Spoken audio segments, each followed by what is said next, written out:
In life, you gotta make something out of nothing.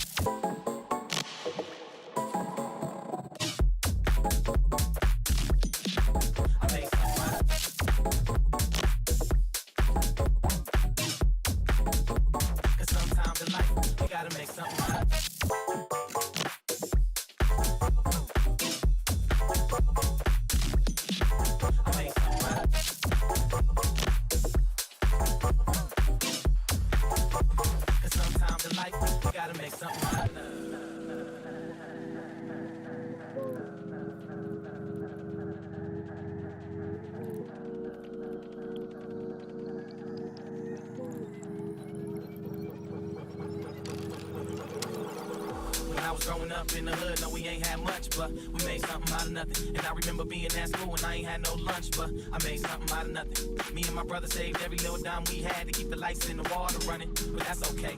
Cause sometimes in life, you gotta make something out of nothing. Something out of nothing, something out of nothing, something out of nothing, something out of nothing, something out of nothing, something out of nothing, something out of nothing, something out of nothing, something out of nothing, something out of nothing, something out of nothing, something out of nothing, something out of nothing. Sometimes in life, you gotta make something out of nothing.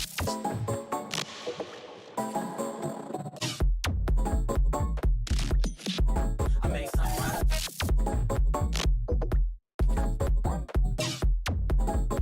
Cause sometimes in life, you gotta make something out of it.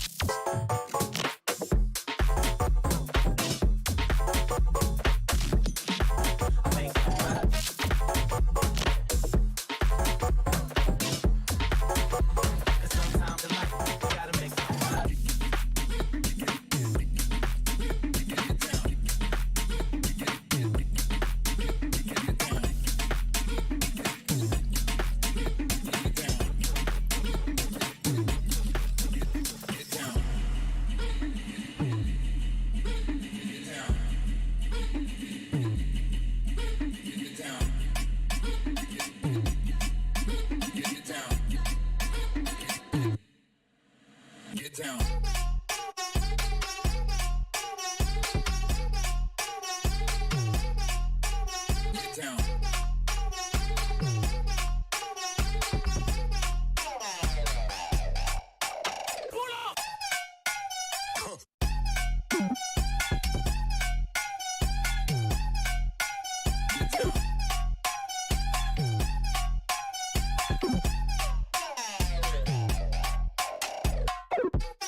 like, why won't you come to me?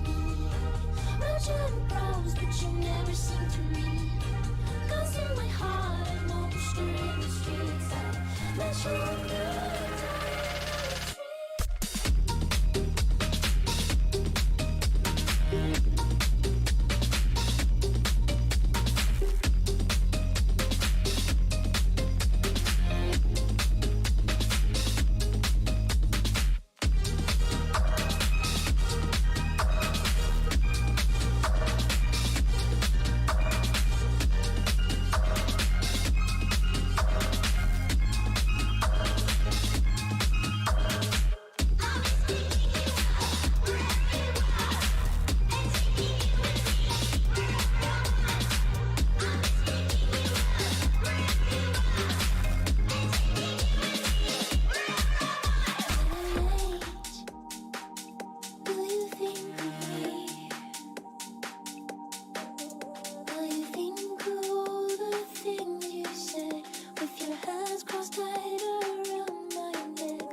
scared of the whip, it's a ghost racing. I knock them down to their cold cases. Marathon run, I'm a slow pace it. They did not want me to go places. Foil plans like the gold place. And if we pulling up with the whole squad, are you ready? Done told y'all that you better be running. I'm in my go yard when I walk in, I know y'all not telling me nothing.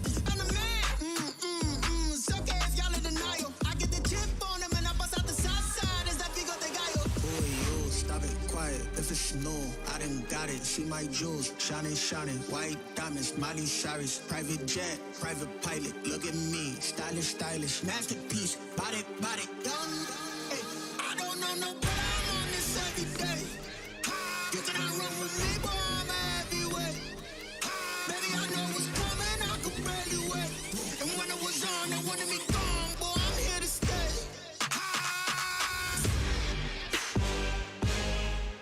Run with me, boy, I'm a heavyweight. Heavyweight. I don't know no, but I'm on this every day.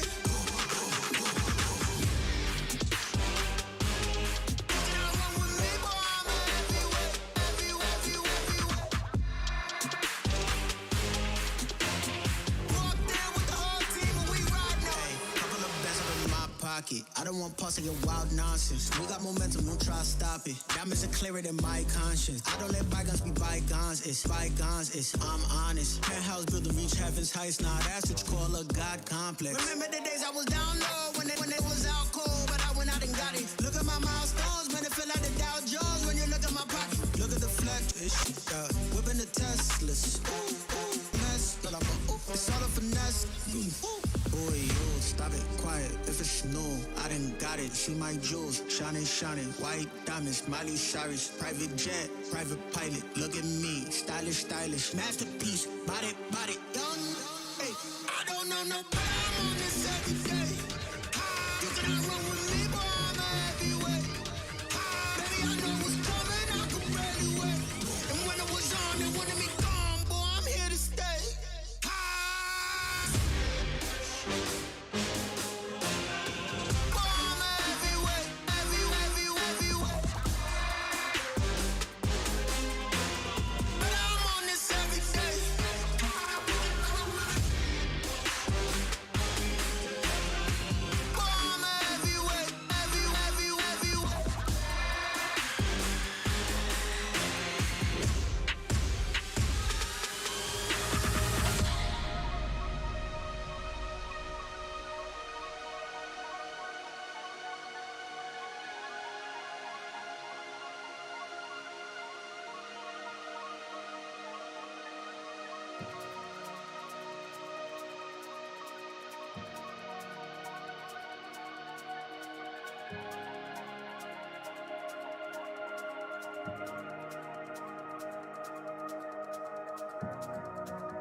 Esta noche me la voy a comer.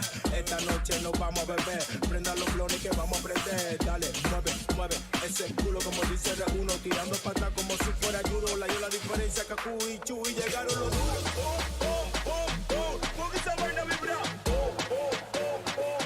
Porque esa vaina vibra. Porque esa vaina vibra. Porque esa vaina vibra. Porque esa vaina vibra.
Eu acho que quem vai levar amanhã é a Leviat&, porque eu gosto de time. Eu gosto bastante do time deles, mas vai ser jogão, vai ser 2 a 1. Vai ser um bom jogo porque a Navi já tá vindo com um bom time e a Leviat& vai bater porque a minha confiança neles é maior.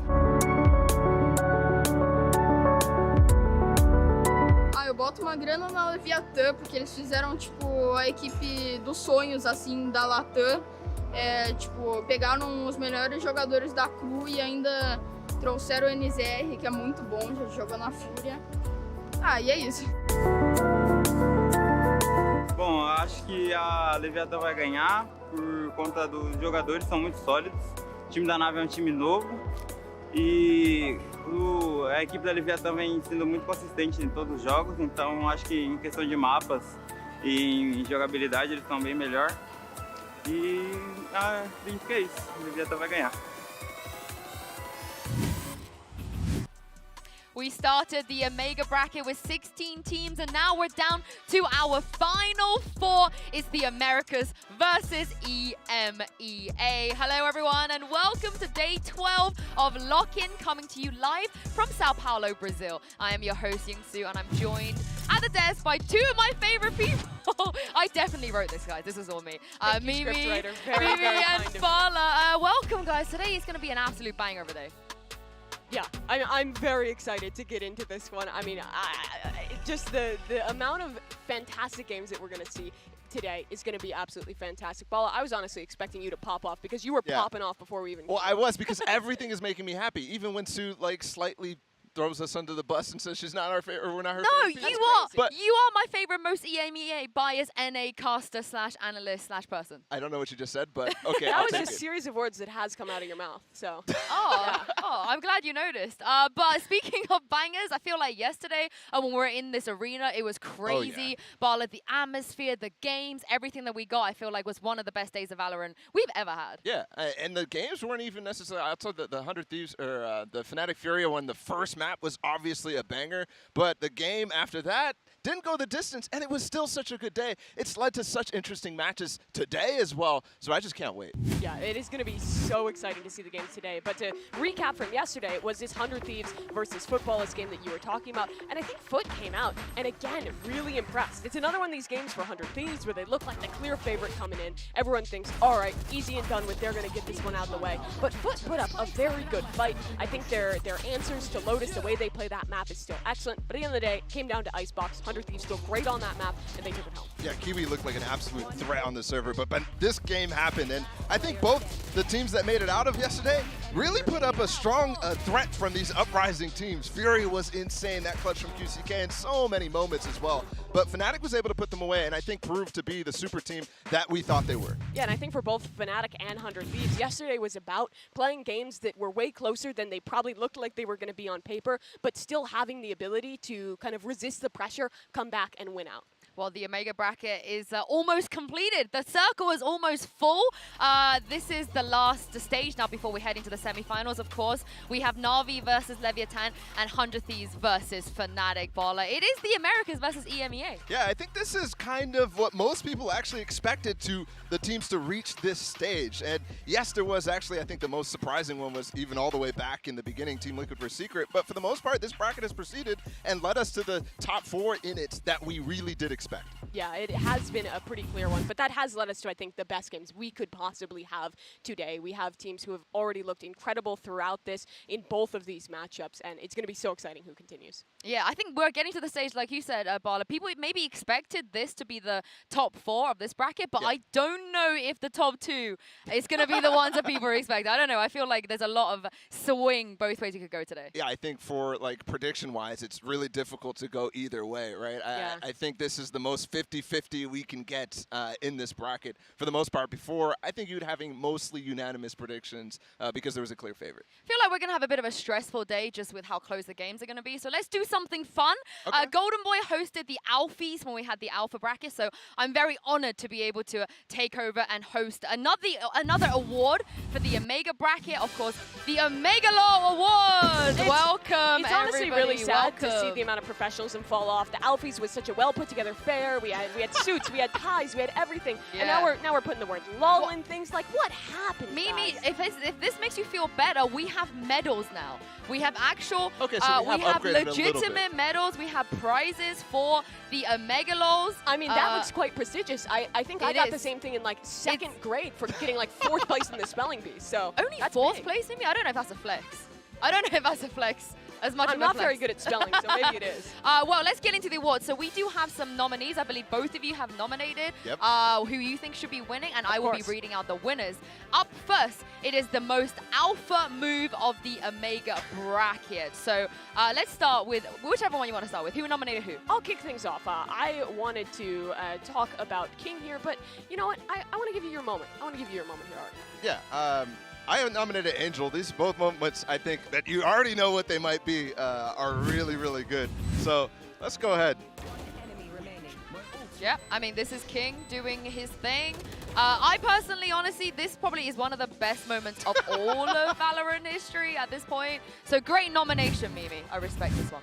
Yeah, I am definitely a big fan of seeing what we've gotten out of King thus far. This guy's been fantastic as an individual throughout the tournament, still been putting up great calls, and just the clutches. I mean, it is just an alpha moment every time. Standing up like that, like another iconic moment. It's just like the mouse kiss from Champions. Yeah, it might not be the most like in-person alpha moment, but I think in the server, Angel has just gotten just some ridiculous moments too. This one, where he TPs into spawn and then goes on to get the ace as the IGL and the guy you expect to die first every round. I mean, there's a running gag with this guy, and he does this. So yeah, I'd give it to him for an in-game moment. Is that alpha though? I feel like this isn't even alpha. He's running in, he's dying first, or getting He the first TP'd kill in every the spawn. time. What do you He does that Okay, every event. That is true, but I'm going to read out the winner here. The most alpha move of the Omega bracket goes to, drumroll, it is King.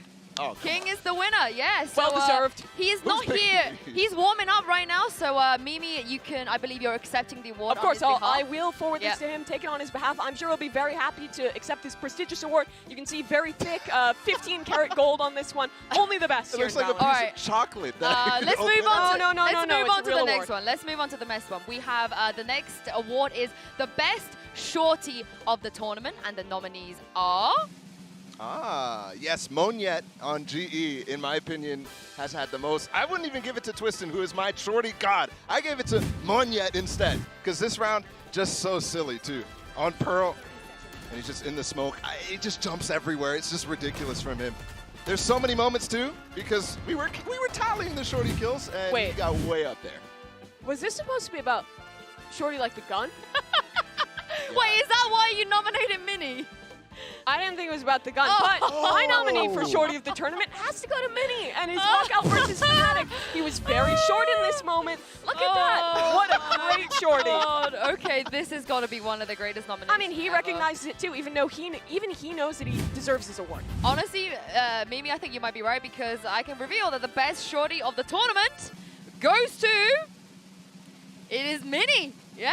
Okay, Who's picking that these? makes I sense. didn't even I didn't even nominate some. No, our that makes prestigious more sense. our prestigious panel did vote for this. Who's so. on the panel? Kurt. You. Oh, God. He's not here to accept his award either. Enjoying the mini fistums. Love that. So here's another medal. I'm sure you're going to be able to pass that on to Mini. Since Of course. nominated, okay. Hotel bar tonight. I'm going to give it to him. You know, the players we invited. I'm going to get this on. Don't worry, Okay, guys. while This you is do very that, we're going to move on to the next one. I This could is accept an award or two, just like... Bala, I believe in you. I believe No, in you. it's You fine, might Bala, have I a got chance for the next one, because this is the best team with pistols, but not on the pistol rounds.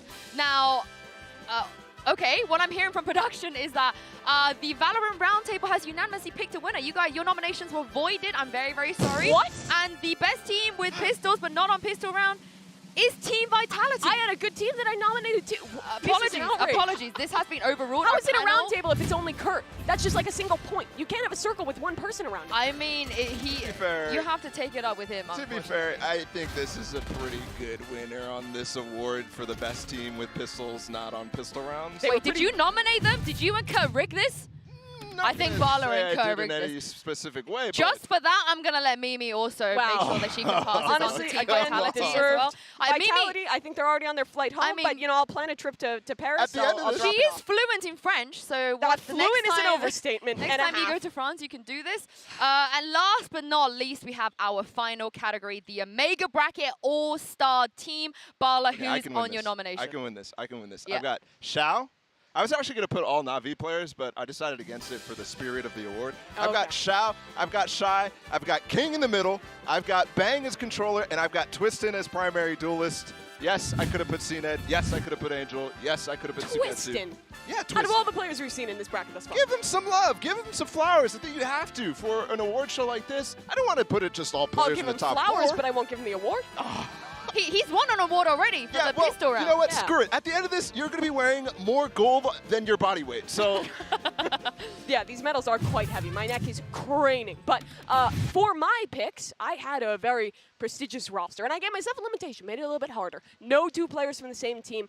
You know, you're giving a little bit too much credit to Leviathan. They're good, but my team is going to be Derek, MW Zera, Bang, Xiao, and King. This is a fantastic lineup. This. You have absolute star power here with Durka in the mix. He's been looking like an absolute superstar throughout this event. He's holding some floppy disk. But he's about to be holding you know an what that award. is. Of course I know what that is. MW Zera, great debut as a flex player, or I guess re-debuted at an international event. Bang has been consistent. You got the clutches out of Xiao and great initiator utility from him. And you gotta have King, the star, the IGL. He can do it all. This is a super team to end all super teams. And by all, I specifically mean your super team is the one being We had 3 players who were the same, Mimi. Mine is better. I'm leaning towards Mimi for this one, but let me reveal the winner for the Omega Bracket All-Star team, and this one goes to Twitter. I think you guys at home are supposed to be voting for this, so you're gonna get a chance. You're gonna. Well, we'll see what they vote. We'll see what Twitter votes for. looking kind of empty. You guys at home, make sure you scan the QR code, go to Twitter, and vote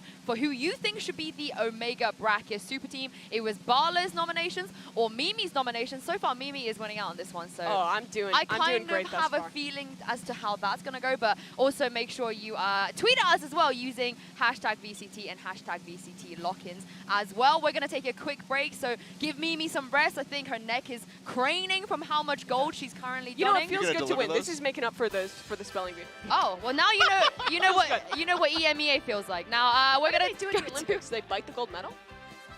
we'll figure that out in the break. All right, move on. Let's figure it out and we'll come back and see what Mimi's gonna do. We'll see you guys in a sec.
Welcome back, everyone. I hope you're ready for more shenanigans because it's time to dive into our first match of the day. It is a big one, Navi versus Leviat&. But before we get into what they're doing now, let's go back to the start. Go back to where it all began, Mimi. Masters Copenhagen, when we first saw what these teams can do. Yeah, and for both these teams, that was their debut international event. And for the side of Leviathan, it was an event of chaos, of looking like they were going to go out early, but by just some ridiculous plays, managing to pull off a win over Xset with some of these absolutely wild, iconic rounds. Back then, Leviathan was not the same team they are now. They were so much more defined by the individual skill, by the chaos, by their ability to make crazy calls under the pressure of this new stage for them. Yeah, I think it was chaos for them. They didn't have their coach at that point. It's been a steady rise for them too, but remember who won that tournament? And I think the really interesting thing is both these teams, that was their first international tournament. FPX back then, Navi now, did win, and I think they started to look like the best. Remember, they had that lower bracket run. Sugetsu wasn't even there, and they went crazy throughout. Yeah, I mean, it was a great debut for both of them, but things obviously have changed a little bit as time gone on with Lev. Mimi, they could potentially make their first ever top 4 if they can win today. Yeah, and like you mentioned, Bala, this has been a continual upswing since then for Leviathan. They looked rough at Copenhagen. They pick up a fantastic coach and are able to make a run at Champions, and they still fall flat. They still get eliminated in that one, but now here, they've come in and are looking absolutely strong and are on the verge of finding what would be this team's strongest placement ever. Yeah, I think what was cool about their Champions run too is during that group stage, I think a lot of people, once they had their coach back, might have said they looked like the best team coming out of groups. Yeah. It was just a rough playoff stage for them where they end up losing to the eventual winners in Loud. Yeah, Owner, I think, has a big part to play in how this team has gone on a steady rise. And this would feel like the logical next step in that steady rise. Going from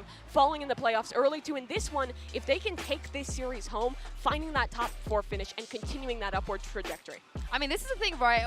The expectations at this point is that this team can do that. I think back at Copenhagen, it was kind of like, oh, what can they do? And now we know what they can do, which is what's going to be making it very, very exciting. But I want to move on to the other side of Navi because, Bala, you already mentioned, they've lifted a trophy before. And even though they've added CNED, they can be one of the first teams, the only team that could potentially lift another trophy. Yeah, I mean, Loud has a chance this tournament as well, but Navi looks really, really good. So, yeah, could they get a second? I think the argument is yes, for sure, because you've already seen them do it once. That's the type of thing that you kind of need to see one time for you to truly believe it can happen again. And I think it's all led by, Angel and the amount of prep and individual setup that every single player is doing.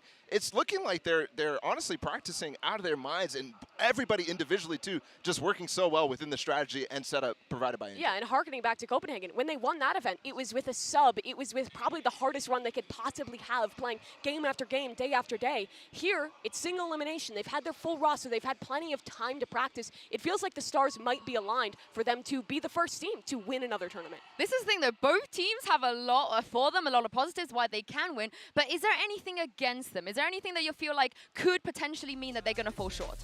Yeah, I mean, just the fact that it's never happened before for Navi, I think, is very clear. I mean, you could see basically the different winners of international tournaments and how it's kind of not happened again. Optic was the closest. Actually, Gambit for sure, all the way back in 2021, but Optic last year was the closest. But FPX, they still have made it to top 4 both times. This would basically be a repeat of that if they can just win this game. So that's not enough. They have to even go further. Yeah, the expectation is definitely victory for this team, and I think anything less, and I think they will be a little bit disappointed in themselves for not being able to do so. For Leviathan, though, I think they do feel that similar pressure because they have been so incredibly hyped up heading into this event. I think out of all the teams here, people have been the most excited about Leviathan. The Scrimbucks have been the highest. So making that top 4, maybe even winning the tournament, I think hitting those heights is now the expectation. It has changed infinitely since when we first saw them. I mean, both of you are kind of touting up that both of these teams have what it takes to win. But Mimi, are these two teams, in your opinion, the best teams we have right now in this tournament? In my opinion, I think that these are the 2 best teams that we have seen thus far in the lock-in. I think that for Navi, they have looked incredible. Every player looks like a star. Their ideas have been fantastic. And the same for Leviathan. Everyone is popping off. They seem so much more structured. They seem like such a more complete team than even the already good heights they were hitting in the past. Yeah, I think the answer for Navi is 100% yes.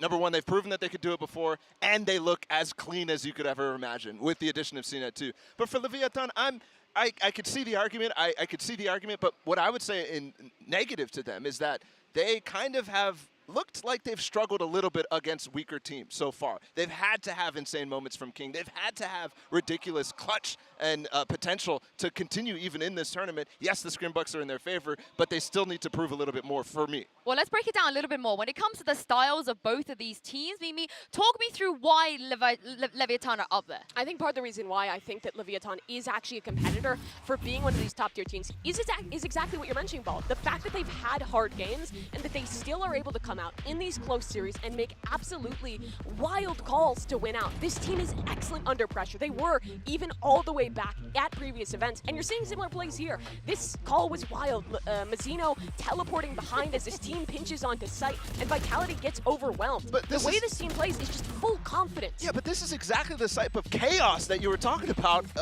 when they were at Copenhagen, right? Sure. It's almost exactly the same play. It's just a different controller on their team instead. But they still end up clutching it out. That is going in their favor for sure, but it's not necessarily the type of consistency and comfortable spot that you need to be. Yeah, I think that there is that question of consistency, but for me, they've also shown that in more normal rounds, they can also be fantastic in the mid-round. Yeah, I did want to bring up some stats here because that kind of lead in both directions, right? Both Navi and Leviat&aacute look so good in comparison to the field. You can see on the stats right now. But what I'm talking about when you're talking about weaker competition, Navi have faced also not the best competition, but they've done it in a much cleaner fashion. I'm feeling a bit of a divide here. I feel like you're really confident in Navi. They've proven themselves. And Mimi, I think you're singing the praises of Lev. But I think we need to dive deeper when it comes to the players. And I think two of the players, King on one side and Xiao on the other. Mimi, these two players are just so instrumental right now. I think we've already mentioned King quite a bit, and I want to continue to hype him up because he has been having an absolutely all-time great tournament here. You talked about the clutches, Bala, and you say in a way that that's a weakness. I think that Navi has also had to rely on these moments, but for me, I've seen so much consistency from Leviat&aacute in being able to win out these late rounds, in King being able to clutch up these wild situations. I mean, again, there's that same round flashing back. They still channel that chaos, but they've added in structure. They've added in the ability to have consistent calls when they aren't leaning into that style. I think this team can do both at this point. Yeah, well, I think the point, though, being that Navi have had to rely on clutches a little bit, yes, but, and I'm not going to doubt you on that at all. I agree with that, but it hasn't needed to be close. They haven't needed to rely on Xiao to clutch the 24th round type of thing, and I think that's really important, right? I think in all their games so far, they have had some slight uprisings from teams like Crew, like Secret, but every single time, it ends up being just a stomp towards the end. Like, even that comeback, the 9-3 on Lotus against Crew, was really, really easy for them in the long run. Sure, but they still had to rely on that comeback. I feel like every time we've seen a half played out of this Leviat&aacute roster, they're always able to come back in, take that tack pause, come up with an idea to be able to fix things. They've had close games, but they haven't had a half where they've been completely locked out yet. Yeah. One thing as well, and I'll give you a point here for King as well, because he's matching Xiao. You know, the Xiao show, he's matching the Xiao show in terms of clutch rate. He's at 46% or something like that. Xiao's at like 43%. They both are in the double digits of attempts, which is ridiculous for a single elim tournament where they're only playing 2 best-of-3s so far. That is absurd. But I also think those moments that Xiao haven't been involved with, if they needed him to, we know that he will step up. He has what it takes to do those things. But it wasn't just you guys that weighed in this debate. I think a lot of people, a lot of other pro players as well on Twitter, they were expressing how much they loved King's performance. Chet here just saying that the best player in the world is King, straight up. I think Artist also weighed in on this as well and tweeted that King is the best Valorant player in the world right now, and it ain't even close. I think a little bit of hyperbole there, but still, I think that what he's saying is valid because this guy is winning out in the clutches. He's having consistency as an individual. He's changed roles heading into this tournament and has still looked just as good individually as when he was playing that dive duelist, and the calls have been excellent. Yeah. But it is Chet, it is Artist. Those guys like to tout the scrim bucks like crazy. Every single time they lose a scrim, they're on Twitter. So don't read too much. I mean, read into it because he's already proven it here at this event. But I mean, there's still so many things on these teams. I think the argument for both of these teams being the top 2 teams at the event is very true. So this could be a final, basically, is what we're saying. This could be a final. I mean, I hope they're going to give us the quality of what we're going to get in a grand final. I'm with both of you. I think both of you are swaying me a little bit, but I have something to share for you because before this, specifically for the two of you, we have something new and exciting to share with you guys at home as well. It is the debut of a long-awaited new skin line coming to Valorant. You're going to be able to get your hands on these skins very, very soon. That's right. It is the return of the Oni! Woohoo! Gi, Yu, Jin, Rei, Makoto, Mei, Shu. 鬼にかような徳などいらぬ。なんだ。獰猛なる野生。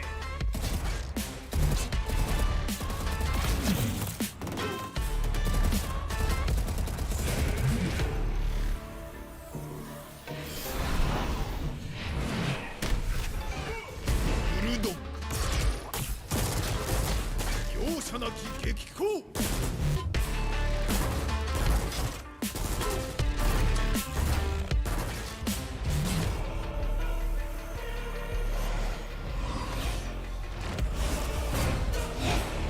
アレス非常なまでの高慢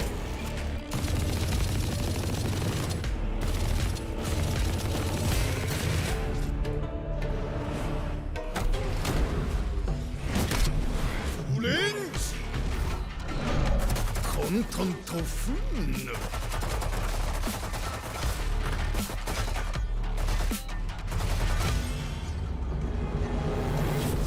悪名太く好きに呼べばいい我らが真の道は鋼が開く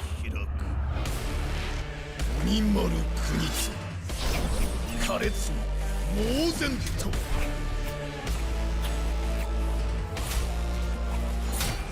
貴様の道は生まれる前から決まっていたそう鬼の道だ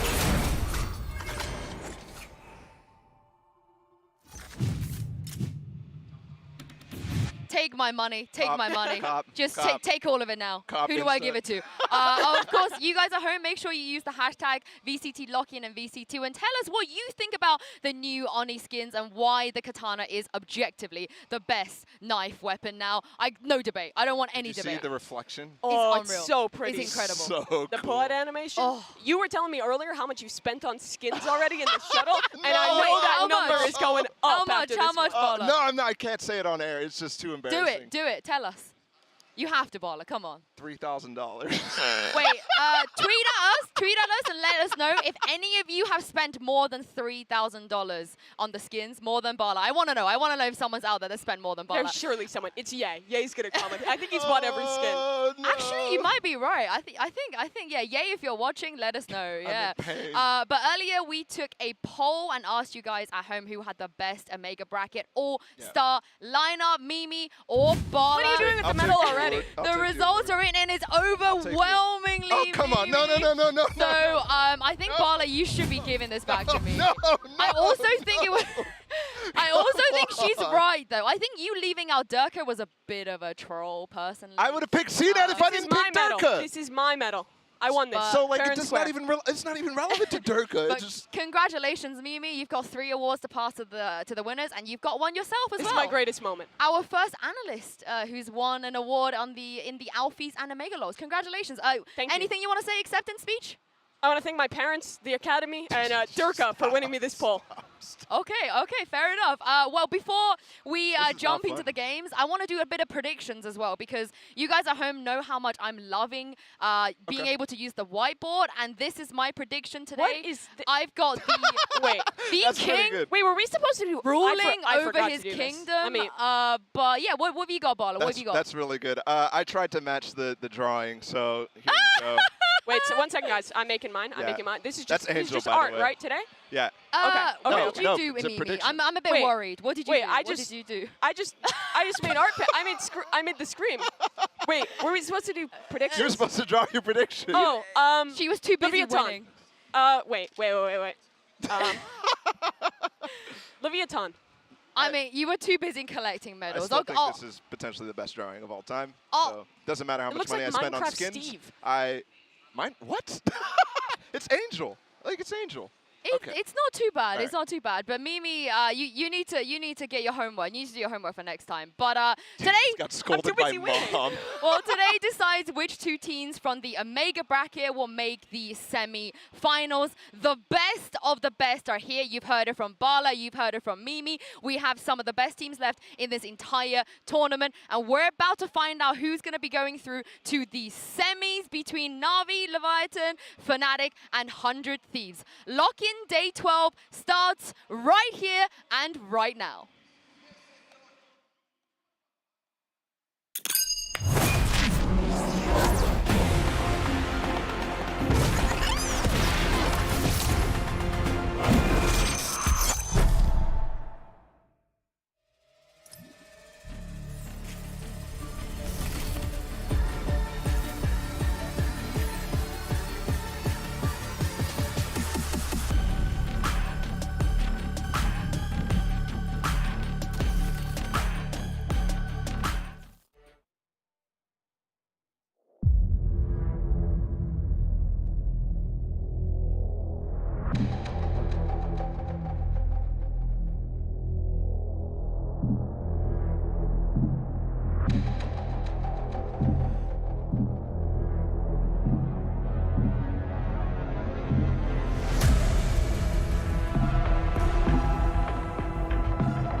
are two of the best teams in this entire tournament going head to head. Angel looking to lead Navi to pick up another trophy, and King, they're just looking to make history for Leviathan, and so far, Mimi, I feel like they already have. They already have. They've had a fantastic upward trajectory, but last time at Champions, that trajectory, those heights, they were shut down by the core of this Navi squad. They eliminated them then, but things have changed since. New rosters on the side of both teams. Will it go differently today? Yeah, and I'm looking at two different players as well. Ones that we really didn't talk about in the pre-show, but one I think that makes a lot of sense in this current situation, in this current meta. It's Shy versus Sugetsu, because we have a pure Sentinel meta right now, and they are both looking insane at this tournament. And well, Sugetsu is an icon on the role. This is something new for Shy, right? He came into the Sentinel role really just for this tournament and has looked absolutely fantastic on it.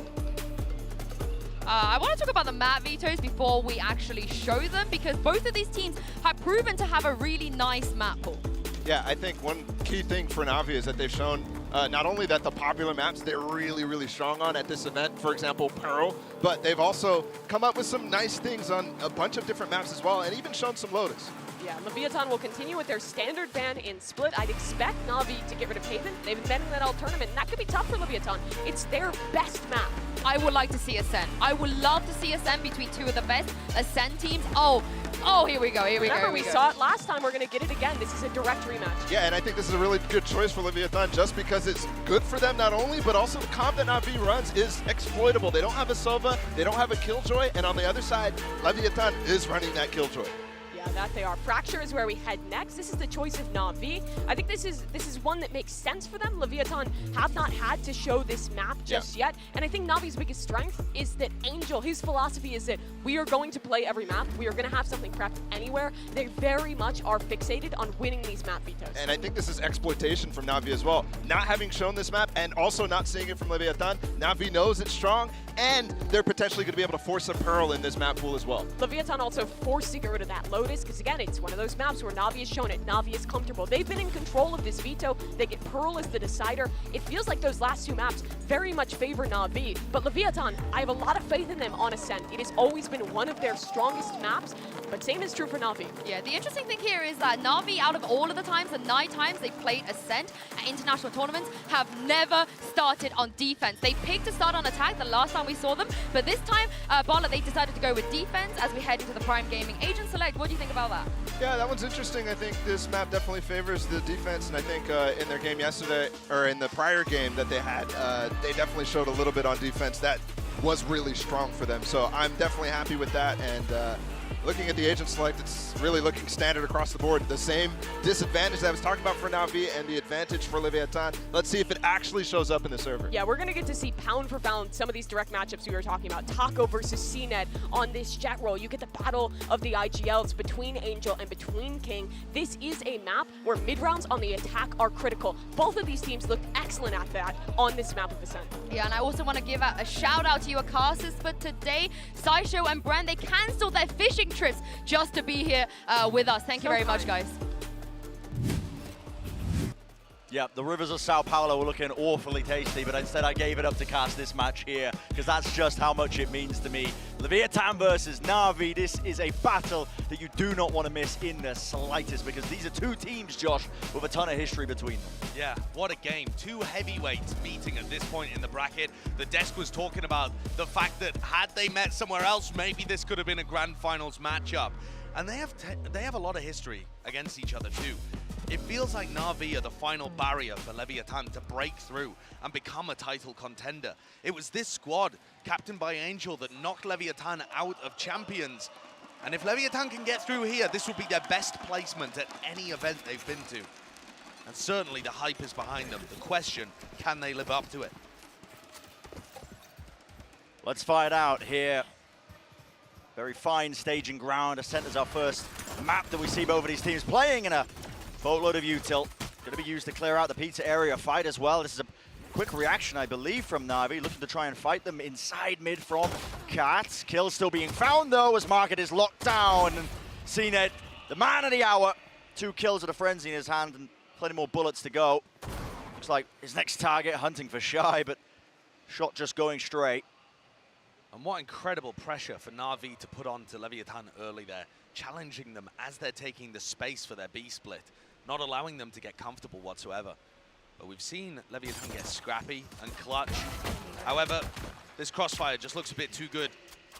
Nozwa left. Nozwa left, and already players going to be swarming his position, so unable to really pull off the miracle that was needed. So first pistol round going to Navi. And whilst we're on the topic and speaking about Ascent as well as his first map pick for them as well, Josh. Now, I was speaking to the Navi guys as well recently, you know, may have been having a beverage or two. Okay. And I said to Doom Bros, you know, this upcoming matchup, Ascent, very strong map for both of these teams, right? You know, Navi, they love to play this in the past with that FPX core. It's a fantastic map for them, but the same could be said for Leviathan. So I was saying, like, listen, they've been talking all this smack about how strong their map pool is.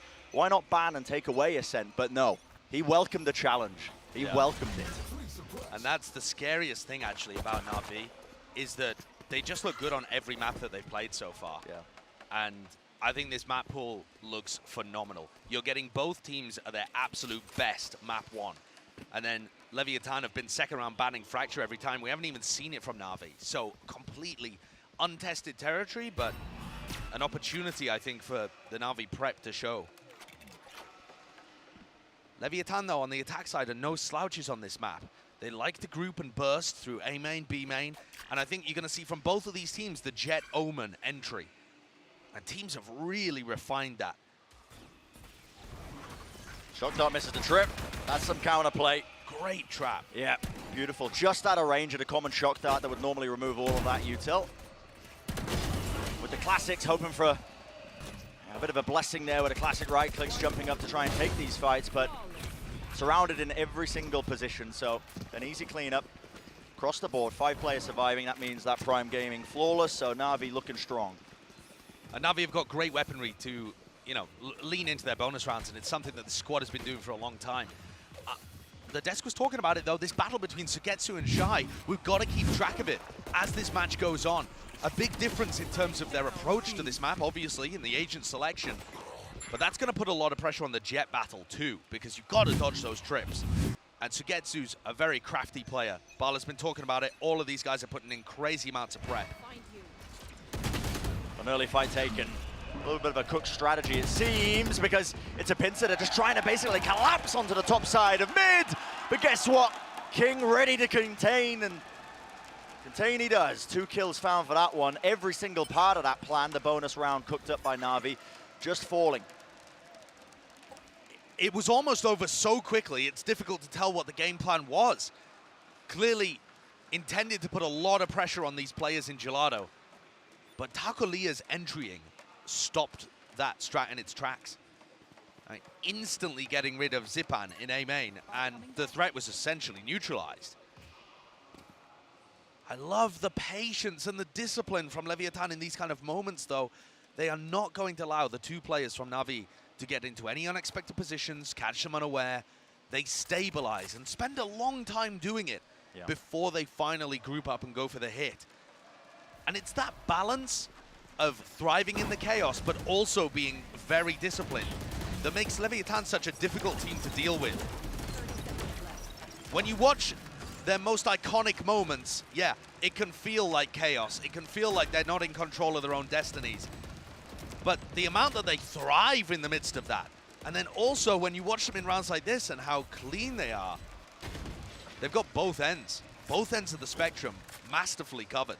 Navi are going to make a go at this one, obviously, with the rifles. They got enough money to buy for the next round. This was their bonus. Very good at managing that economy, but such a task ahead of them in that 2v5. Have to be a ridiculous flick shot, but Shao doesn't even land it. Still into the one-way, spraying it down. Angel can't quite spot that one. Mazzino crouch spraying across to eventually bring him down. Decent damage, though, from Angel towards the end there. That'll be useful for them. Not the bonus that they were hoping for by any means, but at least it keeps the Leviathan economy suppressed just a little. I think what you're noticing here, though, is that Navi are applying a lot of pressure to mid. On their pistol round, they had a couple of players peeking from Catwalk, they had a couple of players trying to contest from Market, and stopping Leviathan from taking mid control easily. Seems to me like they want to try and force Leviathan to the outside of the map. Prowler's going to be pushing back onto Taco. Was contained, though. Shot down before it could do any sort of damage. Nozwa is one away from his ultimate, with the spike in hand, coming over to B main, the area that Taco and King have got under control. There's no opportunity for a repush on Navi's side. That's a big ult to gain for Nozwa. Hunter's Fury online, doesn't need to save it for any sort of lockdown. We'll see if he wants to cook anything up. Right for main, that sees is going to be a good connection and a repeak as well. CNED takes the fight. Confidence in spades. Wait still. a second, Angel? Angel's TP'd across, they don't even know it. Cutting across, completely unaware. That's an unbelievably good play from Navi. I don't know how they quite get the timing for it, but the C's and the repush. I mean, that's insane, isn't it? Mazzino don't. Close angle. Oh my goodness. A little bit worrisome, but no, it does at least collect the one kill. Still. But no real way of salvaging the No round. real way of salvaging Spike it. completely down. Mazzino still 2 away from his ultimate, so no chance of being able to recover it. But I think, again, you're seeing that Navi understand how to get value out of the Omen, and you better believe it, so does Mazzino. But Angel is going to be doing these crazy plays where he's syncing up with CNED, and you get this duo of pressure coming not from CNED and Zipan as you might expect, but from CNED and Angel, and it's going to be the same on the other side, Taco and Mazzino. When they're trying to get into A, you'll see it very clearly. The attacking Omens teleporting in. Yeah. But even in that instance of the repush on B, my God, I haven't seen that one done before. It's the crazy thing about Angel. He's perfectly willing to put himself in the line of fire. He's 5-1 right now. It's working for him. He's actually having a hell of a tournament. But we have seen Angel in the past. When he starts losing the duels, he still keeps taking. And I think that could be something to keep track of as the series goes on too. With King, his IGL on the other side, he's just always going to give you at least a good performance, if not a great one. With Angel, it varies a lot more. Sometimes he looks like the best player on Navi. Sometimes he's at the bottom of the scoreboard dragging his team down. Well, util committed there by Navi. Fragment nade to block off any sort of deep A main push. So they have early control of that one, but it's the response from Leviat&, that's interesting. Dash activated, looks like going straight into Cat, into the Cloudburst, and straight into Heaven. If you're not ready for this one, it could do some serious damage, and Takali is looking to try and pincer any players that might be on the site, and he does claim his reward. With Angel falling, it's down to Zipan to still make the most of it. Locked down, still the players onto the site, and that squeeze and whine. Eventually, Zipan will fall. Amazing pathing. Can CNED do anything about this? Doesn't have the dash, though. Still is team going to be joining him. Plant's going to start to go down here. It's a 3v4. And Nozwa has the ult for the post plant too. Yep, close. Horn's going to be spawning one of them. King, does he want to try and take this fight? It's the off angle, and still come out on top. Turret spawning Sugetsu. Has to be brought down. One more bullet will do it. Quick reload and backs away, but his crossfire from Leviat&, is just a little bit too difficult to deal with. Drops down the spray. Does claim one, but eventually traded, and there you go. Well played by Leviat&. Great pathing. I love that strat. They've brought it out a couple of times already. They've done it on a pistol round. They've done it now on 2 of the rifle rounds. And no team has been able to put up the right reaction to it. Those players in A main have to be fed the information that that's the way that people are going. And CNED knew he could see where Taco was going. He saw the smoke, but either he didn't feed the info or Angel and Zipan didn't react to it properly because they just got stuck in A main there.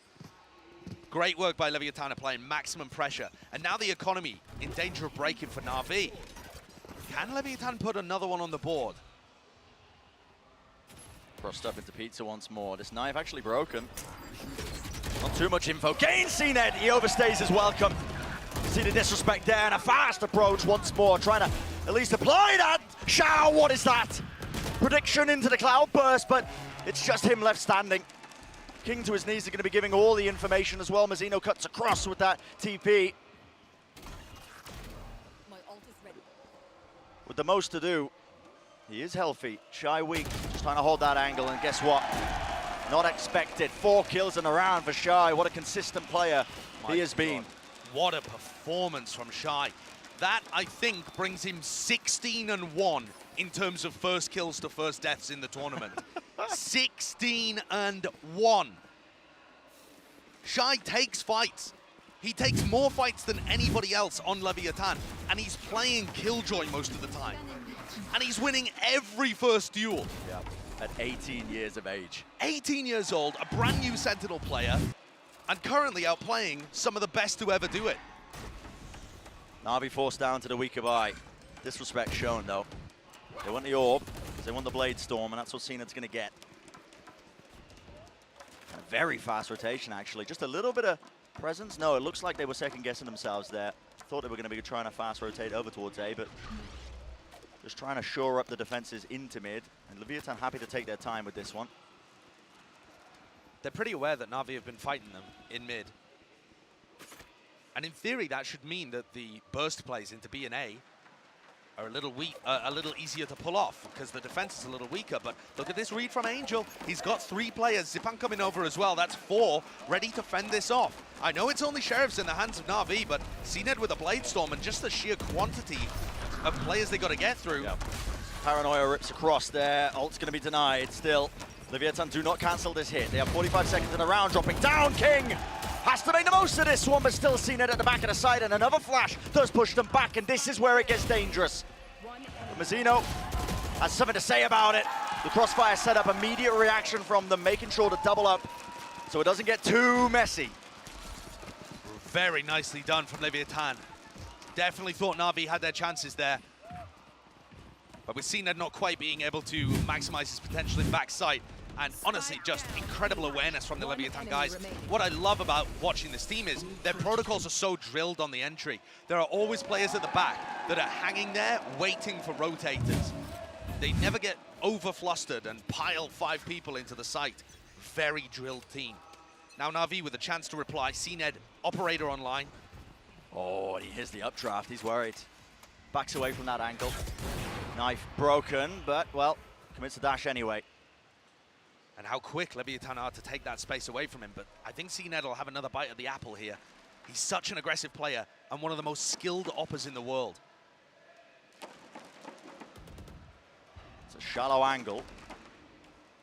That mid control that Leviathan did take, they backed away from it now. And Xiao just threw a haunt for him in mid, so that's going to give Cened a bit more confidence to get up on this angle again and feed information to the rest of the team. But setting this one up for a bit of an A split. So it seems. Another smoke pushing them back. Prowler gives potentially some false information there. Shy catching that one, so Navi not going to be too committed over towards A. It actually looks like this is going to be a lockdown fake. I'm not sure whether they'll call it off after King got spotted at Cat. But I could definitely see this being a lockdown fake with Shy and Taco. Yeah. They need to wait for long enough so that it's feasible that King could have gone away from Cat. It's a spammable angle. Xiao's going to destroy it immediately. He's got the Odin in his hands. Bit of a mistake there, isn't it? That's a big slip up. Still, they want to apply it. Yeah, just waiting. It still baits Zipan. Right into Cat. And they find that opening. They're going to take it down to Sugetsu. Throwing out that neural theft. Gives him good information now. So he knows top mid going to be compromised to a degree. An opportunity for Navi. They can try and play this a little bit fast. Cened backs away. Someone needs to get rid of that drone. Util in the hand still. Through the cage now. Shock dart up close. And that angle. Not watch for yet. It matters not. Sugetsu tried to cool down the weapon and take the fight anyway. Down. Clearing out the players. All up to Shy. Still one more player to help him out in main. And each player does the job that was set up for them. So clean from Leviathan. It really is. Even when the fake didn't work, even when Shy makes that misstep, Zipan still bites on it and just faces onto Catwalk, thinking that surely everybody is in B main right now, surely it's safe. And that is the pivotal error that allows Leviathan into the site to set up in those post plants. And a timeout for Navi. I don't know how many rounds you really need on the attack side here for Leviathan, but I don't think they need more than 5 to have a great shot at winning this map. Navi are already under pressure, and they're going into an eco round. Brent, you talked earlier about the map veto being a bit of a gamble, but Navi have been perma-banning Haven, Leviathan have been perma-banning Split. There are kind of, you know, different thought processes about that kind of stuff. Should Navi leave Haven open and just try to punish Leviathan? But they allowed Ascent to go through, and Ascent is extremely good for both of these teams. But even among the best teams in the world, sometimes there can be tier gaps. Absolutely. And unless Navi are able to respond quickly, you know, round 10 and onwards, Leviat&aacute are at a serious risk of running away with this. It's always that risk. With the pick bans, you have two teams like this. The favored home ground between them being that Ascent map, so of course they want to be clashing on it, but we'll see. Early days, still 5 rounds on attack for Leviat&aacute so far means that they are in quite a comfortable spot. It's going to be a similar presence and showcase of that utility at the beginning. This time though, Leviat&aacute trying to fight it. Fast updraft there from Taco Leah. Doesn't claim too much more. One of the other rough things too, actually, for Navi is that so far we haven't even seen that clutch, chaotic nature from Leviat&aacute. It has been all preparation. Yeah. Navi haven't actually been able to push them, apart from the pistol round, into a position where things look scrappy and players have to step up. You know, King in particular being the player that has done it in the past. This time only 2 players waiting for them onto the side still. Kill trip's going to be set up here, depending on how they play this one. One of them getting broken, still the one on lane. Sugetsu is going to get suppressed there, I believe, by the knife, so none of his util going to be helping him out, and this player at the back of the side is Xiao and Sugetsu bailing each other out. Lovely flash over the top, forces out that cloud burst. Cena's still alive, but he is going to be meeting his match, and still Xiao, weak enough. Yeah, the bullet finds the head anyway, a bit overkill if you ask me, just down to Zipan. When he's that low, it's easy pickings. And this is now the second time that Leviat&aacute have finished B on an anti-eco round. And it's been close. That was still a fairly close round. It didn't look crazy dangerous, but you could imagine that if Navi had rifles, they could have won that. They've got good ideas. And I think that's going to naturally push Leviat&aacute into going for more A finishes, A splits, for example, A bursts, rather than finishing B when rifles are active. The first step, though, is to get through CNED's op again. They were very good at being able to get around that before, but he plucks Taco out of the sky. That's just counterplay. CNED's been hearing him updraft that many rounds in a row. Backing away, Kingo, what a play. Predicting the TP, he knew Angel was getting his little wee legs out of there. Brings it into a 4v4, and 2 major players taken off the board. No defensive smokes, but also Taco can't dash in and create space for the rest of his team. How are Leviat&aacute going to navigate that? Grouping up towards A. With all that space that they gained prior. And the setup is relatively weak. Look at that kill trip set up for somebody just to close the door. Drone and a knife to try and clear through most of this one. TP forwards, and guess what? Not shooting with the cam because they haven't even realized it yet, but finally he does. Looking for the spray down to get to, won't get too much done there. And completely avoiding door. There's the trip. Will there be a kill off of it? There's a seize. Not too much else though. Fragment nade pushes that into an unfavorable fight for King, so he's been taken out. Very well done. The prep for Navi working, and now they start with the retake. Yeah, fighting this hard as the plant was going down still. Can the players contain? CNED watching from heaven. This choke point just trying to get managed right now. Turret's going to be shooting him, eventually cleaned up. Still shy, he's going to be dealt with, and it's all down to Nosworth. There's a knife, 1 kill though for him. Jump peek, doesn't give him the easy shot. He's waiting for a tap. Yeah, he's waiting for the tap, needs to hear this one. Finally, CNED baits it out. That's a dart though. It gives good information, has to get broken. Finally now sticking it, CNED. Going for half, Hunter's Fury against the Jet. A brave task indeed. Both shots missing, and half on the defuse. 1-2, tries to sidestep it. What a clutch! That is so well played by CNED. Fantastic stuff by CNED. It is so difficult to hit those shots with an operator. It is incredibly punishing. If you miss it, you've lost the clutch. You have 1 shot. If you shoot too early when they're jiggle peeking, you've lost the round. But CNED opens, and CNED closes. A great round, and showing that Jet prowess. Oh my God. Just absurd. With the map pool that we got, Bren, we are going to be treated to a Jet v Jet battle on Ascent and Pearl. Who knows what's going to happen on Fracture, but I'm hyped for it. 2 heavyweights, CNED and Taco. Despite winning the round, the money situation not looking too good. Having to buy into this one. Straight over the trip, going to be avoiding it. Cloudburst across, and so much util to set it up. The wider swing, guess what? Similar play, Mizzino. Good work, though, by Zipan. Yeah, that was actually just reading that. The Mazzino was going to be trying to TP up there and ping out the locations on Heaven. Yep. Zipan's watched the VODs, he knows what's going on. The play still worked, which is the best part about it. And there's the jet paddle again going the way you've seen it. Still a threat, C's locking it down. Nozwa, no sound cues for him. Guy's trapped now and being squeezed from every possible angle. And that right click, I mean, good lord. Plenty of time left in the round at the lockdown. Gonna be hopping and skipping, doing a little dance. Celebration time, I suppose, for winning the round. But what a play, and an incredibly decisive retake from Navi again. I'm loving what we're seeing here so far on Ascent, because we get to see all of the excellence of Leviathan's drilled executes into the site, but then we also get to see Navi, the flair from CNED, the disciplined retaking, the game plans for how to get value out of Sugetsu. And the prep as well. Yeah, this Zipan's prep, kill here. so good. Obviously, that play being made in a series before, actually. Mazzino doing the exact same thing, so Yeah, punishing that. Actually, by the look of it in the replay, Sugetsu might have got a tag with the knife, with the cam too. Right. So maybe that was helpful as well for Zipan.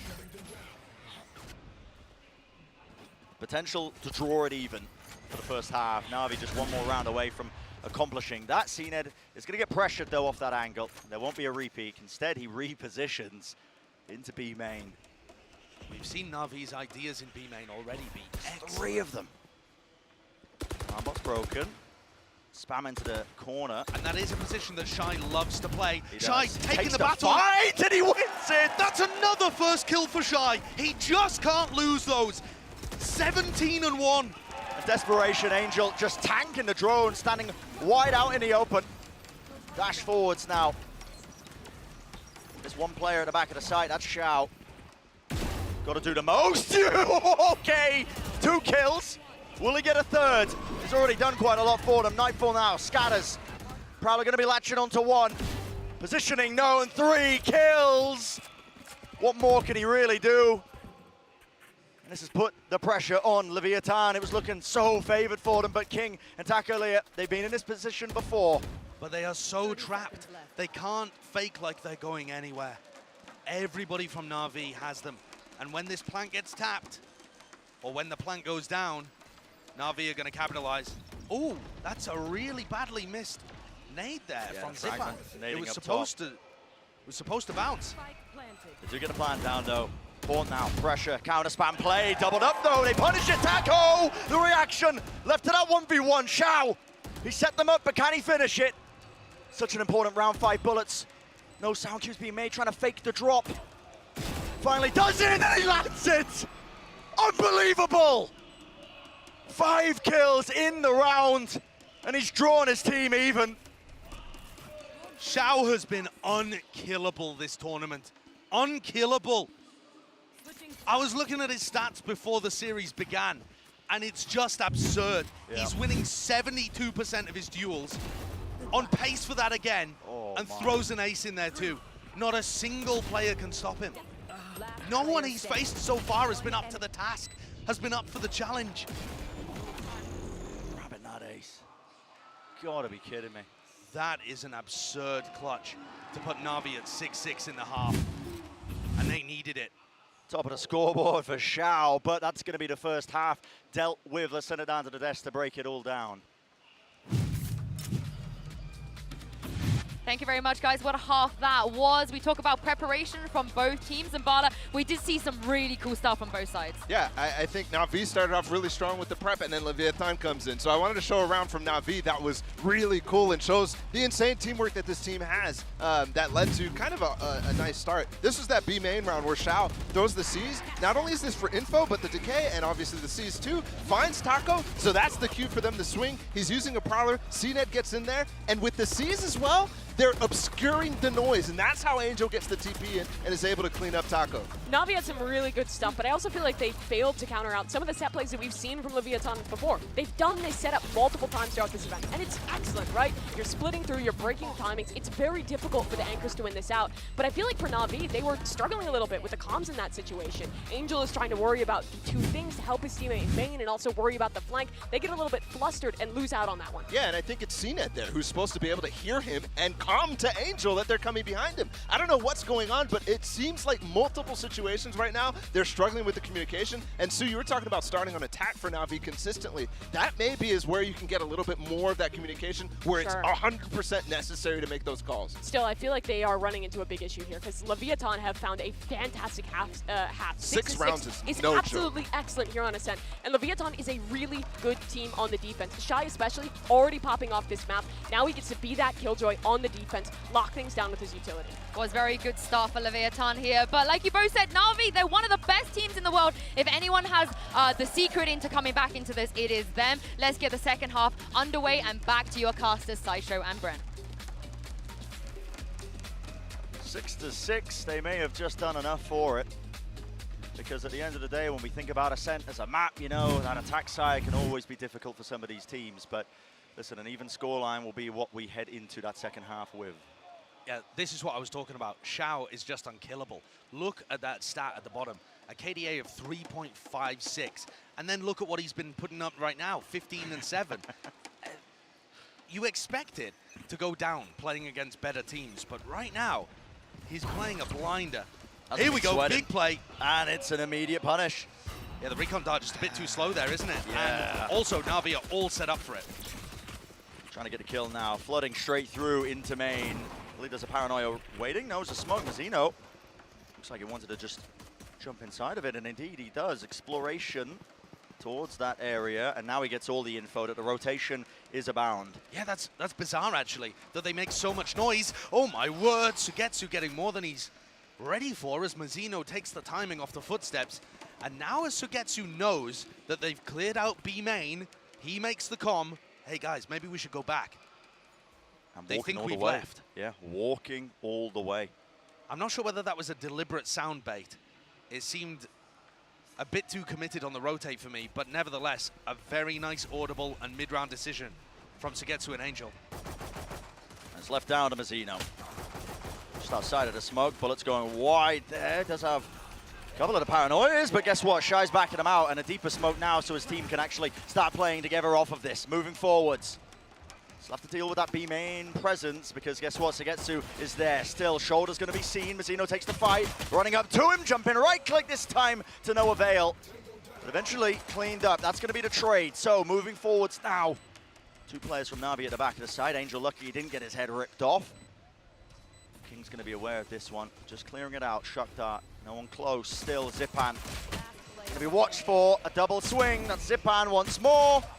Nozzle can't hit the flick, and Navi getting that pistol. It's a big pistol round. Said it before, but 6-6 is pretty important. Being able to get one on the board there favors them in this attacking half, and that's both pistols in the map, one for Navi. I think the crucial kill there is, honestly, the KO battle. King coming through, very aware of the angles, and really cautious about it too. But when it just came down to the straight-up aim duel, couldn't quite land the shot.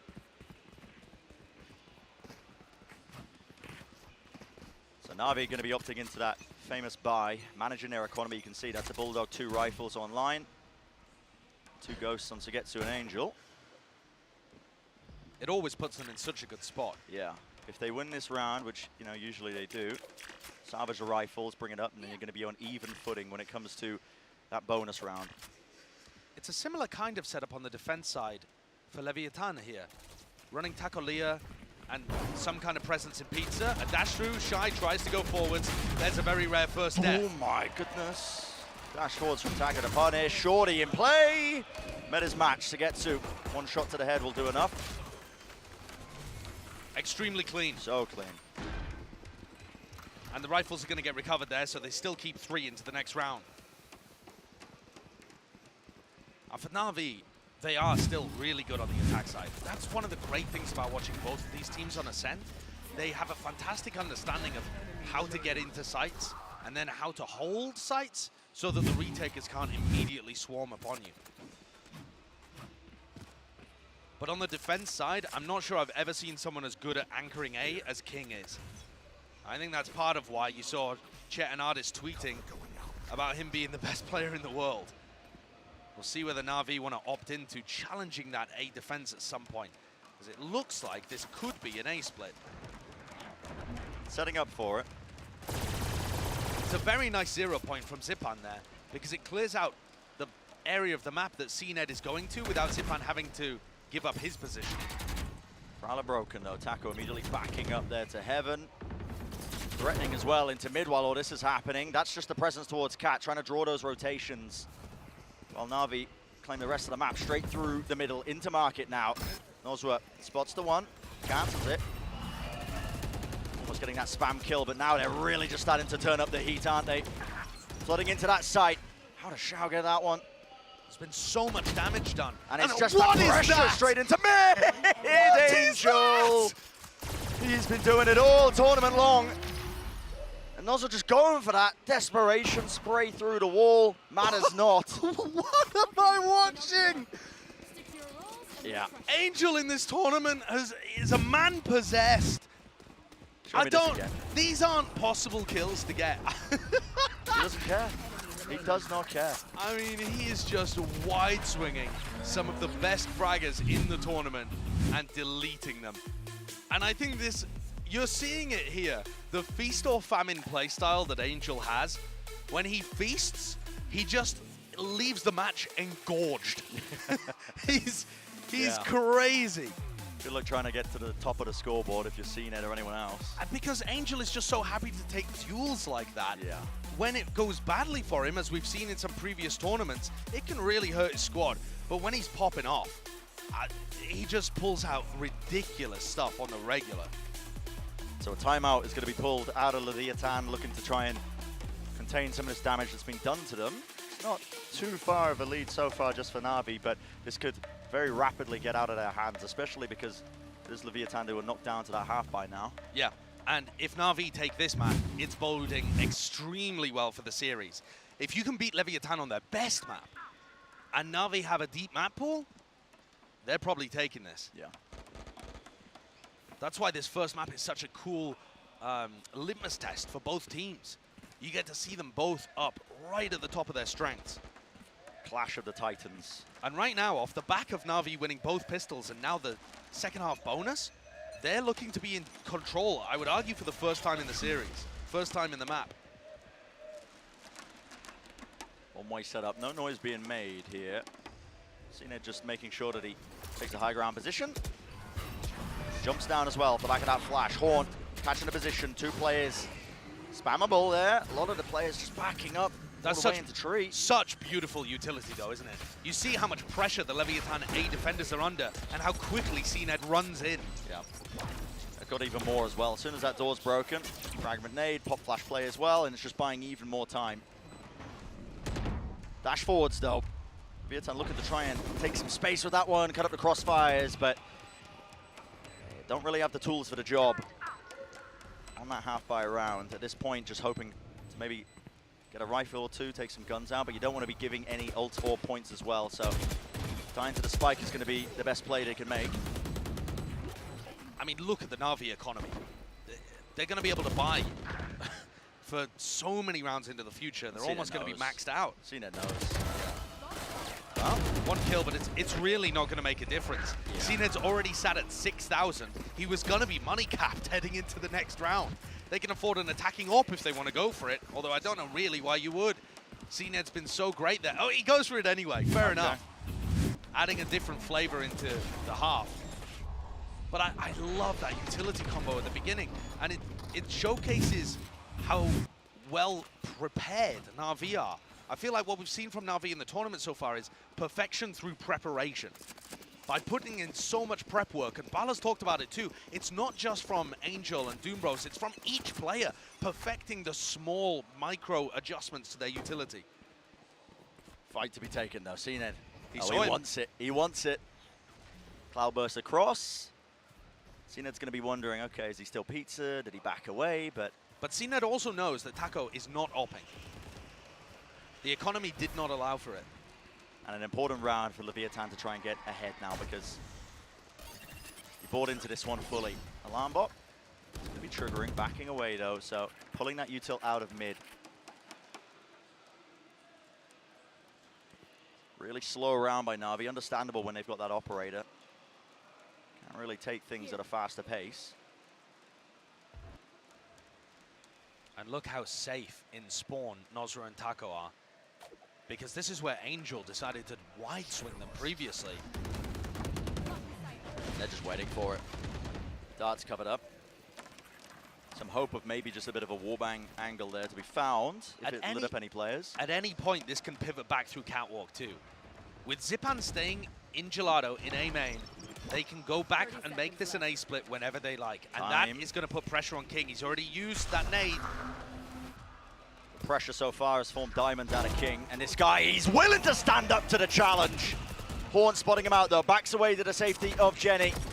And he's got the backup of the rest of his team still. Navi will swarm the site. Can the angle be watched for? Mazzino, again, can't quite get it, but it is traded out. Taco, knives out, right click, wow, shells down and out. And no more time to plant the spike. That's the danger when you run down the clock in that fashion. Great defense from Leviat&, but it's not King. I mean, I suppose he gets the first, which is a great shot. But it's mostly the other players that come in to try and bail him out, Taco in particular. This position over at Heaven takes down Zipan, who was the only player in A main, and once that threat is neutralized, I mean, what a great decision to dive forwards and give your own life to deny the plant, to make it easier for the rest of your team. Selfless jet play from Taco. Gives them the round and a buffer to their economy. They need to put a couple of those together. Yeah, that's only the first stage of this grand plan if they're to try and come back into this map and bring it up even. I think also what you're seeing from the A defenders, King in particular, actually Mazzino as well in the prior round, is that they're getting caught out a little bit by that haunt. The haunt that lands on top. Oh, Sugetsu just blazes down Mazzino. Does King choose to anchor this? Or no leave? choice, man, no choice. No time like the present still, Taco. Heaven angle, drops down, has to take the dart out though. CNED holding inside the smoke. What an intelligent reposition. Now you're gonna see that damage being done, still fight being taken. Taco here just opened himself up a little too much there. Navi assuming the post plan position. Leviathan's economy not in a good enough place where they can try and fight this one. They have to back away with the rifles they've got. And so Navi gonna be finding themselves on that 11th round, one step closer to potentially claiming the map. It's a very different style of attacking on Ascent, but I'm loving what I'm seeing from Navi. And I think it all comes down to how well they've integrated CNED into this team. Do you remember when we heard the post-match interview? I believe it was from Xiao, where he said, at the beginning when CNED joined Navi, he was doing Ascend things. He was running in, he was getting over-aggressive, he was fighting when he probably shouldn't. And now he looks like a drilled, but still aggressive part of this team. Every time that Navi creates some space for him, he takes it. And he goes exactly to the limit and no further. He's found a balance. He's found a wonderful balance under the tutelage of the rest of these hyper-disciplined players. CNED getting inside the smoke is such a good move. Yeah. And it's the space is created for him by a tag from the Cypher cam onto King. So he's forced to get somewhere safe and pluck it out. It's just all hyper-intelligent.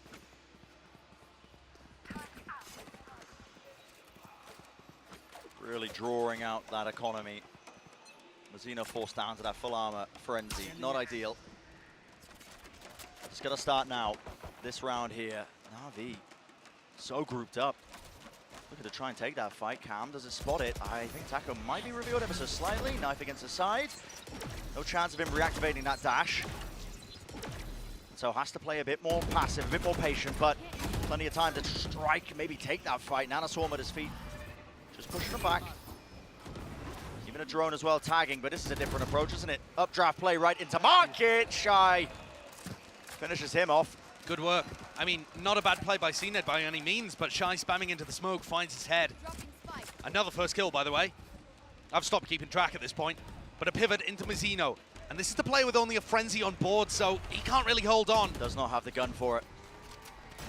All that util, look at that, even the C's as well, making sure that the smoke's clear. There's not going to be any funny plays happening.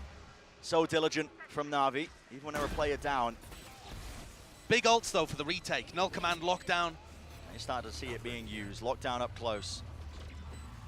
It's an awkward one. Anything to try and break it doesn't seem likely. Haunts gonna get taken care of, but you have to respect this one. So evacuating, backing away. I think some players are gonna get detained, potentially. Yeah, looks like it. TP across will not save Angel. One more player, though. Sugetsu on Cat with Nosworth fought and claimed despite getting stuck. Too much to do for the Sentinel player of Navi. Very good round by Leviat&.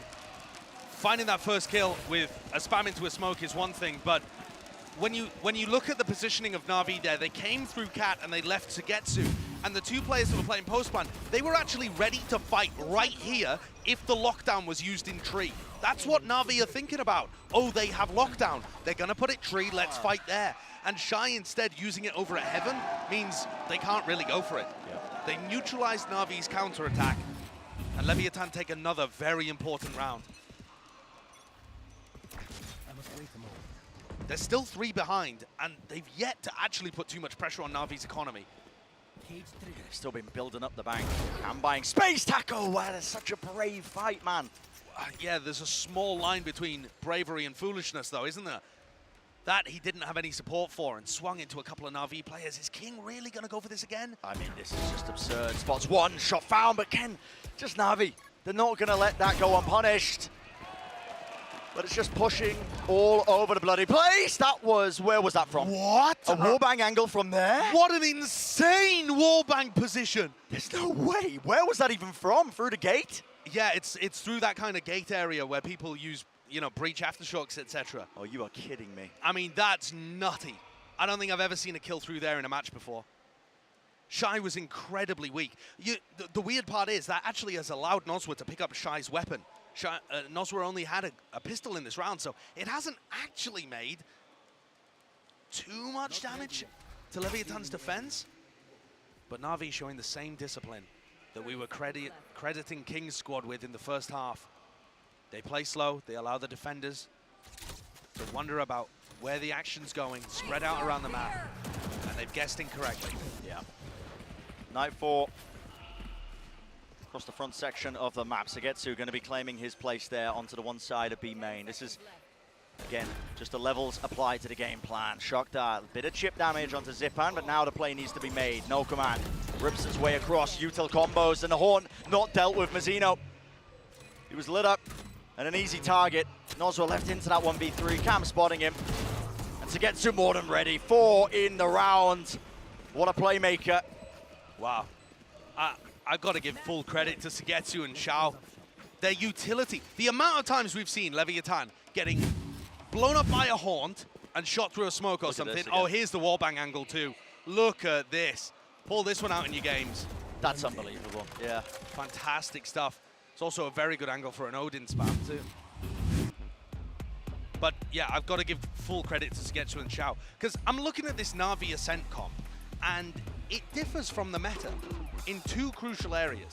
They're not running a Sova, although that's not too crazy, but the Haunts have been getting absurd value, and Xiao's fragging is also unbelievable. So Xiao is absolutely demonstrating the reason for that Fade pick. And then Sugetsu's Cypher, in theory, works very nicely against Taco and the way that they entry into sites, but it's more than that. It's so much more. Sugetsu's getting value out of cages on the retake, and this constant cam pressure keeps tagging people around corners. It's a weird thing to talk about. It is, but it's actually working. Yeah, they're getting a lot of information. They've tagged Mazzino for him to get killed during his ultimate. They've tagged King for CNED to push into the smoke and push him back. They're tagging many players at many times. And I think here you're seeing, you know, the different value that a player like Sugetsu can get just by playing hyper intelligently around his agent. And the setups on defense were also fantastic too. 4 map points for Navi on Leviat&'s pick. On the map where Leviat& looked like the best in the tournament. Well, we might have to be adjusting those notions. Change your expectations. Taco though wants to extend the playtime a little bit on this map with a kill like that. Lovely shot. Sugetsu removed. It frees up flanking if Taco wants to go for it aggressively in the round. He's got his Blade Storm online, of course. King on a tiny angle. Yeah, that's, I mean, just pixel angle. Nade as well pushing back that presence. What's the call being made? A lot of time still in this round. A one-way smoke means there won't be anybody pushing through that anytime soon, but Navi decide to cut noise. That's big. You know that CNED is still there. I love the fact, though, that they're pressuring King's nade out early. Oh, deep dart though through B main. Now they know it's got to be that A split. And so King again has to be the man of the hour, holding close that first line of defense as they're already trying to apply that pincer move. And a pop flash play. It is a dodge from Angel, but only bringing King down to his knees as Hunter's Fury rips its way across. Stops the rest of the Navi players from swinging through main to try and help him out. 25 seconds left. King's not going to be able to get rezzed in the midst of all of this, but it is that 2v4. Big ultimates have had to be used here for Leviathan, but it looks like they're going to be able to take this round. Navi probably just looking to do damage to the economy here. And Mazzino wants to keep this weapon. Yeah, you got to keep these rifles in the economy. You've got to be honest in this one, guys. Back away. There's no way they can win the round. But at that point, there was just pride on the line, is what it feels like. Maybe get a couple of kills, you know, get the confidence going for that one. Still, 3 rounds is what's going to stand between them, either losing their map pick or potentially bringing it to that OT. Nice adjustment from Mazzino there on the A defense, breaking the haunt so that King could hold a close position. We talked about Xiao getting tons of value out of his utility. It seems like Leviathan is starting to adjust to that. But if you're starting to adjust in round 21, oh, that's a little late. A little rough. Fragment over the top, and there's that again. Waves of utility that are so damn punishing. That was a seize fragment. If that caught anybody holding that common position, they would have been toasted. And that is a spot that King likes to hold at the beginning of rounds, and then he drops back to Generator most of the time. So a bit of a pump fake from Navi. They do love to do it, mixing in a couple of noise cuts as well, making sure that they can throw off the opponents. Down to that minute mark in the round, so everybody of Navi now grouping up towards B. Shy is in a really safe position right now, just jump peeking mid. Angel's going back sight in the hopes that he might be unhurt. I mean, TP's boathouse there, maybe for a bit of information, I'm not too sure. Still cam up top going to be dealt with, and, well, there was a dart, pawn, removed, still the dash forwards. The play not being cancelled, instead Navi want to take the fight straight to them, but already losing a player, being one down at the back of the site. Be matching them, and there's a bit of pressure being relieved. Mazzino TP's into the back, and he's got that paranoia. Sent flying right through Cat, needs an upgrade though. Looking to the back of the site, Noz was being destroyed. There's 15 seconds left in this round, and it could still get dangerous, but absolutely magnificent. The prediction shot into the cloudburst, knowing exactly where the players were going to be placed. Navi had 4 chances of winning this map and dealing a mighty blow to Leviathan. They've squandered 2 of them. Leviathan just looking so good there. Shy is constantly spamming into these smokes. I mean, and the amount of times that he gets it perfect. He just times the dash and knows the duration, knows the distance immaculately. Owner is just so animated, that guy. Wouldn't you be if you were coaching in this match? Yeah. No, I'd be stoic. I'd be like Mike. We sat there. I'm not saying that this is a must-win map for Leviathan. We don't know too much about Fracture, and Taco went crazy the last time they played Pearl. So it is feasible that things could still go to 3. Maybe Leviathan could still win, of course, if they lost this first map. But I think most roads to a Leviathan victory start by getting to OT and winning here. So it's forced Navi to take their final timeout, at least of the first and second half.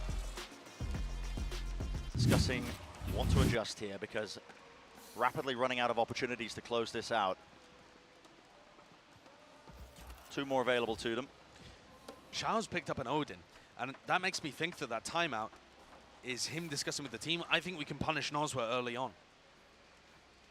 Nozwa, though, not actually running an Odin in this round. So probably not going to be in the same position, although he has been holding, you know, Recon Dart, Shock Dart, and he is jumping up there. Oh, yeah. He's on the line. And so biding their time, waiting for the dart, I think, actually. Dart, any sort of spam? No, unlikely.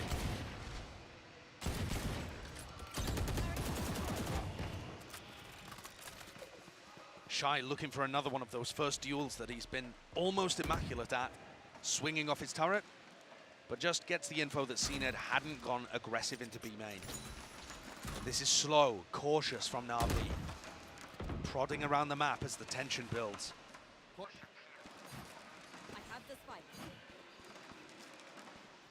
And the hope is that tension eventually will cause Leviat& to crumble a little bit. Maybe misstep, but so far they've been up for the task in most of their series when they've been on this global stage. No strangers. So it's really tense situations in this Pixel angle king. He's held here before.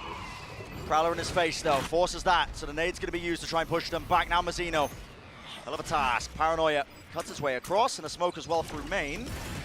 Just pushing through, there's nothing else to really help it out, but Mazzino once more laying claim to it. CNED though, forcing the issue, isn't he? Pushing all the way past Jenny. Cloudburst up top. Angle created. Taco though. The operator, it's so hard, and CNED, man, he's taking the fight right to them.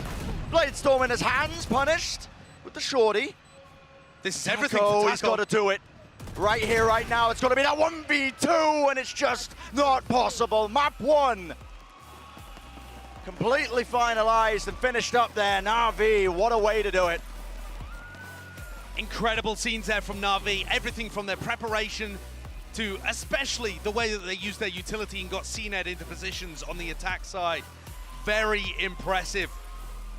CNED coming up with the goods towards the end as well, when things looked like it was possibly going to OT. That is a big blow for Leviat&.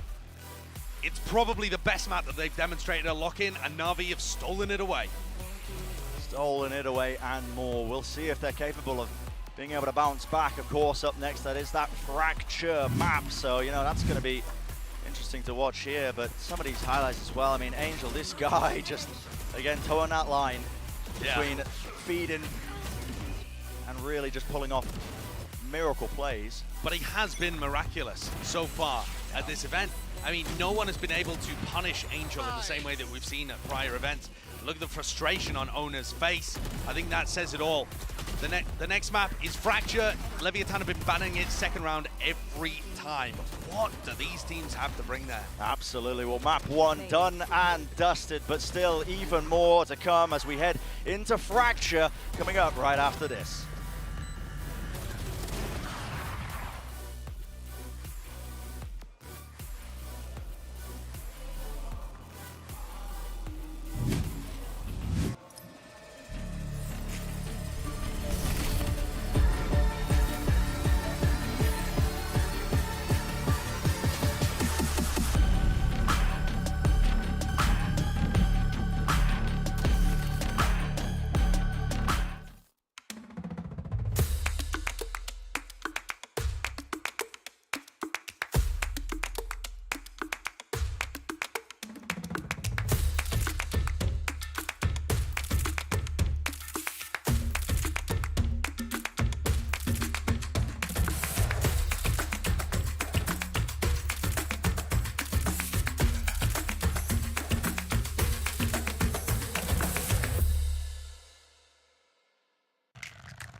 Red Bull gives you wings.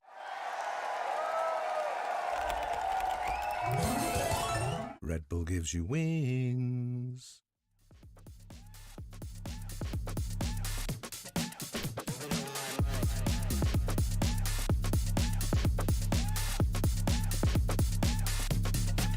You've been on my mind.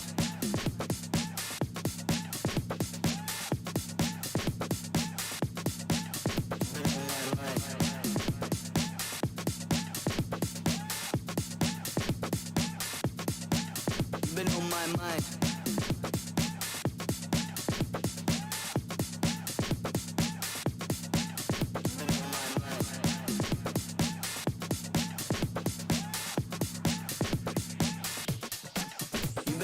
mind.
Navi, they continue their win streak as they take map 1 against Leviat&. I'm your host, Yingsu, and I'm back here with Mimi and Bala. This is the second and only time Leviat& have ever lost on Ascent on an international tournament. And Bala, it is against Angel and Co. once again. They just have their number. Yeah, on Ascent too, where they look so good in earlier stages of the tournament. I think Navi just has their number, like you said, and it's because of the things they're doing. In my opinion, Angel in that map, the calling that he was doing, and again, the prep that every player is putting into that Sugetsu wall bang, the Shao ace. There's so many moments that you're just like, this is too easy for them. And there's one in particular that I'll show later that just Angel, it's the type of thing that you see from him constantly. Yeah, it was a great map from him. And I think the way that Navi defaults on this map is so excellent. Because you could see multiple times where Leviathan wants to fight forward, they want to go for some gambits, take space on this map, but they were never being allowed to do so because Navi was so oppressive. And when Navi eventually went for these executes, it was so good as well. Yeah, and they throw a little fake here towards short. But what I really want to do is bat chest about Angel, because this guy's a boomer like me, and I know Josh the other day was talking about King and how, you know, he made Vitality bend the knee, but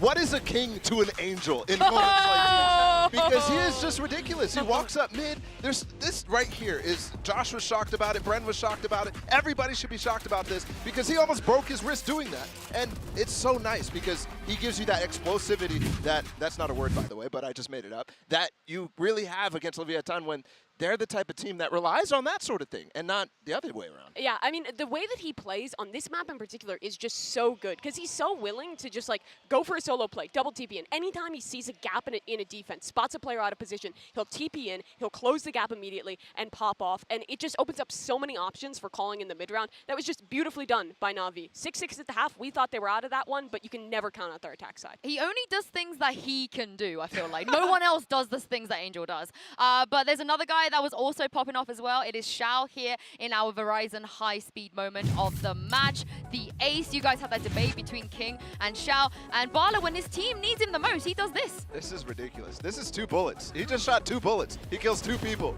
and then continues to swing once the rest of his team is there. The patience for him to chill for a second as well. That's insane.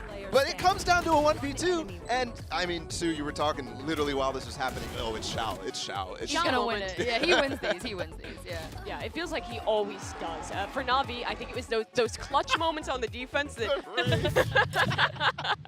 like, it was moments of that got them into the game. But what closed it out was Angel and the calling on that attacking side. And for Leviathan, in the pre-show, I was like, they've never had a half thus far where it seems like they are completely locked out. That's exactly what happened here. Despite taking multiple timeouts, they never were able to find a solution to what Navi was throwing. They're gonna have to dig deep here before map 2. Let's get a take a look even in the warm-up of the Aim Lab shoot-around with King this time. Mimi, you spoke a lot about him, what he brings us to this team. How much do you think he needs to get his team together and step up going into fracture? I mean, I think a lot of it is going to be on him and also on kind of his ideas during the offseason. It's been a long time since we've gotten to see this team play on Fracture. We never really got to see them play it at Champions. So this is something where he's going to have to come in, have a really good idea of as a caller of how he wants to play this map, and actually this time succeed in outcalling Angel, which, as we've talked about a lot, is very difficult to do. Yeah, and I think what was really tough as well was Navi put themselves in such a good situation. In that second half, you had to give them so many opportunities to have that match point. They were so calm the entire time. You have to be pressuring them. And I think one thing that is really good about this series from Navi, and just in general, is the way that they work the map pool. I mean, Josh was talking about how Fracture is kind of an unknown quantity from Leviathan, but for Navi, it's been a strength for them in the past. And they really haven't been relying on it. So the way that they kind of make their pick really flexible is a strength that they have that other teams aren't really willing to do. Which, I mean, I'm sure that made it quite difficult for Owner and for King to figure out where they were going to go in this map pool, how they wanted to prep for this one, but I'm sure they knew that Fracture wasn't going to be a possibility. Now the question is, what have these teams answered in the offseason? What is the composition they're going to run? Because previously, both these squads, we've only really seen it in the chamber meta. Well, let's have a look here in the Prime Gaming Agent Select. We don't really see Leviathan play at all this map, Bala. They played a little bit in the offseason, but one thing I want to know for sure right off the bat is what is Navi going to go to? Because in my opinion, the Omen comp is dead with the new meta, with the way that they do it anyway. They do it anyways. And the reason I say that is because the one-way in A main is gone. The one-way in so many positions are gone, and they go for it anyways. Yeah, it's really interesting to see them go back to that one. Leviathan also running a double controller comp. But what I'm interested in is CNED versus Taco on the race. Both these players, known for their jet, have looked fantastic on it thus far. And I think there's going to have to be a bit of proof for both of them if they can be adaptable. Yeah. Well, map 1, that was all Navi. Let's see if Leviathan have what it takes to get back into this, Josh and Brent, and take us to a map 3. Wouldn't that be something special? Map number 3 potentially there, but for the Leviathan, a massive task ahead of them here. On their opponent's map pick, got to bring it all the way back for that chance of not only revenge against the team that knocked them out at Champs, Josh, but also a chance of trying to claim the highest finish they've ever had in a tournament. Yeah, it means so much for Leviathan, and yet they always keep running into this gatekeeper squad of Navi. The desk was talking about how Navi have had their number before in the past, and also I feel like, again, Navi are just such a barrier for Leviathan to get through. This map is such an interesting choice too. Leviathan have been second round banning it every time in this tournament so far, and it feels like for Navi, despite the fact that they're on the hunt for that second trophy, the first team that would ever do it, they're just so happy to play whatever, anything. Really treating this tournament lock-in at Sao Paulo as a bit of a jaunt at times, honestly, as well. These pick bans across the board.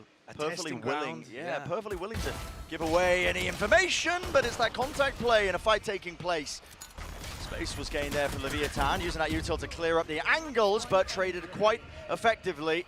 And down to just Mazzino, already position known, and CNED not even offered the chance to hit any bullets. That is the third pistol in a row that's gone the way of Navi. Think about how different map 1 could have been if they'd traded pistol rounds. If Navi hadn't been allowed to have access to a bonus buy, it could have made all the difference in this series. And when I think of top South American teams like Loud, like Leviathan, I think of excellence in the pistol and in the bonus. Leviathan have not showcased that here today. and it may end up hurting them. No force buy either. So Navi allowed an opportunity to build the bank up early. And there are so many interesting things to talk about with these compositions. I think I want to follow up from the desk immediately, though, and just the CNED Taco story. Yeah. We saw them go head-to-head in the jet battle. I think you could say that CNED came out on top there, was able to be set up by his team a little better and found a ton of value. But it wasn't the defining factor. The Raze battle here might end up being defining. We've seen both of these guys struggle a little bit more on Raze compared to their jet.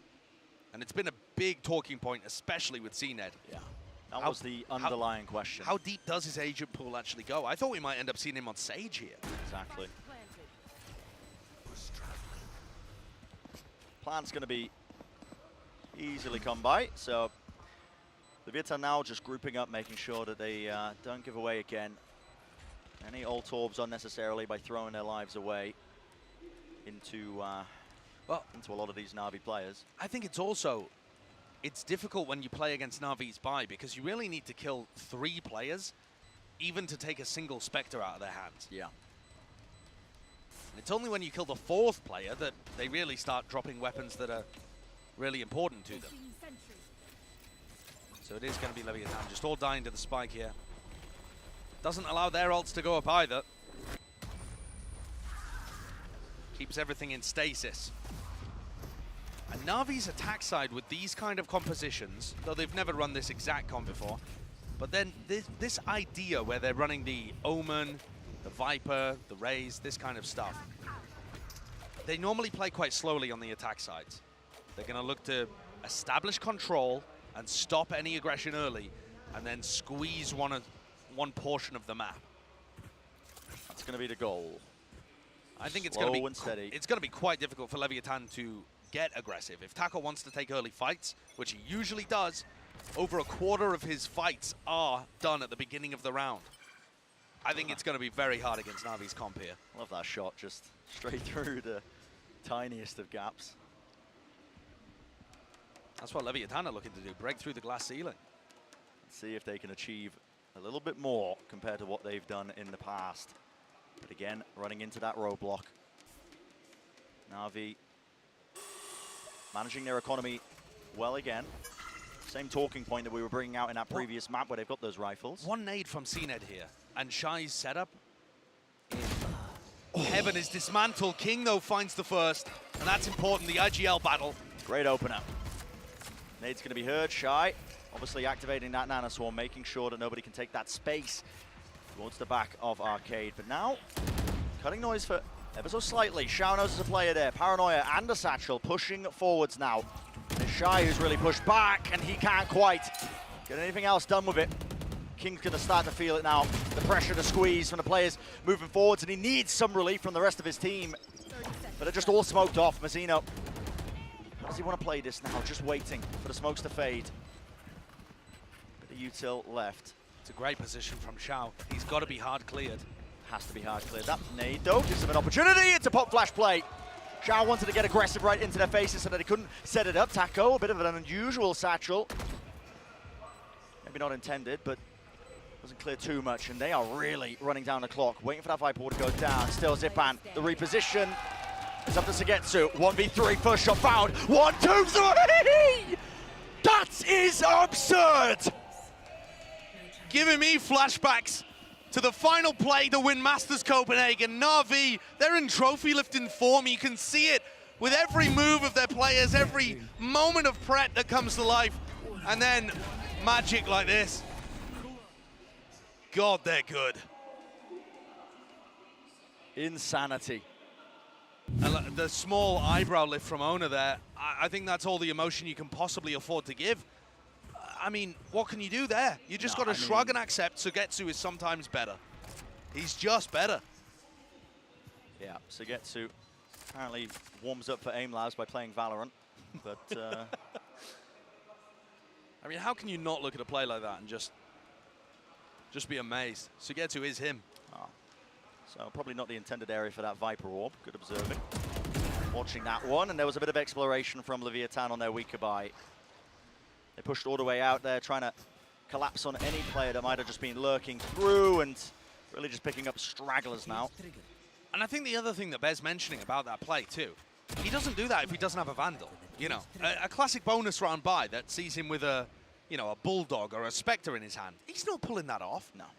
Navi's maintained their place at the top of the scene in terms of being great on these round 3, round 15 buy manipulations. And I don't know why other teams haven't started doing it more. Yeah, it's given them a massive edge.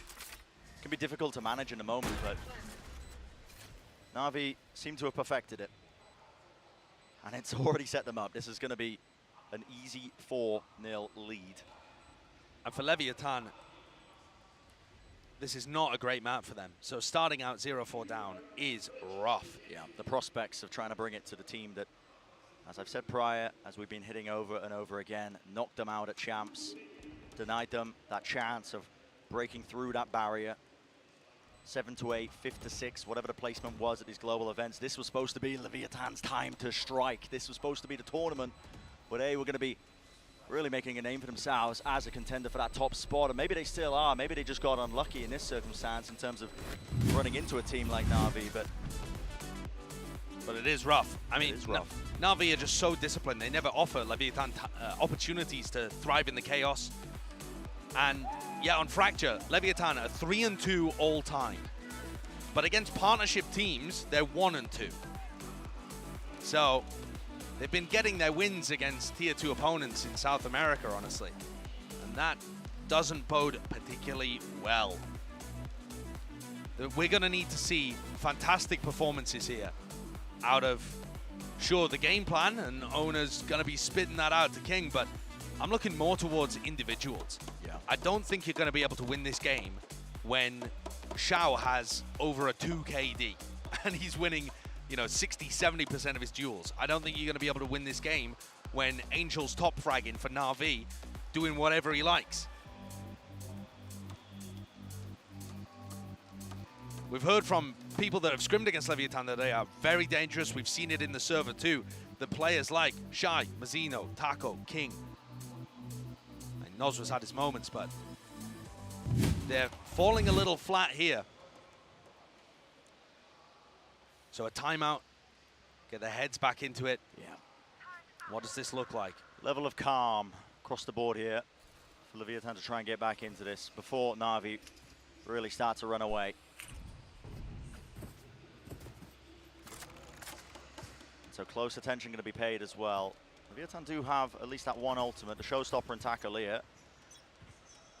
Could potentially do something with it. Looks like they're setting up for a bit of containment there into A Horse early on, but guess what? Navi are nowhere near. They're just holding pretty far back, ensuring that there's going to be no sort of push or shove. And this is the game plan always from Navi on this map. It's to very, very slowly, cautiously and safely take away map control from you on the attack side. Yeah. And it means for Leviathan, they need to find their moments and pick them very precisely as to when to retake control on the defense side. If you feel like you've lost Halls or you've lost Arcade, you need to group up and fight it and retake that area. But when in the round do you do that? That's going to be a big challenge for King. For Fracture, a map where, listen, the attackers can start in 4 potential positions. This double controller comp can be really suffocating. Early util. Thread the needle with that one, King. Gets the one, but traded. So the nade did push him far out of that position. Nano Swarm at the feet. Through the smoke. That's to ensure that Angel can't follow it up, but you can't with this now. Shy. One after the other. Nozra, what a swing, but again, the discipline's there, and a satchel across Mazzino. Angel just caught so unaware. Xiao forced to back away. Okay, sure. Taco using his ultimate too. Presumably that was when he was actually getting out in the first place. Yeah, maybe a little bit earlier when the heat was turned up, but for Xiao, this point, time far too low for him to I mean, clutch any sort of play. So, okay. He's a clutch menace, but he's not winning that one. Yeah. A great round from Leviathan. And what did they do differently there? Well, first of all, King, under extraordinary pressure, finds the first kill. And so, despite having multiple players posted on his position, he actually gets one before he's inevitably traded. King is always dying there, but by getting one, He equalizes the situation for his team, and he gives the timing for the rest of the Lev players to swing through smokes. Yeah, not just one kill there as well. He got a snake bite off so they couldn't follow through. Yeah, yeah. He does a lot under immense pressure. I don't know whether he's always going to be able to give you that value, though. And so finally, that one round that Leviathan were hoping for, hunting for. Navi this time starting to threaten from the north side of the map through Arcade. That's going to be 3 players ready and waiting. A couple of them holding in far back positions just in case there was any sort of flash play. TP though, Xiao. That's advanced, and the nade as well pushes off that angle. Nano Swarm is a response to that, so Shai doesn't want to give up that space too easily, but he is now once more going to be feeling that heat. Paranoia cuts across. Shai. Look how Navi just take the map portion by portion, turn by turn. Yep, the Paranoia actually fading away though, so Shai's still available, and that's a satchel across. Wow, almost being able to get 2 there, VCT. What a way to crack open the site. Linking up with the rest of his team now. Spike in the hands of Zipan. And just waiting for this one, maybe for the Viper Wall to come back online, a bit more fuel for Sugetsu. But time is going to start to run low with this kind of pressure, 34 seconds. Nozwa should be hunting for a duel here, I agree with this, because if he gets a kill, suddenly Breach Ult is online for retake or for plant denial. And so here we go, nade into the corner, stun as well, fault line pushes him back. Zipan with that plant, he got his ult online. No command, goes across, survives on 5 health as well, is going to keep on kicking. And what is the play to be made here by Leviathan? A call is made to save. Wow. Leviathan save more than any other team at this kind of level, but it can be heartbreaking watching them do it. 4-1 down and just giving up the 5th.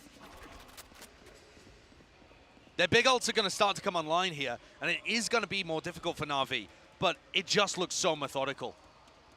And I think this is why a lot of people were favoring Navi in this matchup. It's not necessarily because of what they've done in the past. Yes, this team has lifted a trophy, but when you watch them play at Lock-In so far, and admittedly a small sample size, the way they move around the map and take space from people and the util combos and the peaks, it's, forgive me the hyperbole, but it's verging on perfection. Yeah. And it's really difficult for these opposing teams to find avenues to disrupt it. I mean, let's think about what Leviathan could do in these moments. They could try and refight, they could have some kind of trap play in an area of the map, but those are prone to going disastrously wrong. They could send somebody on big flanks, because getting rid of Sugetsu is going to really stop the attacking side, removing that Viper Wall. But again, trying to play aggressively into Sugetsu and Angel when they hold such safe positions it's hard. Couple of shots fired though from CNED, so that's some presence towards Arcade that might just anchor those Leviathan players. You can see King was holding it, but okay. Nice little glide over to the south side of the map, keeping Sugetsu, I should say Angel, over towards the north side. A fight being taken, Boombot. Don't think it revealed too much there. Zipan has so many of these great flashes. This kill could be everything, but Mazzino doesn't quite get it. He misses it. Just that one sightline sees it. Oh my goodness, Mazzino maybe faking the jump up there. Yeah, okay. Angel though taking that space, no fear. There's a fault line cutting across. Nade down to the ground as the cage was dropped out. Angel is doing so much right now to misinformation.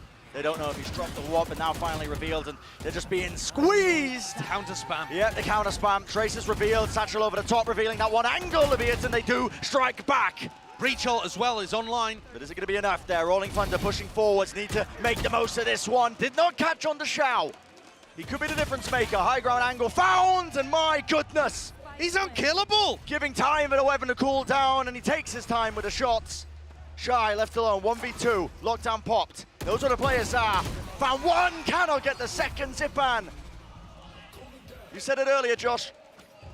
It's really just approaching that perfection in terms of the way they play, weaving in and out, but it's heartbreaking for Leviathan. So many instances where they're just one player away, taking down that extra element to be able to take the round. Mazzino getting stuck on site though and spraying with his Vandal offers that first kill maybe a bit too easily for Navi. And that duel there, Xiao onto King, a game changer. Xiao's had so many of those moments. This tournament, I think he's been the best player for Navi, and he just feels unkillable in some of those spots.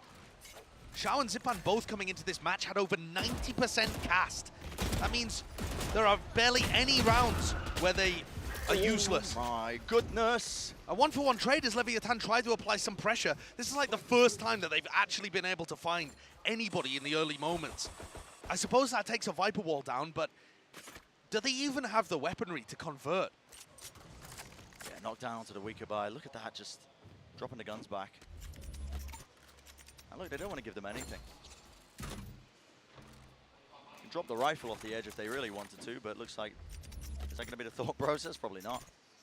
And they wait it out. Tension builds in rounds like these. The Leviat& are going to be the ones hoping for a shining light in the dark in moments. Anything to answer back. There was a fault line and a nade play there off the contact. Cena now going to be using his own to try and clear the close angle, and guess what? Taco was caught this time. Flash fully blinded up. Noz was there. Frenzy though can only do so much. Gets the reload off though, and there's the second kill. What a huge play by Nozwa. Quick TP pivot though. It's going to be the ultimate online. Instead, Xiao actually just trying to set up the crossfire. Gets into the site, and Shai's left with nothing but a classic. Another moment there where King could have been a game changer. Had he got that kill onto Zipan, that could have been round over. Now it's left down to Shai once again, facing the same two players. Zipan's weak though. One bullet will do it, but the reposition, look at this. That's so smart from Zipan. Knows that Shai's going to be claiming that weapon. Knows that his position is going to be in halls most likely, and so they set up the crossfire. High-low setup, and you just don't expect that. I mean, Zipan. It's such an incredible off angle. And I think the final line of defense for both of these teams, they've both looked immaculate so far up until this point in the tournament. But Xiao and Zipan still look immaculate. They are winning moments so consistently against Leviat&'s players who we've seen be clutch, who we've seen hit incredible shots, who've been gobbling up their side of the bracket. Let's get this done. But Xiao and Zipan at lock-in have been the definition of consistency. There is nobody that can make them crack. Where is the answer from Leviat&? Oh my word. Trying to offset some of that maybe. There was spam from Cena early in these rounds, but somehow gets away with it as a kill. Viper's Pit in B main won't do too much for King because there's only one player lurking. That's Angel just on the outskirts of it. And if King tries to make a play, if he feels like he has to, Cam spots him. Spam from Angel. But they've given up so much already. Taco is looking to try and get on a flank here. Oh, and Sugetsu just murders him over by the south side. That's my point. If you try to flank, these Navi guys are just so aware of it. And look. They're everywhere. Is Leviat&' feeling like they have to make a play? You got to push every single avenue. Someone's got to step up and be the hero, but it's not going to be King, not today. Navi are battering Leviat&, mercilessly taking them to task. And it looks like there are no win conditions. Yeah. This map looks like a first round matchup where things are horribly mismatched. Just Navi, the top seed, Leviat&, coming in with no expectations, no ideas. Map 1 obviously didn't feel like that. Leviat&, had their chances to win. Had they taken a pistol, we could have seen a very different story. But out here on Fracture, it's the same story we've seen from Navi. Their map pool is impeccable. Yeah, I mean, they are playing everything under the sun. 5 maps in the pool now. They look immaculate on. We haven't seen their split. And they're perma-banning Haven. They used to be amazing on split too, by the way. What is this team? And it's just trying to punish now. Anything to get that second round. Desperation, listen. Sometimes makes the most of it in rounds and moments like that. So 2 players fall. And the spike. Yeah, rifles in their hands on top of that. So, but everyone's left Nozwa. Nozwa's just alone there holding that angle? I mean, okay. But this is the problem. Leviat&, have gone so aggressive at the beginning of the round, pushing out Arcade, that they've given up information everywhere else, and they have no idea where Navi could be.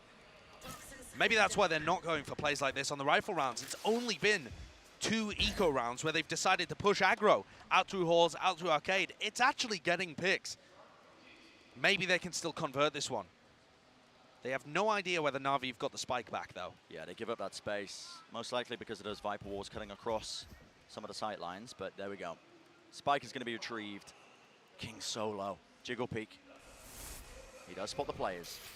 It's going to cause that wall to go up, and guess who's close? Proximity. Tackle. Yeah, can't quite claim the shot, but King, good for the trade. Sugetsu, though, already making his moves, and he noted there's a player ready and waiting. It's King. Just not enough to do it. Still, the snakebite will bring Zippin down to his knees. Spike in their hands as well. Still, prioritizing the res there. Shy is miles away. Spike in their hands with 11 seconds left.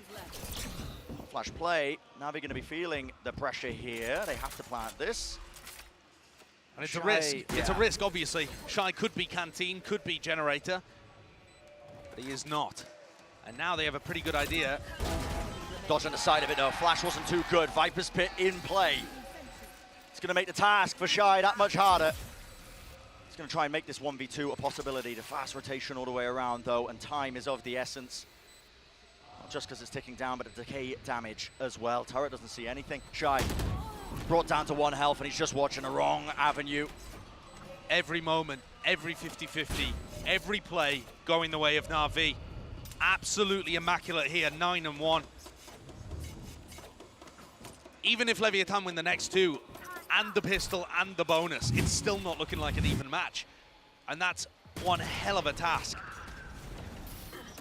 I love how aggressive Sugetsu is out through B main, working off the rest of that info. And Zipan forced to bow before King, but not for very long. Brought back up and allows Sugetsu to win the round. It's reactive plays working off the comms of the rest of the team. It's perfection. Just dominating. Just dominating from Navi. Leviat& are trying to get aggressive here in halls, 3 players, but Navi are happy to give. They use the clock as a resource. And again, the first kill goes the way of CNED. Just a reaction from the opposite side of the map once more. It is so diligent, so good from Navi. Showstopper did go wide, but these players are starting to feel it. Oh my goodness, the rocket tackle here can't even claim a kill off of it. They want to hold on to this space, but Navi have got all of it into halls. 3 players in the sand to try and contest this one. Smoke blocking one avenue to spray down from Angel, wins the fight out, and it's Navi again who do respond once more. Time and time again, and it feels like nothing can be done. Heartbreak for Leviat&. Can't quite claim even just that second round. And the picture that was being painted from the other pros that had played against Leviat&. Before this tournament was, this is the time. This is the breakthrough moment for this South American squad. And instead, it feels like the same story again. Yeah. Fall into the gatekeepers, looking super promising, looking like one of the best teams in the tournament until suddenly, they don't. And the dreams get shattered. Final round of the first half. But it's looking all but done. Tackle here, it's desperation, isn't it, once more. But Navi have so many different looks. They've never been that aggressive in halls at that point in the round, and suddenly they are so prepped. Ult ready and waiting for Nozwa. Wants to try and make a play of it, but look at Navi again, man. I mean, the fast play in halls, and they just cut noise. Angel's calls are so dynamic. It doesn't matter what you see from Navi. They could be doing anything. Sometimes they'll hit off the back of that. Sometimes they'll back away. Sometimes they'll cut noise re-hit. It is impossible to tell from your perspective playing against them. Nade at the back of King. Doesn't see a thing with the paranoia. The double satchel over the top. Oh, well, okay. Bit of a Viper difference. Rolling Thunder now, pushing forwards, but that's not the weapon for the job. None of those angles. And they're just being caught unaware. Still Mazzino makes the most of this one. The lockdown, CNED. Well, you're going to be detained, son. Pushing a little bit too far forwards there, but... Do they have any idea where he is, Do they dare even hunt for him? Exactly. Because already, that's going to be fading away. And Nosra doesn't even catch the corner. No. Half clearance at best. And CNED detained still gets the kill. Insanity, man. Insanity. In the midst of all of that, the clock running down and Navi get the plant. If that isn't a microcosm of the entire map so far, I don't know what is. Just sums up everything that's been going wrong for Leviat&. Navi getting away with anything they like. And it will have to be the ace for Mazzino to get the second round on the board. He claims the third. What more can he really do? Util flying in his face, snakebite. A little bit wide there. Desperation, isn't it? Word of the day. When you're watching a map like this, 11-1 is that scoreline from Navi. Sheer dominance. And they are just looking absolutely untested on this map. And guess what? For this halftime, we'll change things up a little bit more. Doug is down on the floor with a special guest.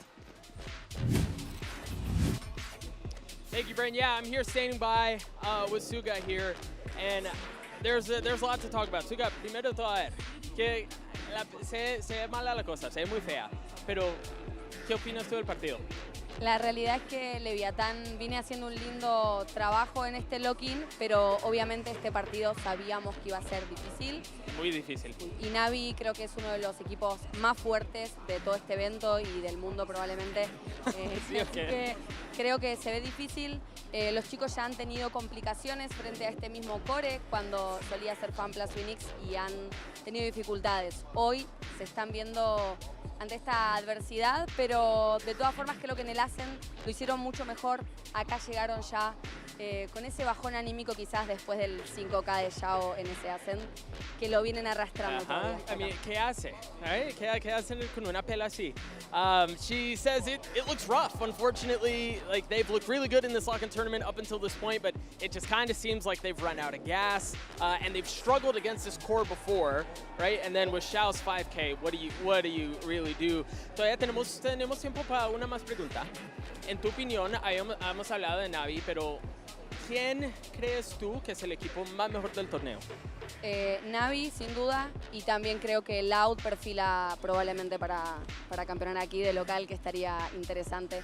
Si es que Leviatán no logra tomar esta oportunidad en el cambio de lados, creo que Loud es claramente un favorito.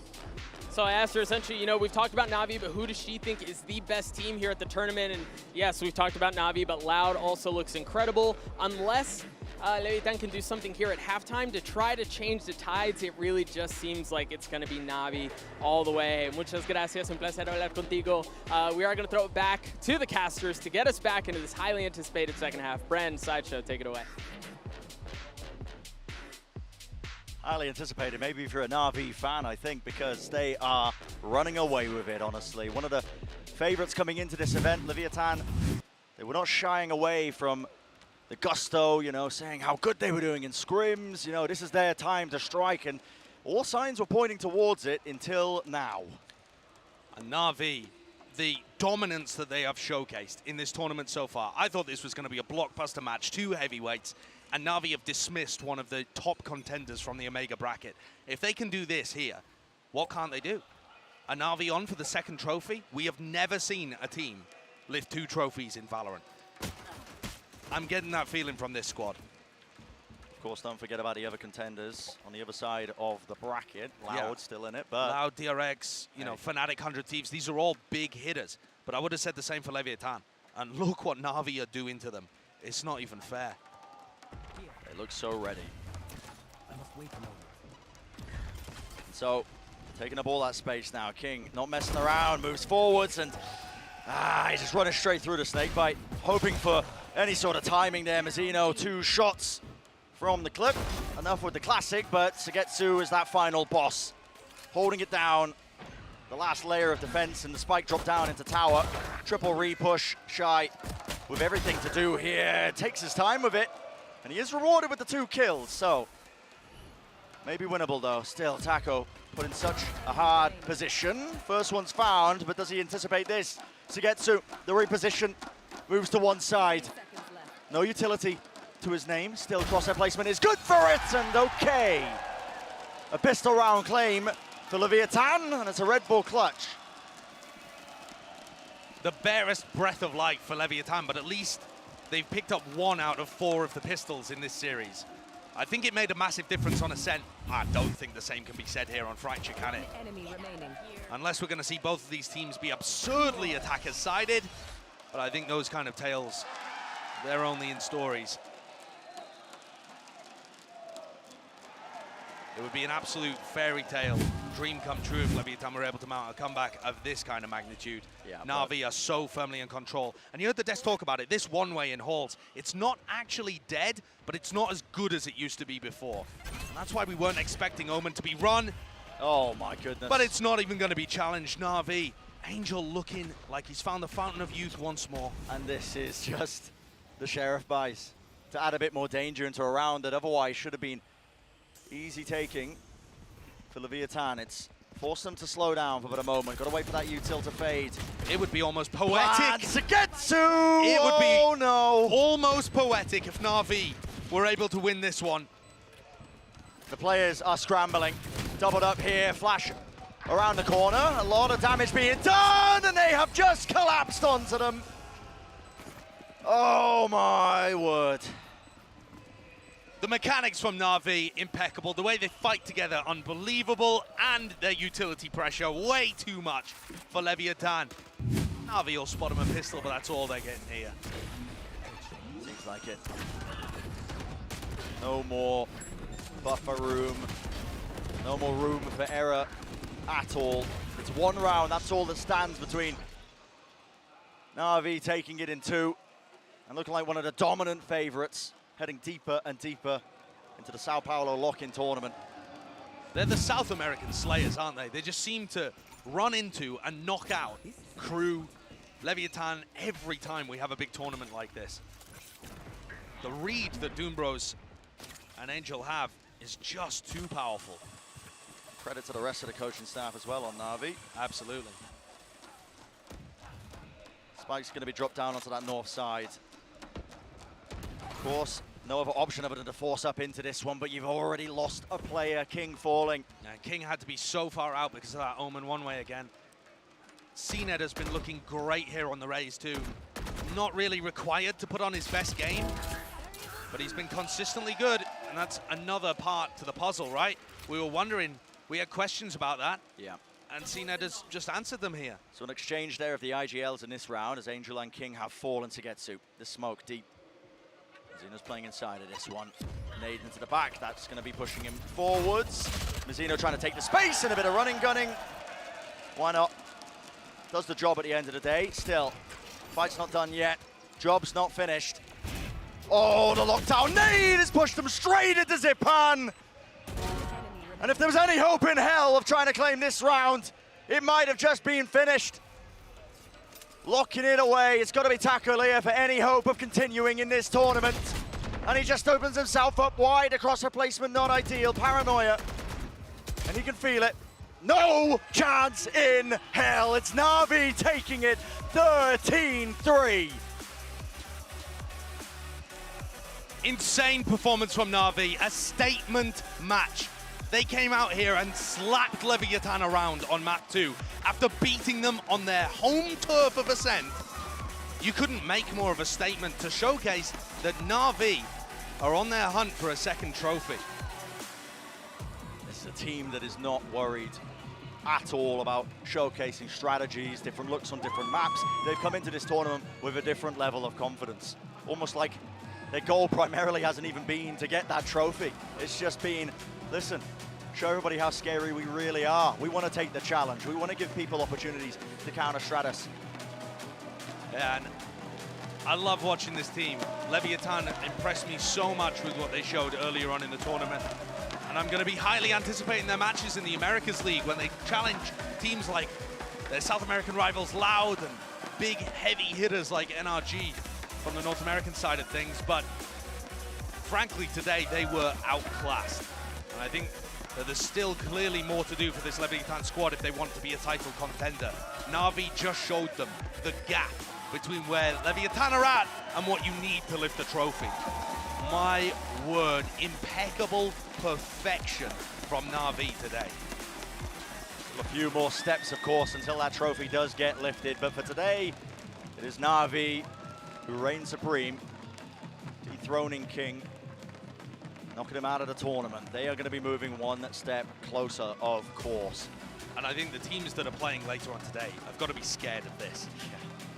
I know that, you know, you've got another EMEA super team on the other side of the bracket and North America's last hope. but Navi have taken every team and ground them into dust. Shao's barely died. Yeah. There are some players that might have died more in one series than he has the entire tournament so far. I mean, don't hold me to that, but I feel like it could be true. This Navi squad is just showcased over and over again now that it doesn't matter how many levels to their play you take away. You know, you remove Angel, he's often the first death, not that it matters too much. CNED, whatever, it doesn't matter. Listen, they've got those heavy hitters waiting at the sidelines, at the back, right behind them, ready to trade. Tagetsu, Shao, Zipan, it doesn't matter. I also think you've got to give credit to Angel because he hasn't let his team down in any of these moments. The calls have been outstandingly good. His control over the team is wonderful too. The way that he's molded CNED over the last 4 months into being much more of a disciplined player that still has the flair. And then Navi have got all the individual fragging from everybody, including Angel. He's out there popping heads against some of the scariest players in the world. Yep, found some serious firepower. That's what's going to be waiting a lot of teams as well as we, set up that second series of the day as well, because they've got that to look forward to.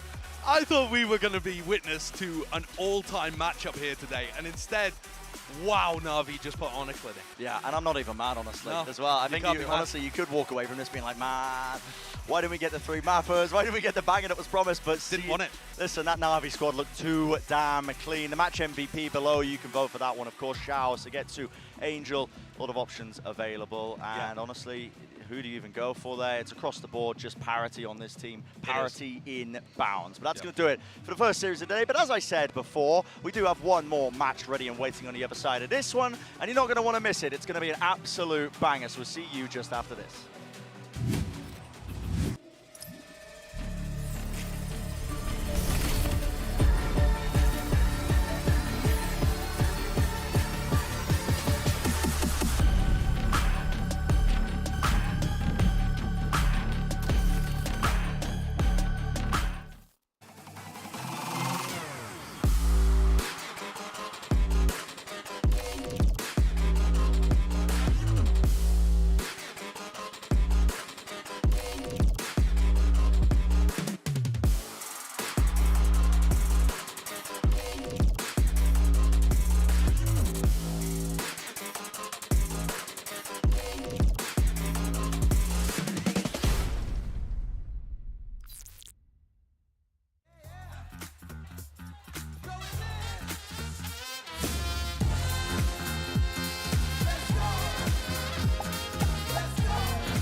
Welcome back to VCT Lock In. I'm standing here alongside Zipan, and really, you guys just destroyed Leviat&. I mean, there was a lot of excitement for the series. People were like, is it going to be a 2-1? Is it going to be close? And you guys obliterated them. But I want to start with asking you specifically about your individual performance. Your first kill to first death ratio is just obscene, man. I think last time I saw it was 16-4. That's pretty good for not being a duelist. Yeah, I agree. It's pretty good for not being a duelist. No, I think just everyone on the team is super aggressive. Right now we're just floating with confidence. We're not scared to take any duels. I think just everyone on the team is also getting a lot of entries. So yeah, just confidence right now, I think. Oh, I mean, you're also getting, like, it wasn't you, but your team's getting TikTok kills through walls on Ascent. It's really just kind of dumb. I want to ask you about your strategy in regards to your map pool, because you guys have played 6 of the 7 maps, if I'm not mistaken, and it seems like this is just a far more broad approach when it comes to strategy in the tournament. Is that something that you did intentionally, and if so, why? Yeah, I mean, we are confident to play every map. Obviously, coming into this tournament, we don't have any footage on the enemy team, really. So we just decided to go with our strong maps, but we're confident to play every map. So we were kind of surprised against Leviathan because they picked Ascent against us, which is kind of our best map. Sure, it's theirs too, also, yeah. we have footage on them, so yeah, we were kind of surprised, but I guess didn't have any other option. I mean, it was bad. It was real bad. Very last question I have for you, and then we'll throw it back to the desk. Given what we've seen out of Navi up until this point, you guys seem like the best team in the tournament, and there very well may be a gap between you guys and the rest of the field. May be loud, but either way, it just seems like you guys are clicking on a different cylinder. You're getting better round after round. Why this team? What is it about this team? What's the magic sauce? I just think, coming into this year, we kept 4 of our players right, so we still have that good chemistry, we got that good core, and with the addition to our assistant coach, like Angel can focus more on shooting instead of making strats and stuff. So as everyone on the team has incredible firepower, everyone can pop off, and that's what just makes it so strong. We have good strats and everyone has incredible firepower. I lied. I have one more question I gotta ask you. Angel's first contacts. I don't get it, man. Does it ever drive you nuts to see your IGL being the first one to go take a fight, the first one to die? I mean, what are your thoughts on that? 2 weeks before coming to Brazil, we were boot camping, and Angel, he was top rank every practice. So I don't know what he's been doing in the off-season, but it's clearly working. I don't know, it's just incredible to see him, 33 years old, just playing like he's 20 years old. He leaves hope for the rest of us old guys, and if it ain't broke, right, don't change it. Congratulations on the win, bro. Congratulations on what's left for you guys in the tournament. We're gonna throw it back up to the desk to break down the series. Thank you very much, Doug and Zipan. Bala, before all of this started, you were pitching to us Navi. They are the best team in this tournament, and I think they proved that to you. Yeah, this looked like every single one of their other games so far. The 2 other games, especially that one against Team Secret, they got challenged on the first map, but did they really? And then the second map, they just come out. I mean, this was their most dominant too. And I just love what Zipan's talking about how comfortable they are playing different maps, how easy it was for them to play it into Ascent there because it feels like it's their favorite map. It just feels like they're so flexible in this game. Yeah, this is also a team that is just so good with rolling through momentum. The casters were talking about this early in this map, right? They are almost always winning those pistol rounds, going for the FPX buy, I guess maybe now the Navi buy since they've changed their organization, and then just rolling that momentum forward, keeping Vandals into the bonus round, winning that, and then just converting all the way through. Every one of their players is looking absolutely incredible on an individual level. Angel is calling a great game, and for the side of Leviathan, it just felt like they ran out of options on Fracture. Yeah, but also when your players are doing things like this, which is so dynamic, shout out TP's over here, and it's hilarious because it baits the players away, but also sets up this crossfire here between Zipan and Shao to take the final fights really, really easily. Shy actually, when he started this round, when that TP happened, he rotates away. He actually thinks they're going back towards B, but also you're getting that TP and crossfire in. It's these types of things that Navi consistently do that are so impressive. And it's exactly the synergy that we heard about in that interview. This team have played together for a long time, and the individuals are all very very, very comfortable with playing with each other in these clutch situations and consistently winning them. Well, all of the players on Navi were incredible today, but you guys at home had the tough task of voting just one for the MVP poll. We have the results here, and this is who you guys voted for, and it was Xiao, and it was the Xiao show today, let's be honest. I mean, I'll give it to him just for that ace on a sense. Like, that thing was disgusting, but I think Sugetsu on the second map too had some moments, some clutches that definitely deserve some praise as well, but Xiao for sure. He's clutching, he's good in the, I mean, he's playing different roles too, playing the Omen in both Icebox and Fracture now, so he's flexible too. Here's the thing, I am getting echoes of what this team looked like at Copenhagen, where they have a couple individuals that are really good in the clutch, but really it is every single player stepping up at such a high level. We had Xiao winning clutches, we had Sugetsu winning clutches throughout that one, and we also have Angel now, like we heard in that interview, being more and more enabled to absolutely thrive as an individual. The way that he plays and calls in Valorant is so unique, and I think it always does such a great job of setting up his teammates to find rounds like these. Yeah, and I think they're more than echoes. I think they're reverberations of what happened at Copenhagen. I think they're even stronger than what happened at Copenhagen, honestly. I really think what you just mentioned about Angel being able to be freed up, maybe by the assistant coach in Latex, is really good. Yeah, and I think that now kind of sets up the question of, they're in the top 4, can they be the first team to win 2 tournaments, 2 international events? And for me, it feels quite likely. Heading into this series, they were the team that has impressed me the most. But I was also incredibly impressed with Leviat&, and this team absolutely decimated them. On Fracture, Leviat& was never able to get into the game whatsoever. I mean, no one does that to him. This was supposed to be a finals level match. Yes. Finals level match. I mean, Leviat& was touted as such a good team, and unfortunately we have to say goodbye to them, but this was supposed to be a finals quality match, which begs the question, what is going to happen next? Well, because this team is insane. Well, that was actually the worst international map performance Leviat& have ever had. The second worst was a 13-5 map loss against DRX, but I don't feel like that was much on the fault of them. Navi were just that good. Unfortunately, we've had to say goodbye to Lev. They're out of lock-in here. But Mimi, we will catch them in the Americas, and I have faith that they're going to make it to Tokyo. Yeah, absolutely. I think that this team looked absolutely incredible. They came in with sky-high expectations. Everyone was touting this Team Scrimbucks coming into this event, and I think for the most part, they lived up to it. They had great ideas. They still thrived in the chaos, but they had built a lot more structure into the squad.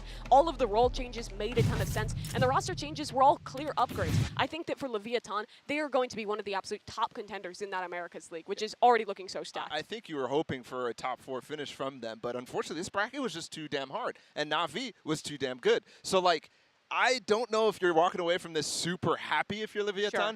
And also, I'm wondering, a top 3 finish in Americas is really tough. I'm wondering if they might be one of those teams that need a win here for the Americas League to make it to Tokyo. Well, we'll see in due course. But we have one more match on the way coming up next. It is 100 Thieves versus Fnatic. First, check out the Prime Gaming post-match highlights here, and we'll catch you on the other side. These are 2 of the best teams in this entire tournament going head-to-head. Angel looking to lead Navi to pick up another trophy, and King, they're just looking to make history for Leviathan, and so far they already have. There's one player at the back of the site, that's Xiao. Got to do the most. Okay, 2 kills. Left to that 1v1, Xiao. He set them up, but can he finish it?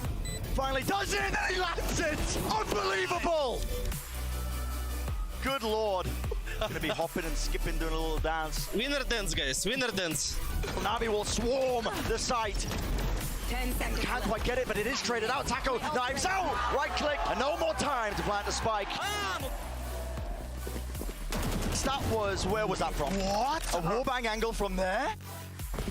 So hard, and seen it, man. He's taking the fight right to them. Nice. Map 1 completely finalized and finished up there. Navi, what a way to do it. It's up to Sugetsu. 1v3 first shot found. 1, 2, 3! That is absurd! One tops, one tops, one tops, one tops, one tops. We have time for massage.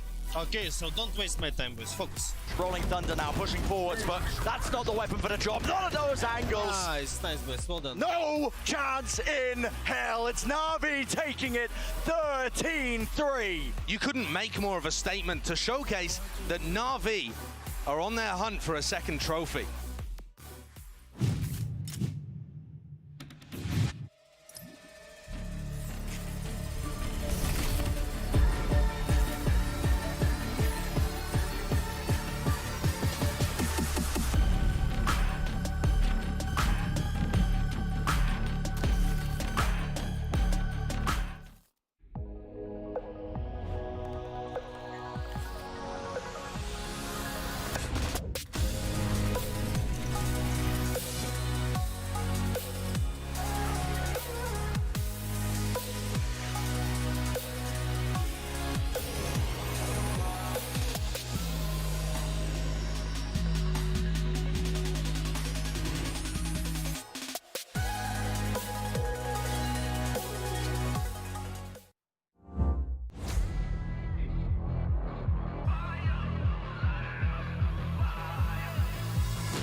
Red Bull gives you wings.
Hype on the track.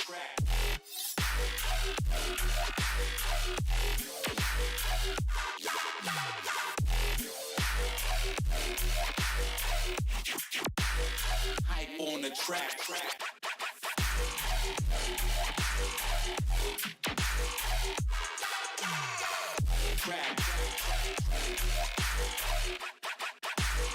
Hype on the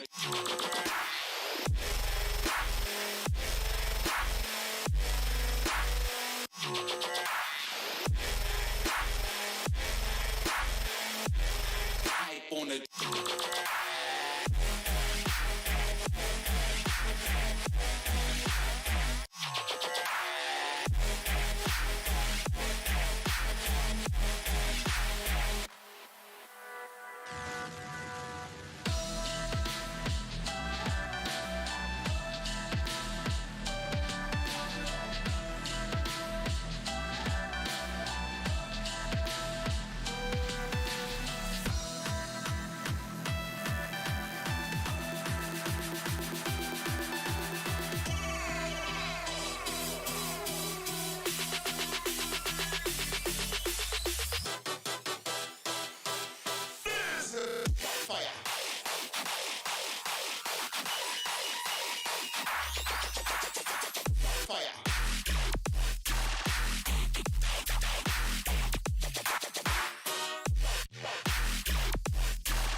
Welcome back, everyone, to Lock In. We have finally arrived at the last match to determine our top 4. It is 100 Thieves versus Fnatic. I'm your host, Yingsu. I've got Mimi and Bala with me, and a world champion coach, the current coach of MIBR, BZK. Welcome to the desk. Thank you very much. I'm very happy to be here, and I can't wait to pick your go. brain. yeah. Bala's, I'm going to ask him every single question. Bala's not going to talk throughout this. But let's talk about this matchup, 100 Thieves versus Fnatic, and start with 100 Thieves, Mimi. I think a lot of people expected them to be here, but did you expect that journey to be as tough as it was? I think that's what's been interesting about 100 Thieves. They came in with really, really high expectations from, I think, most people off of winning that Red Bull event in the offseason. But thus far, well, they've made it to the point people expected. I think the games have been a lot more labored than most people expected. Every opponent they have played thus far has put up a fight, has taken a map off of them, and they've struggled to adapt in that. Still, in every one of those games, they've still come out on top. Yeah, it's definitely felt a little underwhelming just in general from the entire roster and the matchups that they've had so far, but they have still made it here, and there are some things that are better and some things that are worse. So I'm still looking forward to see their biggest challenge yet and what they can do against Fnatic here. Well, BZK, you said to me before this started that you guys have scrimmed against them. So, you know, what is a scrim box? And also, did you expect them to face such a tough road to get here? yeah, like when I saw the 100 Thieves, the roster come together, I said, okay, they are making a really big team here, and I see a lot of potential on those players and on this roster. But I think they didn't show it yet. You know, like they have won both matches, but it wasn't a clean match. It wasn't a clean win. Not even close, I would say. They were struggling a little bit, but Yeah. like the last map that they played on Icebox, it made my eyes like, okay, there's something there. You know, like they maybe nervousism. I don't know what's happened to them, but I think the last map they played, they show another 100 Thieves, you know. Yeah, and I think that map you're talking about in Icebox is where we did see some of the expectations for 100 Thieves, which is them coming in with new ideas, with different comps than other teams are playing. And I think they had some really cool preset executes. This one was pretty awesome. You rarely see these kind of mid to A splits work out. They throw a Sage Wall as part of it and manage to split through and pinch the players in this Viper's pit. 100 Thieves has had these good ideas, but I think where things have fallen apart has generally been in their late rounds, where they're really often splitting up. They're allowing for some of these isolated duels, and against both Foot and against Edward Gaming in their first matchup, they've lost out to a lot of really just wild individual plays. Yeah, I mean, Kiwi in this particular map was definitely a problem for them, and in the first map as well, Kang was really, really tough for them to deal with too. So it's players like that you find at global tournaments that cause issues. And you're right, I think the general game plan, especially when it comes to the ideas that they cook, are really good. But like you said, in the late round, this particular 2v5 is something that is kind of unforgivable for a team of 100 Thieves caliber, for the players that you said they're putting together such a talented roster. These are the types of things that put them in these tough situations. Yeah, and I do want to talk about, you guys mentioned Icebox briefly, but Cryo obviously coming into 100 Thieves, playing the Omen there, BZK. Is that what you would have done if you signed a player like Cryo on your roster? It surprised me. I wasn't expecting him playing as Omen, but I think he did a really good job, not just like getting kills. Yeah. But I remember there was a round where the Viper used his ultimate on B side and was able to isolate with his smoke, and they were able to bring a round back. And like he's getting to know how to use Omen's ability as well, and I think he's doing a good job, you know? Yeah, and That's the round. Yeah. That's the round. We got it ready for you.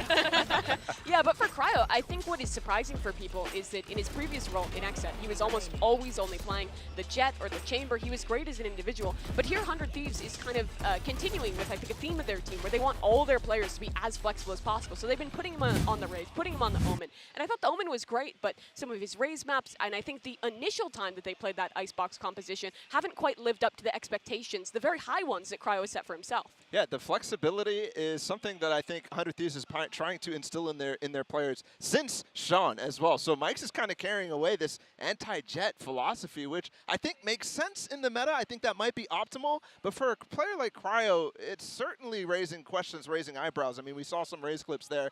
That's a thing that you kind of have to be good at. You have to be good at hitting those ults, for example. He missed quite a few of them. His satchel movement definitely not up to the top tier. It could get there, don't get me wrong, and maybe that's what they're trying to work towards, but I think it's hurting them at this event. I think one person that's been kind of the shining beacon of 100 Thieves is the IGL Stella. And here's the crazy stat. The Stella could be the first IGL from NA that isn't FNS to get to that top level. And BZK, once again, did you expect this kind of performance from Stella? Yeah, last year he had some his good moments as well. Like he's a player that you can see like every tournament he's growing a lot, and his team is getting like a little much consistency, you know. But I still think that One Head Thieves needs to prove themselves today, and the match against Fnatic is a really good opportunity for that. I think one thing about Stellar that maybe is allowing him to get better, maybe it's similar to the Angel story where there's the assistant coach helping him out or whatnot, but I think it's also the way that Mike's is allowing him to be a little bit more loose with how he's calling, and that's allowing him to shine as an individual. But it also might be leading to gaps. I think the off-season performance by him is definitely something that we should have maybe expected his individual level to improve, but it's way better. So that's a shining beacon for 100 Thieves. It's a good thing, but still, what you're talking about with them needing to prove themselves, in both of these series, they've had to rely on really strong comebacks, with Stellar coming up with crazy individual performances and really good calls in the last few rounds to save games. That's not the expectation for 100 Thieves. Well, maybe you said when it comes to 100 Thieves, you know, the road, you didn't expect it to be this rough, but with Fnatic, did you expect it to be this dominant? I expected them to look dominant, and they've looked even better than I thought they would. You look at these players on paper, and this is a super team. Pound for pound, every one of these players is absolutely fantastic. But the way they've cooked it all together and been so coordinated in their ideas has impressed me even beyond what I expected initially. Yeah, I think everybody expected them to get up to this point, but they've been challenged slightly as well, maybe a little bit in that Furia game, but they still have had 2-0. So one thing was that we always expected them to get all the way up here, but then they would choke. Then the pressure would get to them. And that's the scary part for this matchup. Yeah, and yesterday's match, Fnatic against Furia, you were able to see like Fnatic was playing against a really new composition from Furia, like Viper and Harbor on Haven. That's something you need to adapt yourself. You know, you can't just do the same thing you always do in your practice because you're not gonna have enough information for that. You ever seen that in prac? Because that's a ridiculous I have. Oh, so you wouldn't know what to do. You would have been able to counter that. Yeah, but it was hard to adapt. It wasn't easy, like just a simple click to know what to do. And I think Fnatic did a really good job yesterday, like adapting themselves during the game. And like even in overtime, Derek like pushing mid, like the overtime. Man, that round showed that they are actually like playing their game. They're not feeling the pressure, and I feel they're the favorite today. And I think that a lot of that, what you're saying, comes down to their IGL and coach, right? They were able to kind of adapt to that. And Mimi, what a job that Boast has been doing so far in this tournament. He's really been stepping up. Yeah, I mean, here's some of the rounds that you were talking about, Bazooka, where this team was under a lot of pressure, where a lot of people would expect that, like the fraud Fnatic, where they're going to choke away once the pressure gets on them. But that didn't happen whatsoever. Instead, they were consistently coming up with new ideas. This fake, for example, was really nice, and I think a great way to play against this Harbor comp. In the post-game interview, Boaster was talking about that he initially had the read that they want to wait for Viper Util to go down and then quick pop into these sites. He realized that didn't work, so started calling a lot of these fakes that were super effective against his composition. I would definitely agree that this map in particular showed the adaptation. Huge props to Mini as well. Thank you.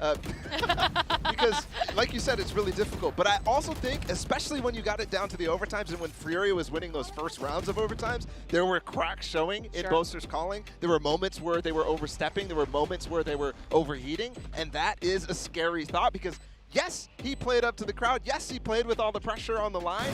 But at the same time, there's still those cracks showing at some point. So I'm not quite sold yet on whether he can actually live through the pressure. Well, let's talk about that a little bit more because I think you guys were here in the arena as well. The Furia crowd was crazy. They were definitely kind of the sixth man for the team. And BZK, you know, you're obviously from this country when everyone was coming out supporting you and cheering for you. What was it like to be on that stage and to how scary do you think it is for these players to have to play against the crowd? Yeah, like for me, when I get on the stage, like it's a kind of a dream, you know. Like I think every professional player, every professional coach, staff, once you get in the arena, full of people like cheering and screaming for you, for your team. So that was an amazing experience, and I feel like the pressure for them in this specific match isn't so hard because like half the crowd is cheering for Fnatic, half the crowd is cheering for 100 Thieves. Yeah. You know? So like they don't have like yesterday that Fnatic had the whole stadium against them, you know. So it's going to be a kind of different match for them today. Like, the crowd just want to see a good show, a good match, you know. And I would argue as well that they've already played up 2 crowds. Like, in the Sentinels game, the crowd was against them, and in this game, the crowd was against them. So in terms of, like, the pressure getting to Boaster, which has been a concurrent theme over and over and over, I think maybe that proves that he's gotten through those issues. I think so. And of course, his teammates as well, I think they stayed really cool under pressure. Durka and Chronicle. Mimi, the caliber of these two is just crazy. Yeah, I think that we've always expected Durka to be fantastic. Every international event, he shows up and performs. But I think the issue for Fnatic in the past is that at times it doesn't feel like the support structure behind him is quite up to his level. But now with Chronicle and Leo in this team, they've done such a good job at enabling Durka to be the best, to look like he could be the best player in the world. The flash dart combos between Leo and Chronicle, just the individual clutches that Chronicle were pulling out. It was all so fantastic for Fnatic. Yeah, I think that round in particular that we just saw Durka and Chronicle literally spreading across the entire map. That's what convinced me. Not any of the rounds against the Sentinels. It was that round in particular that convinced me this is a super team. They have two players who could spread the map and just win a 2v5 like that in a most unconventional fashion. This is a super team. Well, I feel like they might have to do a little bit more convincing, Bala, today, because we know what Fnatic can do. But it's time for us to look at this matchup and get the players onto stage and find out which team will be the final one to join that top 4. Here it is, 100 Thieves and Fnatic.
The third time we've seen both of these teams at lock-in, and Leo is finally able to join Fnatic on stage. This could be a tough challenge for 100 Thieves. BDK, I want to throw this question to you. Obviously, your players in the past tournament where you couldn't have them all on stage, but then they did come back on stage and they were great. How big of an advantage do you think it is for Fnatic to have Leo finally with them? No, I think it's a really big upgrade because when you join a stage and you see your team like have 4 players playing and the other team have 5, it's like you feel like, oh, okay, I'm in disadvantage here, you know, like they have 5, I had just 4 here, and I think it's gonna be a really upgrade for Fnatic. Like even the slow movement, like a fist bump and those kind of stuffs, like will improve the energy for the team. Yeah, I'm sure it feels great to have all 5 of those players on stage, because for both these squads, they faced off at Champions. Then it was 100 Thieves, who was eliminated. It is a rematch, but both these teams in the offseason made big changes, were heralded as some of the absolute best in their pickups, and now we get to test how much that changes this match. Well, I'm interested to see how the map vetoes are going to go here, because both teams, you know, they looked good on Haven and a couple of the other maps as well, Barda, and it looks like 100 Thieves are taking away Ascent. Yeah, I mean, their previous bouts at Champion, they had 2 of them. I really think they stretched the map pool pretty deep, too. We had Pearl in some of those ones. We had all sorts of different maps, so I'm really excited to see how this one goes. And 100 Thieves are going Fracture first. Wow. Not necessarily something you could expect, I think, but 100 Thieves has had a solid Fracture in the past, too. Yeah, and neither teams played Fracture so far in the tournament, so it's going to be a whole new everything for both teams, you know? Yeah, Fnatic will pick the Icebox. As we were talking about before, 100 Thieves have shown that a couple of times. And Bazooka, you thought they looked pretty good there, but traditionally, Fnatic is the Icebox team. We've been waiting for Fnatic Icebox versus 100 Thieves because Asuna and Durka are fiends on this map, so we finally are going to get it. Yeah, no surprises there, BZK, that Fnatic would want to lean towards their best map. Yeah, I mean, Fnatic has a lot of content from 100 teams on Icebox. So maybe even if you are picking a good map from another team, you have so much material to make like some counter strats. So they may do some surprise there. Yeah, and Lotus to finish it off. That's going to be an interesting one. Fnatic is also yet to show that map, and for 100 Thieves, I think they looked really weak on it. Their defensive side especially, they really struggled to find value with that fade raise composition and got rolled over in both the games they played thus far on Lotus. Well, talking about map 1, Fracture, I really like this pick from 100 Thieves. They looked so good in the off-season. Yeah. The Red Bull Homeground Tournament, they didn't drop a single map here on Fracture, and Fnatic recently haven't looked the best, so I'm interested as we go into the Prime Gaming Agent Select Bala to see what we're going to see. Yeah, and I actually am really curious because Durka, this is typically a raise map for him, but in the past as well, on Split, for example, he's not been the guy going to that raise. He's been sticking with it. But again, for 100 Thieves, this is a map where Cryo has no choice but to go for that raise, and that has been a problem for them on other maps like Lotus. So well, let's see how it goes. What do you make of this, BCK? Yeah, the big difference between the two compositions, like it's the Killjoy and Cypher on Brimstone. So like the whole idea is like the same about how to play the match, the initiators. But man, Cypher against Raze is not so good. Oh, okay. I'm interested to see how this is going to go here. And I'm very, very excited to introduce to you guys the return of Pampok. Yeah, it feels good to have a certain someone beside me. How you feeling, Mike? Yeah, it's good to be back. I was stuck in COVID jail with the Slug Club. Barely kept my sanity, but what a banger to return. I mean, they've set you up pretty well, right? Come on. I mean, Pankilios died for this. Poor old Seth. He's out there somewhere. He's taking a day off. I'm sure he's fine. But we don't get a day off because we have an incredible game, and I think the Death started really well. I actually want to touch on some of the points and then kind of echo that. When we talk about expectation, Fnatic, I think a lot of people had high expectations for this roster, and they've actually met that mark. I absolutely agree with what Mimi said. They have exceeded expectations, and the bar was already so high. It was. Huge positive. 100 Thieves on the other side of the coin, kind of been dragging their feet a little bit, right, in terms of the performance we've seen so far, not just the results at face value. But this is a chance for them, right? This hasn't been spotted yet. This hasn't been noted. Fracture had not been put into the pool. Now, Fnatic has tape on everything else, it feels like. But we have to see how 100 Thieves look coming into this matchup. Are they able to keep someone like Durka, who's been a superstar, quelled, quiet? Let's find out. With no damage done on the way in here for Fnatic, so should get a clean plant. Opportunity to play this out as 5. The spam just not landed. Bang, almost actually having an opportunity over the smoke, but Fnatic will be able to stabilize. Actually, the 3-man clearance through tree coming through. Time's on their side here. Very deep hold from Fnatic here towards Arcade. I want to see how that comes into effect on this pull back. 100 Thieves now trying to readdress the site. A little bit of utility work to begin with, but Durka, before all that utility crunched towards his position, he even gets one, gets to fall away, and now he's got backup. Certainly not alone anymore. Cryo with a good bit of damage, but the trade's effective. Fnatic still holding numbers. Asuna, that's perfect though! 2 big kills, and we're back down to a 2v2. That's the volley landing here, so 100 Thieves have to try and take an engagement. Boaster will actually find Derek there with the volley, and actually the first one comes down, but Leo good for the trade. Back on stage and closing out the first round here for Fnatic. Get them on the board here on Fracture.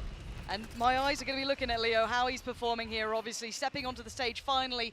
One of the hottest prospects out of EMEA, looking wonderful in those first couple of opening games. But now he's with the boys, now he's on the stage. A little bit of elevation there. And I agree with the point made. He can ride the energy actually of Fnatic performing so well. Now he's on stage, he can actually benefit from his teammates in that regard.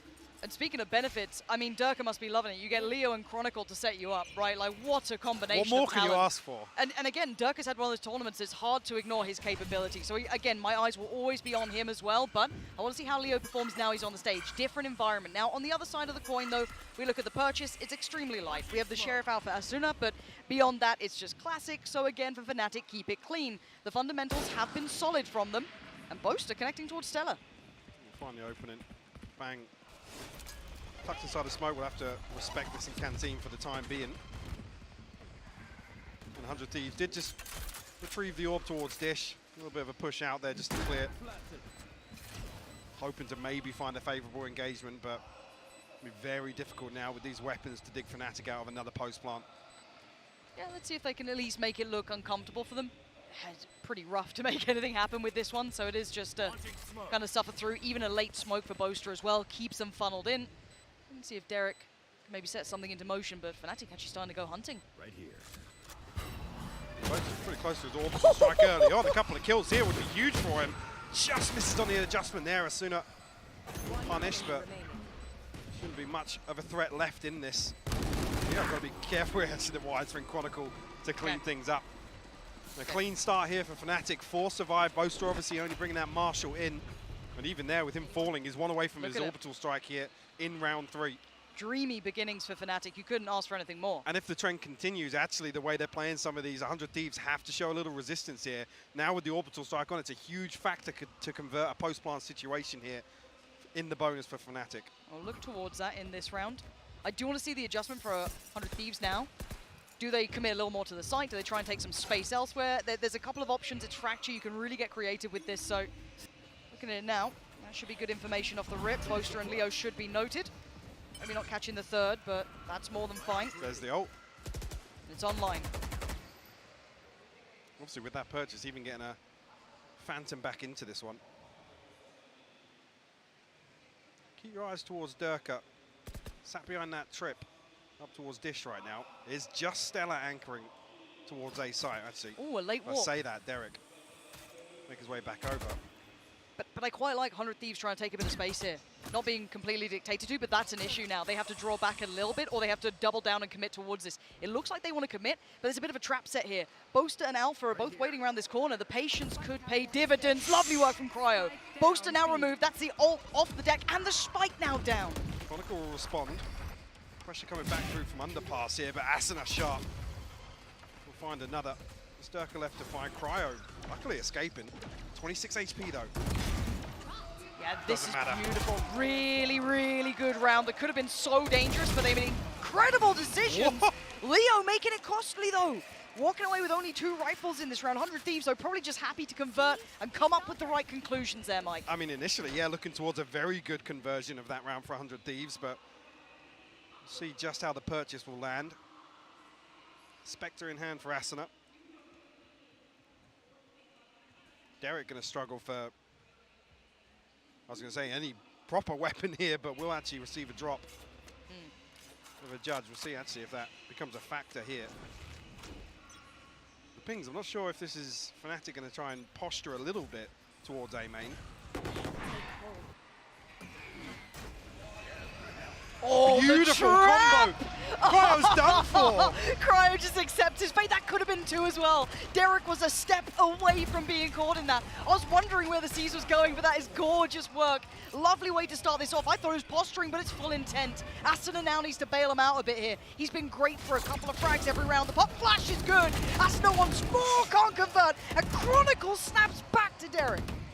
Stella now to try and get something done in a 2v4. Ahead of the spike being planted, and the paranoia amounts to nothing. Stella, though, good position. The first spike and get a second as well. Yeah, Spike now down. He can actually play this one out. A 1v2 that's not impossible. It's just difficult. Boaster has no utility. Leo, I don't know how far off from he would be here, but we are now, okay, about 7 seconds away from that little bit of kit coming back online, and Stella gets to play the timing.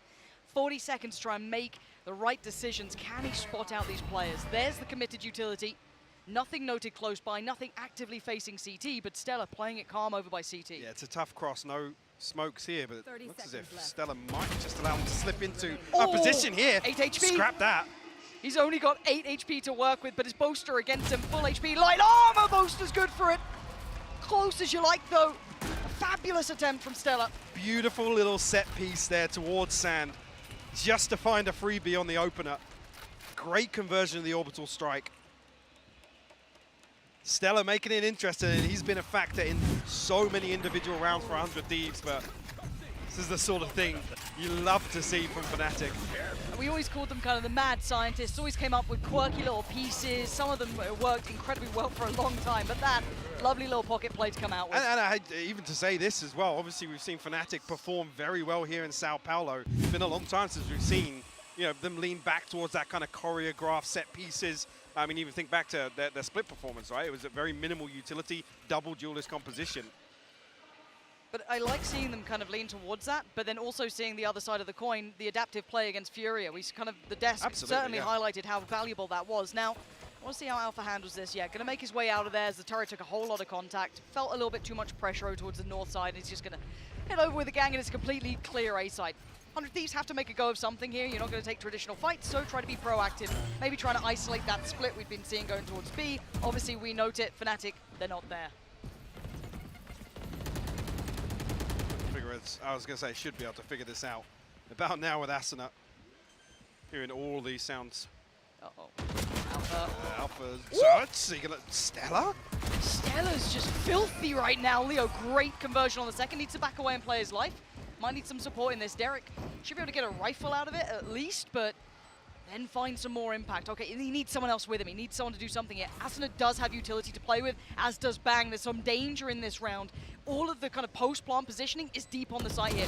Just post it up. Durka delivers. Derek now down. Bang on the other side. Does the rifle get filtered through? Yes, it does. But again, time. It's ticking, Mike. They're running out of it. Not an awful lot left to do here. Asuna might even just try and hold on to it. It's like that's the decision. Could get swept through from door here. Try and go for an exit. Boaster will shut it down, and he's getting closer and closer to another ultimate already after clutching out the previous. Fnatic starting to stretch their legs a little bit here. 100 Thieves have to keep the economy in control. Do have the showstopper, have the null command. Cryo actually onto the operator now. Be nice. Want to see how he tries to make that find impact in this. Fnatic have felt slippery. Felt like their goal seems irrelevant to 100 Thieves being in their way so far. I mean, look at what Fnatic have to throw at this. Perfect. And as you highlighted correctly, Boaster just 2 away now as well. So that early investment, it's only worked out for them in the correct manner. Now, looks a little indicative of maybe an early challenge on this, but Asuna decides against it in the end, sits back a little deeper. Fnatic testing the waters. I was going to say, Cryo's trying to thread the needle on that deep angle. Outside arcade, might even explore a little bit here with the boom bot. It's only Leo on the other side as we can see. Do 100 Thieves drift into underpass here to prevent the lockdown? Challenging Durka, who seems all too aware that that could be their goal, their intent, their want. There it is. He is the guard, though. He is on duty, and Asuna is on the other side. The timing, the jump spot's there. The flash is good, though. He can't swing this right now. Gonna pop the ult and just send it. Post it, gets it. Trade 1-for-1, but Cryo is the end line there for that. Does get detained, but they do make it out in time. No threat to follow. But on the other side of the map, we noted Leo was the only one there. He was the only who could have stopped any deeper exploration, but he holds the back line. And now too, Derek and Cryo. Operator still in play. See, actually, with Leo taking the rope across, that's going to pull Boaster away from B site. Again, conscious that Cryo's here, and he does have the showstopper. Something to prevent that plant going down. Now, when does Chronicle 30 seconds left. give away some sound? Actually, I was thinking there if Boaster was going to try and fake with the smokes, but... Oh, the timing.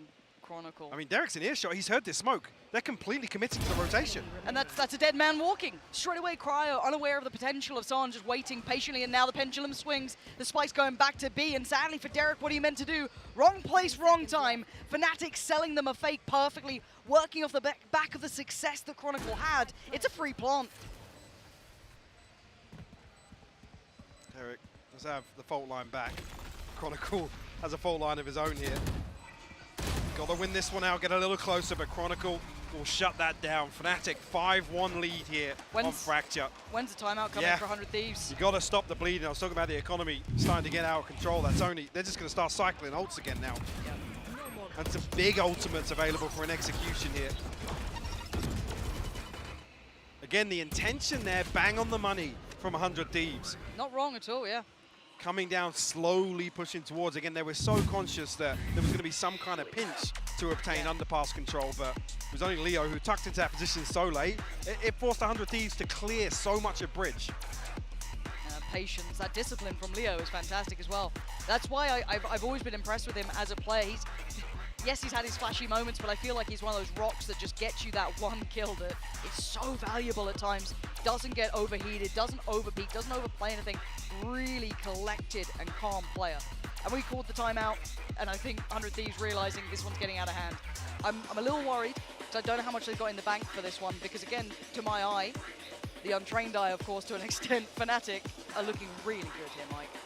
They are, and unfortunately there's been very few positives even in the losses here, other than trying to prevent that previous, again, good read on the lockdown. Things crumbling apart. Fnatic actually set up to deal with it very, very well. Maintaining composure.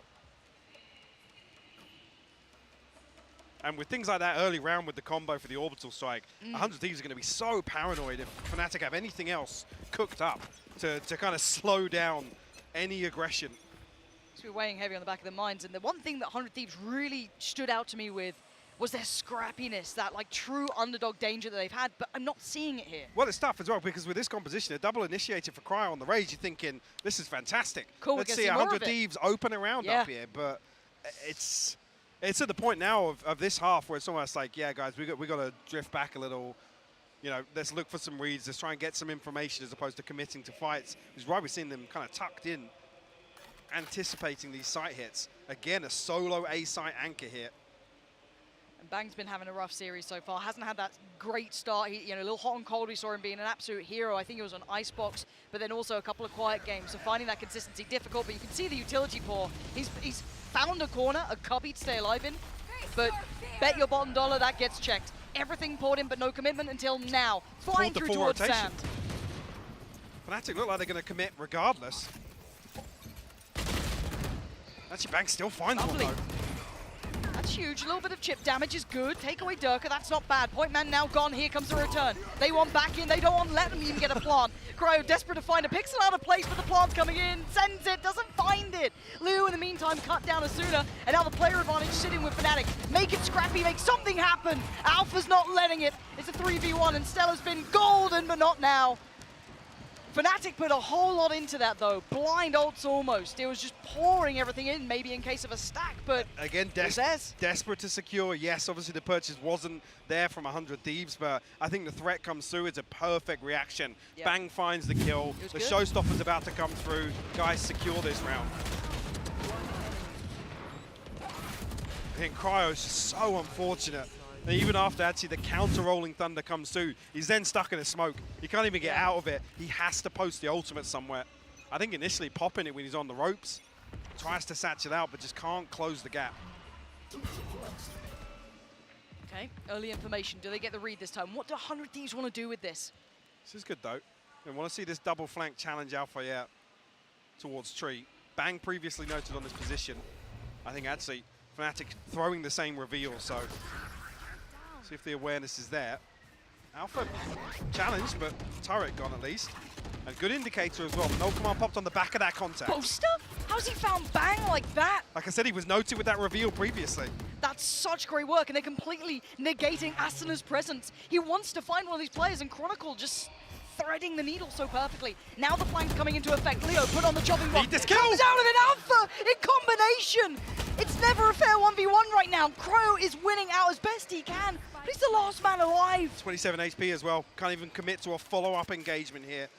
This is looking so good from Fnatic. Again, just the awareness to hard clear that angle of Bang. Noted, I think, pistol round actually was when he didn't deal with that reveal immediately. It pinged him out.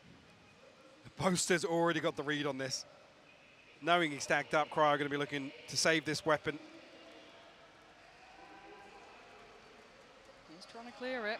Cryo is done for. Boaster, gotta say, I'm impressed so far with this look from Fnatic. You know, from an IGL perspective, they are calling fabulously. They've got really good just heads up Valorant right now. It's what, 5 on the trot? There hasn't really been an answer. And yes, some of these rounds are scrappy, but the economy is so just well-rounded already. 7K on Boaster, 5 on Leo, 7 on Chronicle. There's no threats anytime soon to even the money. I'm worried for 100 Thieves. That timeout didn't do much for them here. Even in rounds like that, you want to see them drawing blood at first contact. Yeah, Ahead of that love to. execute, but just a couple of gunfights not going their way. Unfortunately, 2 massive win conditions for 100 Thieves in my eyes. Derek and Bang not having too much of a good start here. Challenge. This could be the threat we want to be seeing. A little bit more disruptive, but it's handled. Again, this is with Sheriffs. This wasn't on a 4-buy, but they're getting in their face and they're trying to make it work. Alpha controls the aim in the end and gets it back in check, and Leo reads it well. It got a little threatening, but it's still 3 standing. It's still around for Fnatic. What's a lost cause at this point? 100 Thieves in this first half. Haven't quite got their ultimates back online for This round, ideally. I right? mean, yeah, 8-1 scoreline. This is the one that really saves the half. They have to win this. You talk about saving the half being either an 8-4 or a 9-3 scoreline. Feels very different. Yeah. It really does. Now, look. I'm looking for the same thing again, though, here with the lockdown, whether or not Fnatic actually, you know, the benefit Is of there conditioning. layers now, or, yeah. If they're going to anticipate once again this paranoia on the side of 100 Thieves about that lockdown. Yeah, 100 Thieves backing away this time. They do not want to engage it. But they faked the steps. So this is going to pull an extra player maybe towards B side to sit outside it. They're playing filthy mind games because they're going to hear these steps, right? So they're going to think, okay, lockdown's on the way, and it may be. But it's all for a fake towards A, but they haven't over-rotated. There's still 3 players somewhat close by.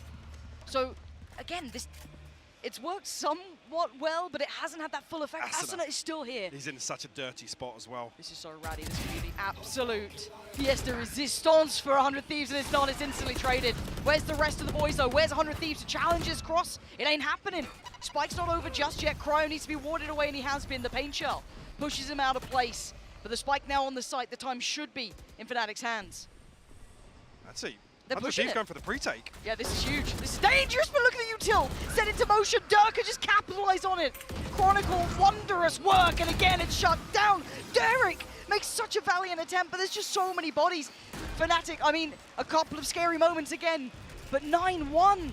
Mike, you know what, I get scared whenever I cast Fnatic because as soon as they feel favored, they falter. As soon as we open our mouths. No, it's a classic Fnatic thing. The second you think, right, this is the Fnatic, this is the super team, cool, no threat, you'd have a game out of nowhere where it looks atrocious. But this is the cleanest I've seen them. Yeah, there's very few mistakes. This is so painful for 100 Thieves as well. I mean, Asuna's in a position where you can't play trigger discipline in that corner. You have to commit to the first. He can't then stay in the corner and look for a second. He has to wide swing here. A little bit of aggression actually from 100 Thieves initially. First time we've really seen them actively take space. Force Fnatic back the other direction, but there's nobody here on A side. And Leo, I wonder how much they kind of read into this. Yeah, they should have the full clear on site. It won't be dealt with either. So again, very indicative that there's no presence. And Alpha, this position, does find one and a second. The Turkish superstar, the kid himself, oh my God, in unison. It's a 1-2 punch. Some of the heaviest hitters in EMEA just shattering 100 Thieves. And Stella again, good luck. Maybe you'll get close, but you've got 5 to get through. What a phenomenal half from Fnatic so far. And like I said, it's not even as if 100 Thieves are overstepping the mark. They're not making a lot of mistakes. Fnatic are just punishing everybody that commits to an opening engagement. Flooding sites. This is going to be pretty soul-crushing for 100 Thieves on map 1. This is their map choice, and you're walking into a classic map for Fnatic off the back of this.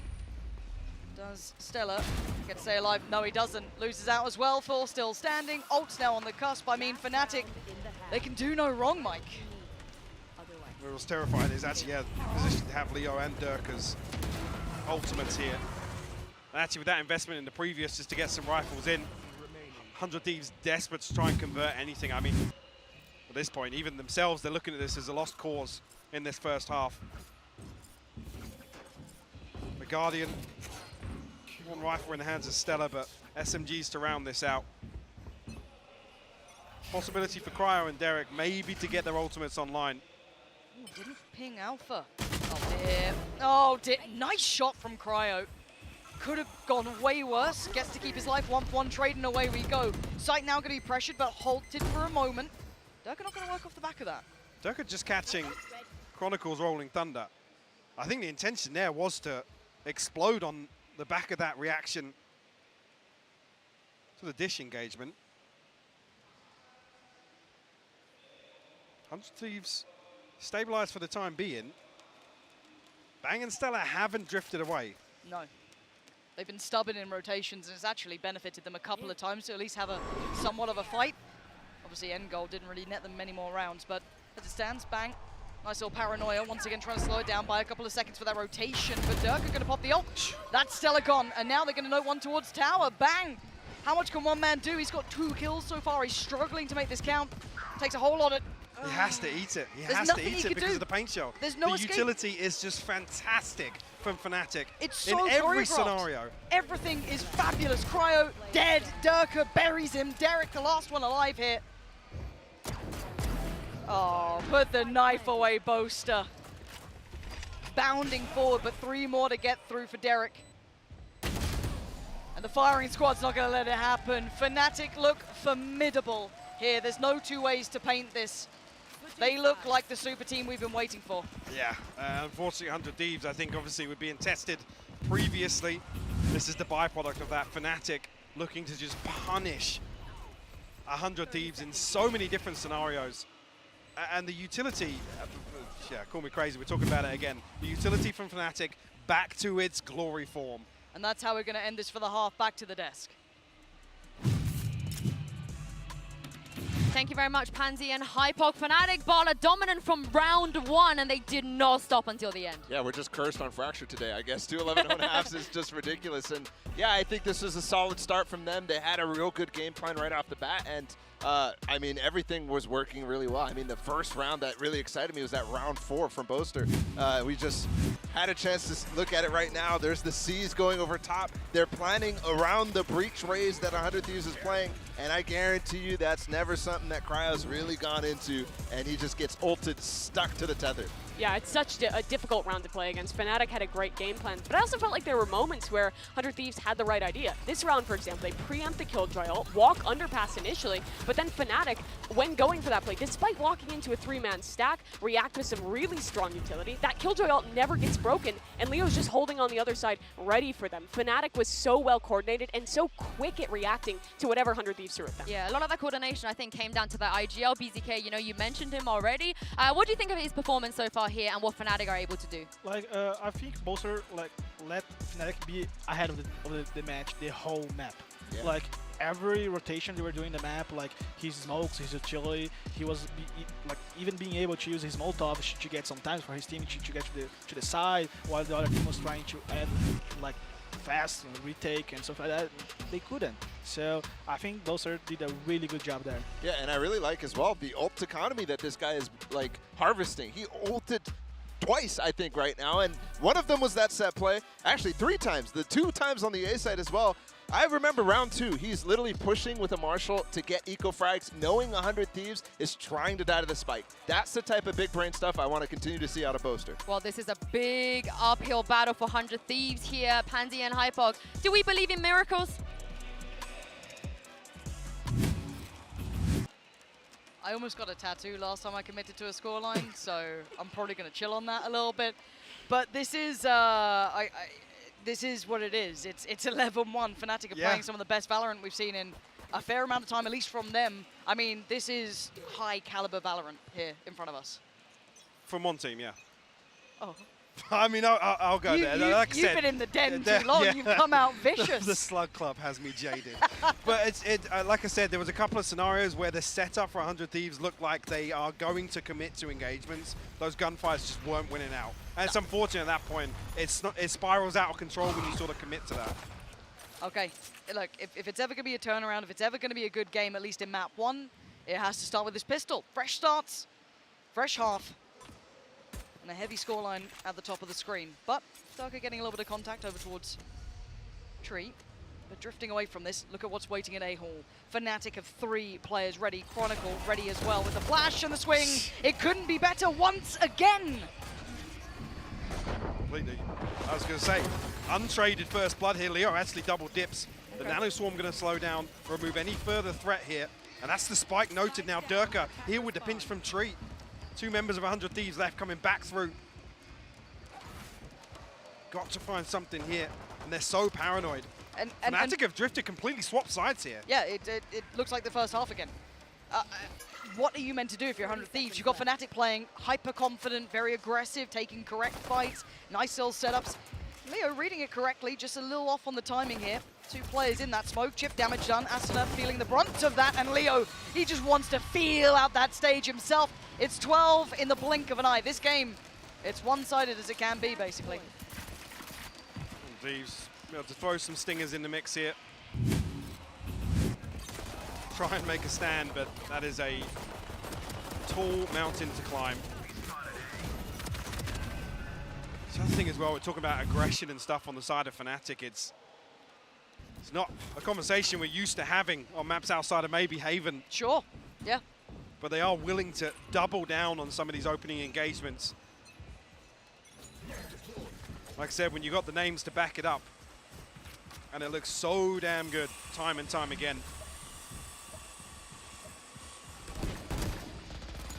Even just for confidence sake, a little bit more damage would be lovely, and it's just not happening.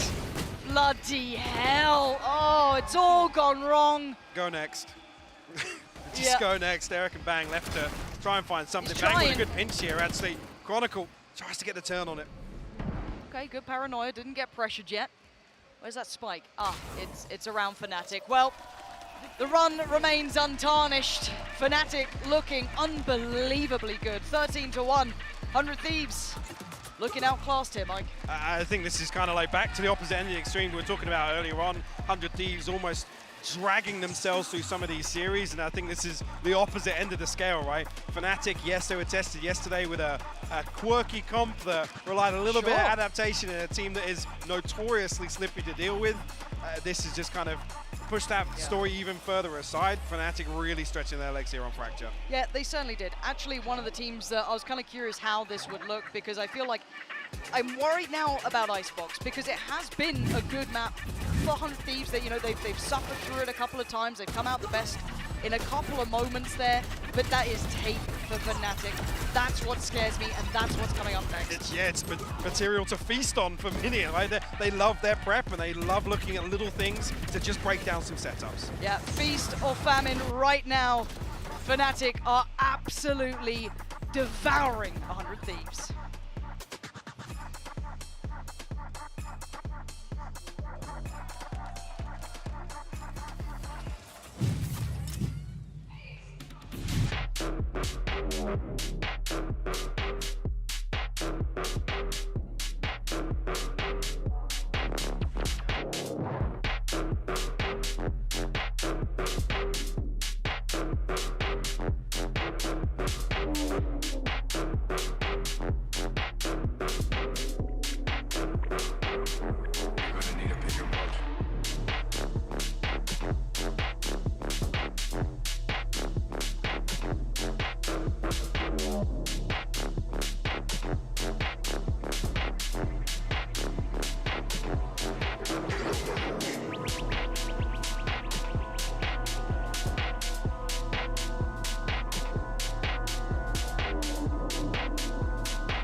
that was a stomp we didn't expect. I certainly didn't expect. I've got Mimi, Bala, and BZK back with me on the desk. That was way too fast, Mimi. I don't even remember half the things that was going on. Yeah, it was absurd. I mean, we had kind of a punt from 100 Thieves to pick into this fracture map, and did not work out whatsoever. It felt like their game plan was absolutely no match against what Fnatic was putting up. Yeah, super disappointing showing from 100 Thieves. I think you look at them picking Fraction, you expect, okay, there's probably going to be something. They force Cryo into Raze again. That experiment, I'm sorry, but they have to stop if they want a chance here at Lock-In. And maybe they don't have the prep to be able to switch it around. But yeah, super disappointing. It didn't really look like there was any game plan with the comp that they were running. And that's really unusual for 100 Thieves. Well, really unusual. BZK, what do you think went wrong there? Like, 100 Thieves made a pick of Fracture, and they had no information about how Fnatic was playing the map. And that's a really risky pick there, because you can pick several maps that Fnatic played the whole tournament, and they just tried to make a blind pick there, and they got surprised. Like, Fnatic was always one step ahead. Yeah, and it kind of in contrast to what 100 Thieves brought out, I think the game plan for Fnatic was really fantastic. You talked at the halftime ball about how well they were optimizing grabbing orbs to always have ults online, and it feels like with putting the emphasis on that, every other round they were able to have one of these preset executes with a breach ult or a brim ult, and 100 Thieves was consistently overwhelmed by them. As well as that, even when they were giving up sites, their retake was really struggling because Fnatic did a great job of having continual utility in their post punt, having Leo have another flash, another stun to keep fighting forward and never giving 100 Thieves a chance. Yeah, and Leo, what a performance for his first map on stage. Just ridiculous. He pounded 100 Thieves into dust. This is a ridiculous performance. It's the same thing that we saw when we first saw Leo on LAN at Copenhagen.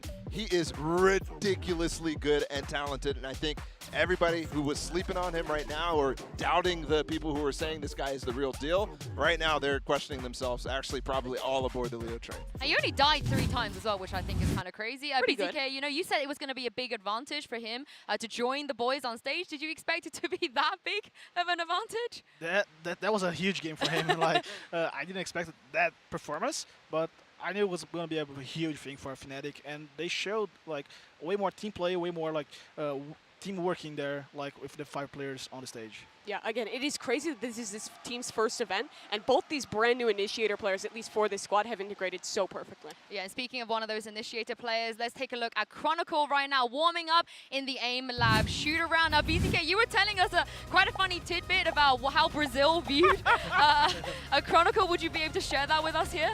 Yeah, not by him doing that, but usually when something does a really good skillful play, like a really good aim in a match, we in Brazil will say, okay, this guy has Chronicle's aim, you know, so that's something it's common here in Brazil. Ball is loving that. Oh, absolutely. I mean, he was touted potentially as one of the best players of 2021, definitely the best initiator for Gambit after that run that they had, the first place and then the second place. So yeah, that's not surprising. I'm just hoping he's not playing ranked like that, or maybe that's why Gambit lost last year. Maybe that's the secret.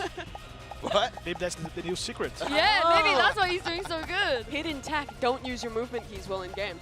Yeah, there we go. That's what I do as well, I don't play nearly as well as Chronicle. But we are going to move on to map 2, and would you know it, it's going to be Icebox. We finally get to see what Fnatic have been doing on Icebox. They haven't played this map at all, and it does feel like this is if you're a Fnatic fan, Bala, you're absolutely loving the fact that we're going to see Icebox. Oh, absolutely. I think the one doubt I have in my mind is that 100 Thieves has won the Icebox both times that they played it, and they do have a real game plan with that Cryo Omen, but Fnatic, they haven't played it yet, and it's always historically been one of their greatest maps. I'm wondering what the change is going to be for that Chamber, because they're definitely not going to play Chamber on this map, but they are still going probably to play the Killjoy in the Sage.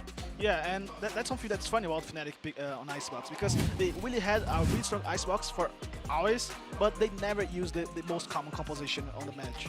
Yeah. And on this patch, like, it's so good for them.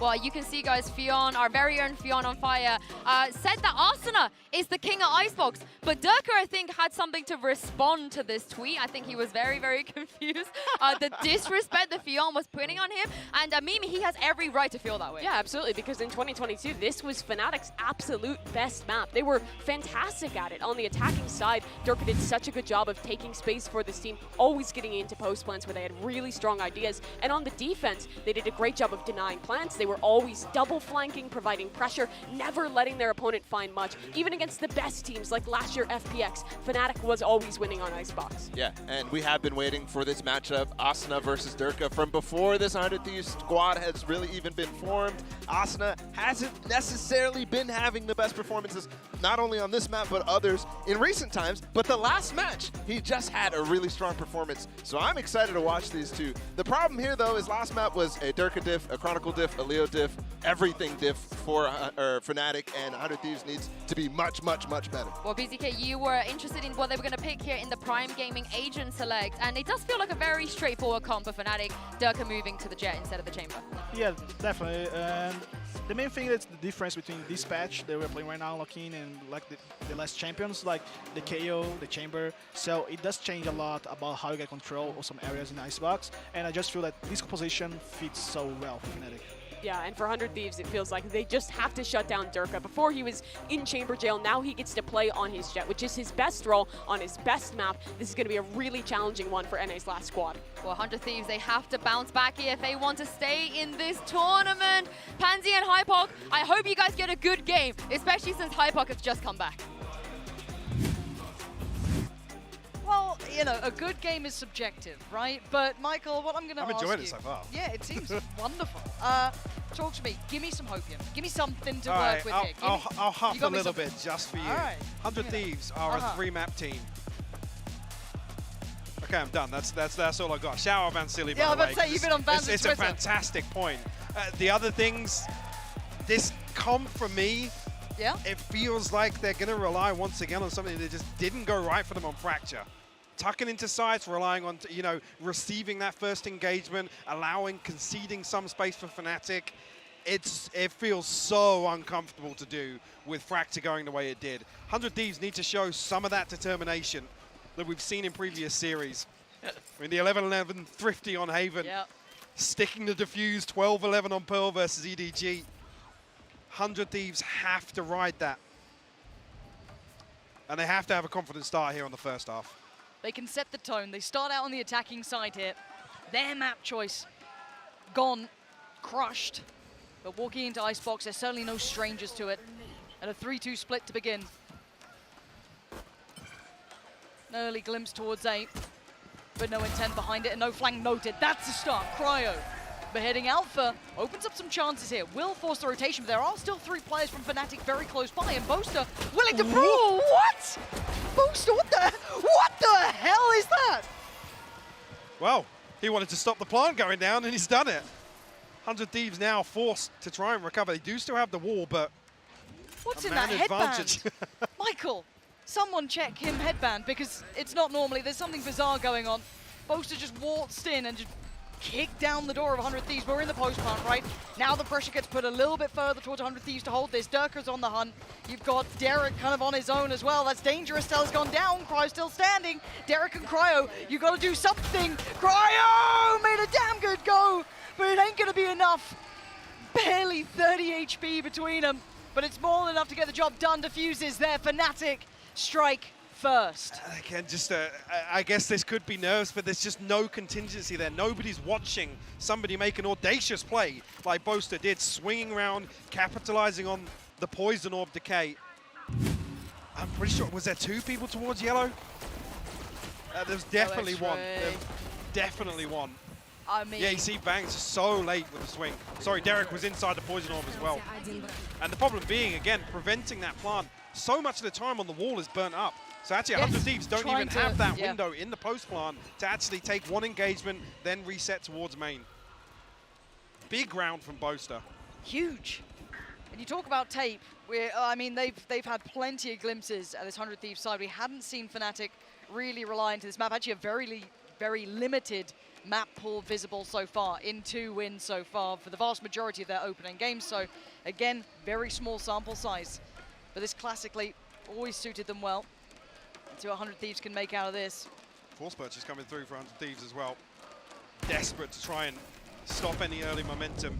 Maybe prevent a snowball. Like the first map. Well, the site should be theirs this time. I don't see much to challenge on the plant. So good start here. Can they somehow batten down the hatches? Any punishment on the way out? No. A little bit of chip damage. Berduka getting curious. Flies in. Almost takes it down, but for the second time of asking, he gets it. A 4v3 now. Stella, Derek, and Bang. What do you have for this one? The wall decays, broken down, and up and over the top again. Oh, poor old Derek. This is going to be a tall task. First found. 3 more. That's a great shot. But there's still 2 more, and it doesn't matter. The individuals, yes, doing a bit of damage, but that was a buy-in from 100 Thieves too. Was desperate to stop this early progress for Fnatic, but Vandal retrieved a Bulldog, saved across for Boaster. 100 Thieves have to ride this out with potentially Sheriffs, maybe. A little investment behind it, but that's a stat. That's kind of crazy, actually, yeah. 100 Thieves' last series loss was against Fnatic. Absolute kryptonite to this team, it feels like. But it's the elimination game, right? Yeah, it was. But to me, again, I think everyone looks at the individuals on 100 Thieves and sees that potential. You've got some of the best players, those kind of up-and-comers that could prove to be absolutely fatal down the line. Just wait and see it all come together, but Fnatic seems like maybe a challenger a little too far ahead. But I come back to the point I made previously. Yeah. In my eyes, Bang, best controller NA. Again, that discussion has gone on long enough now. Obviously, there's the separate with the meta changing around Cryo, but in my eyes, Bang hasn't had a bad event, but he's nowhere near his peak. He's nowhere near that peak that we've seen previously. The day they figure it out, whatever it is, I don't... I mean, the man's insane. Yeah. Yeah, no, watch their games back. If only, let's say you only tune in and watch the international events, fair enough. I don't blame you. They're good games. But watch these guys. Go back and watch that tape because you cannot deny that capability. And when they somehow get it to all come online at the same time and it all works at these sort of events, that's a team that can certainly cause so many problems. But it's not there yet. We're not out of the woods yet in this matchup. It could be soon, but a couple of Sheriffs, a Marshall. They did have a little bit of light armor too. They're eyeing up that B site. This time, I wonder if Boaster's going to dare to be so audacious. Ton of damage though with that snake fight, and unfortunately the wall coming down so late that Asuna, I mean, didn't even get the wall down. Sorry, he had the wall in his hands there. That's a huge punish.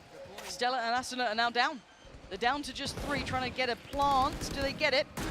Alpha's taken away Bang, but it did get the plant down, but only a little bit of chip damage towards Alpha. And well, 4 standing. This is going to be a big call to action for 100 Thieves. This round has to mean a whole lot. That first buy that comes in, they have to start doing more. It is, because then there's factors we can start discussing about the comp, right? You're playing against a player like Durka, who has just been playing lights out this entire event. Then we talk about, obviously, Cryo facing off against that as the expected, what we would have before we saw this composition. It's kind of a slow attack comp here. It leans towards that, and with no flash, it's so reliant on Derek and potentially in that regard, Bang, to use their utility to force Durka out of these spots. It's just so hard for 100 Thieves to commit unless they figure out where Durka's going to be with this operator, which, I mean, I wasn't even looking. He's got it online now, yeah. So it's going to be a factor from this round going forward. How 100 Thieves deal with this. Let's see what he does this round again. Same turret going to come in, but he's happy to take an early challenge. So has been spotted. You can see 100 Thieves seeing quite aware of that potential that he does try and maybe add some additional pressure, sitting super deep in the default and allowing 2 to kind of explore through towards middle. But it's not unchecked. Alpha is on guard duty, holding down this mid push. Swings off the back of the turret contact, but lovely shot from Cryo. Boaster, though, is happy to come up and equalize. We'll find the kill onto Bang. Cryo now in a world of trouble, has to dig himself out of this position, does have that TP to get away, but Durka, he's found Derek over towards B site. He's going to try and punish the plant, maybe? Maybe a little off on the timing, but clears the close part of the wall. This one could still be tucked there. Asuna got away, made it back. And now there's Durka with the first glimpse. Spots one out by Yellow, but only sees Stella. And now a tap on towards the diffuse walls there. Asuna leans forward, takes down Boaster. Chronicle answers back and doubles down into it. And now just one life deleted. Chronicle writing chapters of this victory already. That's going to be 4 for Fnatic. This is worrying scenes. Yes, they took down Boaster. Yes, they succeeded in middle, but the answer was quick. from Fnatic.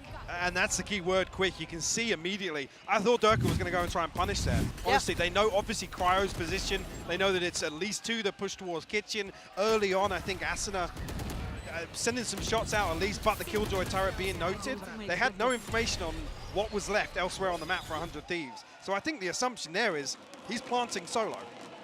You can see immediately they were ready. Yeah. They were ready to try and punish. Boaster just screaming for everyone to hang fire for a moment. I gotta say, Boaster's been pretty cheeky with how he's been playing on this map, actually. Some really imperative kills for the side. Durka still patrolling over towards A. Let's look at 100 Thieves this time, testing this operator. Drone available for Derek. Obviously, Recon burnt up already. Man, this round here, don't really want to see Durka exploring too deep. That's why he's on a very deep angle here. Asuna might be first on the chopping block. Timing on this. He spotted him. Yeah, and didn't get challenged from Nest either. Asuna was just a little off with the double swing. Yeah. Oh, no, this is getting so deadly. What is going on? They are lucky to be standing. Durka missing a couple of shots there, but I'm looking towards the rest of the map. Is there any slip through? It looks like Bang might have found a little bit of room to work, but it's minimal. But it has forced them to somewhat dismantle this stack. Chronicle throwing out the wall just to prevent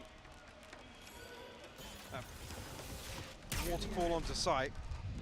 Gonna feel a bit of pressure here though, but the Recon bolt is gonna help him out massively. Asuna, his trademark across the ropes. Ooh. And another one. Big boy shots from Asuna. Needs a couple more of those. But we are into a 3v2. They've made this a little more possible. Maybe taming the aggression slightly, but Alpha does not care. They're flying in. Fnatic want him dead. Durka wants his crown. Remove the usurper away. And 5-0.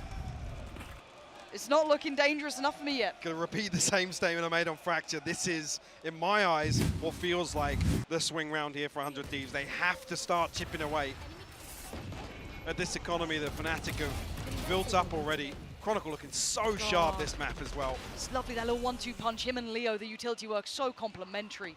Just revealing as they made that little push up. He never felt so he was on an island to an extent. But no, the utility work, just gorgeous to witness the purchases in.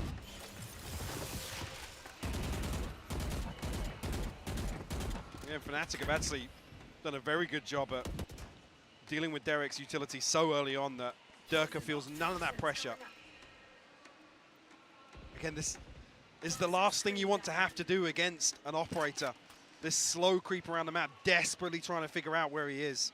Yep. Again, with no flashes in this composition, it's not really as if you can commit to clearing or forcing Durka off any of these angles. They did find success off this last time, though. Managing to catch Alpha on the swing off the back of the turret's contact, but this time not the case. There's a slip through mid that Bang maybe explored in the prior round. Sent it obviously a little deeper. Now noting the rotation, that's going to be more players here. Alpha, good for one, but a quick punish on Bang. Good trade. Now the site looking a little more open. Do they commit off the back? Yes, they do. 100 Thieves could be working their way up. I want to see if they follow through on this, though. We have the res, so they can retake control here from Orange. Just about getting out here. Just be able to get back to 5 standing for Fnatic. There we go. Boaster actually has the Viper's Pit here. Ooh. It's not Bang planted, so 100 Thieves won't have a Viper's Pit of their own. But only 1 kill away. That's a problem. Lockdown on lockdown. Hunter's Fury to try and deal with it as well. That's going to be posted in. Not going to be found just yet, but Asuna pays patience. It does get 2. Now we look at what's remaining. A 2v3. Stella, Derek, Bang. The time is a huge element in this. The lockdown did catch one. That's Leo. A little unfortunate for him, making a little bit of a mistake here. Does get away, still alive. Durka tries to do the best to keep him standing, but now overwhelmed. 100 Thieves finally making it on the board. He said that felt like a must-win for 100 Thieves, 3 standing. Yeah, to at least start to get their footing. Fnatic not really going to feel the sweat after that loss, to be honest with you. No, but I do like that they finally explored middle to an extent of that level of success. Bang finding that little bit of room, isolating Boaster, perfect. Love to see it in the actual ability then kind of springboard off the back. This is what I want to see, is maybe finding that space across this map going forward.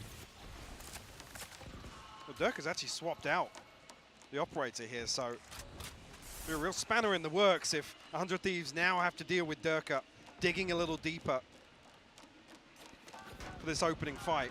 Well, you look at the pressure that's on someone like Alpha's shoulders right now, having to deal with kitchen, mid, any of that slip through now being exploited once. It's going to have an earlier lean potentially coming back from the likes of Leo, right? I was going to say, Durka's actually close enough to hear these steps though, Lauren. Oh, wow. So if this is relayed, you can already see Leo needs to get back around. Going to start making his way across this direction. Yeah, maybe a little. Do they clear him in nest? They haven't. They haven't. The Alvaron's not This is a spotted problem. in. This could be a massacre. That's going to be the spike down. Durka gets away with his life. Yeah, huge damage dealt with. Now what do they have to work with? There's a slow build from Cryo over towards B. Rez comes in with backup 5. The Rez going to get punished. Leo's waiting. Straight back down to the dead. Bang's gone. The 5v4 once again. Yes. Space found from Cryo though. This is still decent, but they have a limited amount of time to work with, and they've lost him out. Boaster playing so well in that big composure kept, and all of that advantage they had towards B is now gone. Boaster's still here, should be able to hear the cross. Look at the utility to just slow even further. Oh, lovely work from Asuna though, as a response. Desperate to fight for the site. Derek's now going to be noted. Okay. Doesn't get the same sort of capability to do damage on the flank anymore. That's going to be in the back of Fnatic's minds. Durka, death from above, joined by Alpha and now 2. Stella and Derek both potentially noted here as well. Derek's now dealt with and defused. Stella, what can you do about this one? He's got to stop him defusing. Oh, what? Alpha gives him the backhand. It ain't going to happen. Oh, no. And that one felt like it almost definitely should have gone in 100 Thieves' favor. Asuna just foaming at the mouth. Yeah. Desperate to try and find something else ahead of Fnatic setting up for that retake. I think after a round like that, you have to kind of get everybody back on the same page because there's just certain things that just feel a little desperate, a little less considered. On the side of 100 Thieves, really starting to feel the pressure now. A 5-round deficit. Getting flashbacks to map 1. Yeah, much the similar. There's, I'll be honest, the only positive being they doubled down on that initial success. I'm air quoting success they found in Kitchen and got one on the board. But again, massive investment there. Fnatic actually invested in their own lockdown, draws out the Hunter's Fury. It weakens 100 Thieves' overall economy, and then they're right back to square one now. I want to see what their approach is, though. Have they managed to find anything out? Oh, someone in the crowd's really excited. What's going on out there? I don't know. Bloody hell. What game are they watching? Clearly a Fnatic fan. But yeah, I do want to see a response, though, from 100 Thieves. I think they've had a little bit of time now, right? They've mulled over the options. Hopefully the coach has noted a couple of options for them to explore going forward. Because right now, they're not really punishing Durka's exploration towards A, right? He's been able to get nest a couple of times, push up a little deeper a couple of times. Again, they haven't really threatened Boaster too much, even though he's isolated. I mean, you'll notice as well, Alpha has his, like, literally his hands full in terms of what he has to deal with. All that? But he's not really breaking a sweat. Nope. Again, the reads, the rotations are perfectly on time for Fnatic. That even if Alpha is under any threat, there's a contingency in place. There's a safety net for it. And if you do want to punish this, oh my word, this solo hold towards B, you have to have so much intent and pace behind it because the rotations aren't slow. Alpha's there instantaneously and Leo's the one swing through. But here's the other side of the map. Digging a little deeper here, doubling down on that previous round from Durka. Reading it so well off the back of the Aldra and a little bit of info. My eyes are on Stella here. He can't drift away from this alarm bot. Oof, bloody hell, bang. Taking a boatload of damage. They've noted the flank now, and there's no map control for 100 Thieves. No, they're stuck. They are stuck here. They have nowhere to go. No way, Durka. We told you this was his map. The ult came in the meantime as well from Boaster. The map's feeling very small. Cryo trying to fight their way forward. Maybe a little bit of an overextend towards CT, try and get the pressure. But you can see Leo somewhat aware, but Asuna, great trade. Chronicle answers right back in kind. And they need someone to dig deep here. They need some big kills. They need Asuna to bail them out, and he simply cannot do it. Durka puts him down. And Fnatic once again, 3 still standing, doing everything correct. Not going to be a buy on the board. On the cards here, sorry, for 100 Thieves. Look at that, bloody hell. Durka just pulling out the rank strats now. Let's take mid, I'll updraft. I'll updraft over B main. If they're all stuck there. It's the first time that we've not had some threat in middle. Bang and Cryo have been so present previously. But it's a great counter read, right? During the timeouts, Mini's obviously going to realize that, yeah, Boast has been isolated. Yes, they've explored a little towards middle. They'll probably double down on that. But now we see the challenge on this side of the map. That's different. Maybe they stick around a little longer. Yeah, Chronicle's feeling it. He's feeling confident enough. Does relinquish. Has to fall away. Stella was just tunneled. Oh, Darker snaps to Cryo's head. And the tunnel vision then, desperate to hunt down a player. Leo just strides through the wall. Yeah, they're trading players, but where's the upgrades? Where's the space? They still need more. Asuna slowly regaining some of that HP, but it's only going to be 20. A stinger in hand. Derek has been sharp previously with this weapon, but we'll need to see some magic from him for 100 Thieves recover this round. I think almost just going to wait another 15 seconds for Asuna's second heal. Maybe not. Apparently not, just drifting forward. Chronicle, happy with that. Oh. Not like this. Shout out to Tommy. Tommy's got you covered, he's holding the angle. Tommy's good for his. All right, ult-wise though, Asuna one away, Cryo one away. Still not too far off, Bang's got his.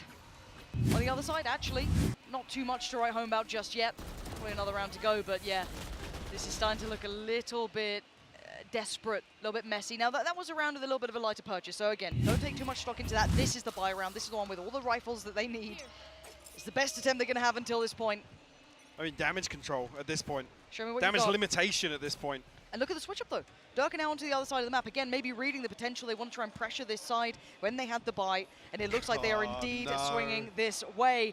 Durka is potentially the guillotine, the blade, waiting to come down on 100 Thieves' heads. But we wait. We see if his patience pays. How many is it's he good only for? Durka. Boast is already over by A. Oh my god. Oh my god, they're all there. They're all there. They're all there and they're all his. Durka is just devious with it. 3 quick kills and 100 Thieves are just left to nothing, left in ruin. This was the best attempt and it's read like a book. Cryo and Bang, good luck. I mean, how'd you break through this now? The first wave being Durka, the second being the onslaught of utility. The rest of Fnatic. Yeah, the rest of Fnatic now. Still got a drone to work with here for Leo as well. It's arduous to watch. Heartbreaking for 100 Thieves who've had such gritty, determined games. And is this how it falls apart? An attempt from Bang, but it's only for one. And we're going to ask big things of Cryo here, and he has not got the answer. This is Fnatic in a different league currently. Yeah, a cut above. Thieves again going to be struggling financially, whether or not we'll see them just throw into the last few. It's just... It's so rough here. Nobody's drifting out the right side. They even clear double box. You just say my map. Oh dear. Yeah, I think at 9-1 it might be your map. 18-4, by the way. Quite a good performance. Oh, he's off again. Yep. Dirk is feeling like he wants to bully. Oh dear. Oh dear. Yep, and he's away. Right. 35 HP, but dips out of there. Does get punished. Okay. Where the hell was that from? Stinger wallbang. You don't see them very often. We've got to commit to the res here. Get 5 standing once again. Chronicle one off his, so you want to see 100 Thieves really lean towards ending on B here, preventing. But actually, Boaster's managed to police the weapon away. So Nice no work. upgrade on the back of the kill. Really nice work. I don't know where he found the time or the space to do that. I thought they would have There was like 3 members of 100 Thieves there. Yeah. Okay, the ult's going to come in. This should give them safe passage for a plant. First time in a while. They've been really struggling to get this down cleanly. There's been chip damage galore. And they've paused for thought. Derek maybe looking for an opportunity.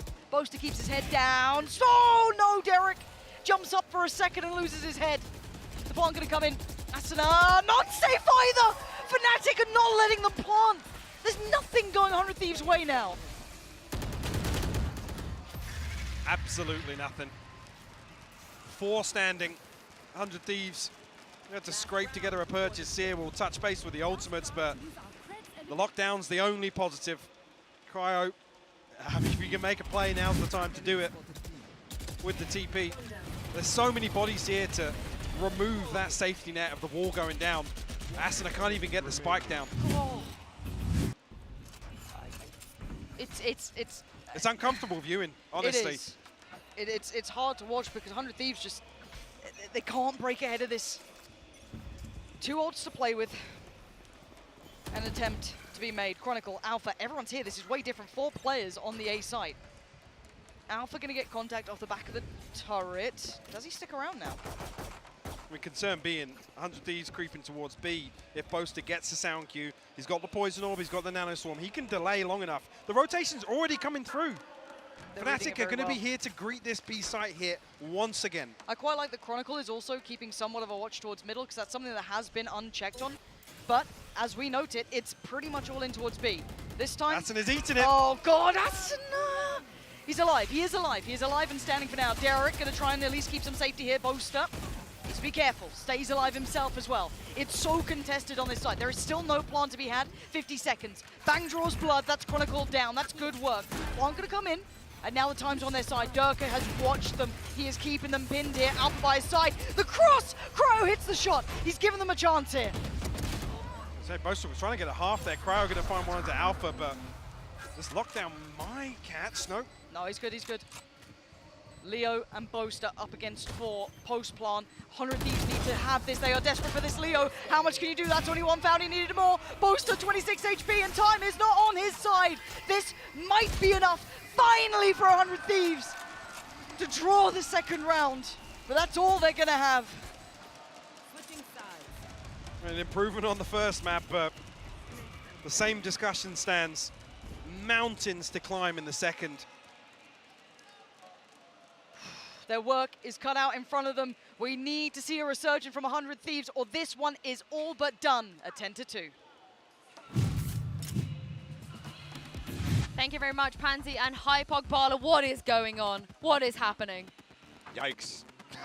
Yikes. Just straight up 10-2 on the half. That's 2 just dominant and disgusting halves. It's bullying at this point. And it just looks like 100 Thieves is crumbling under the pressure. The coordination is all off. It doesn't feel like they're using their utility very well to clear anything. And on the other side, Fnatic is just loving it. Durka's just running it down every round and dominating.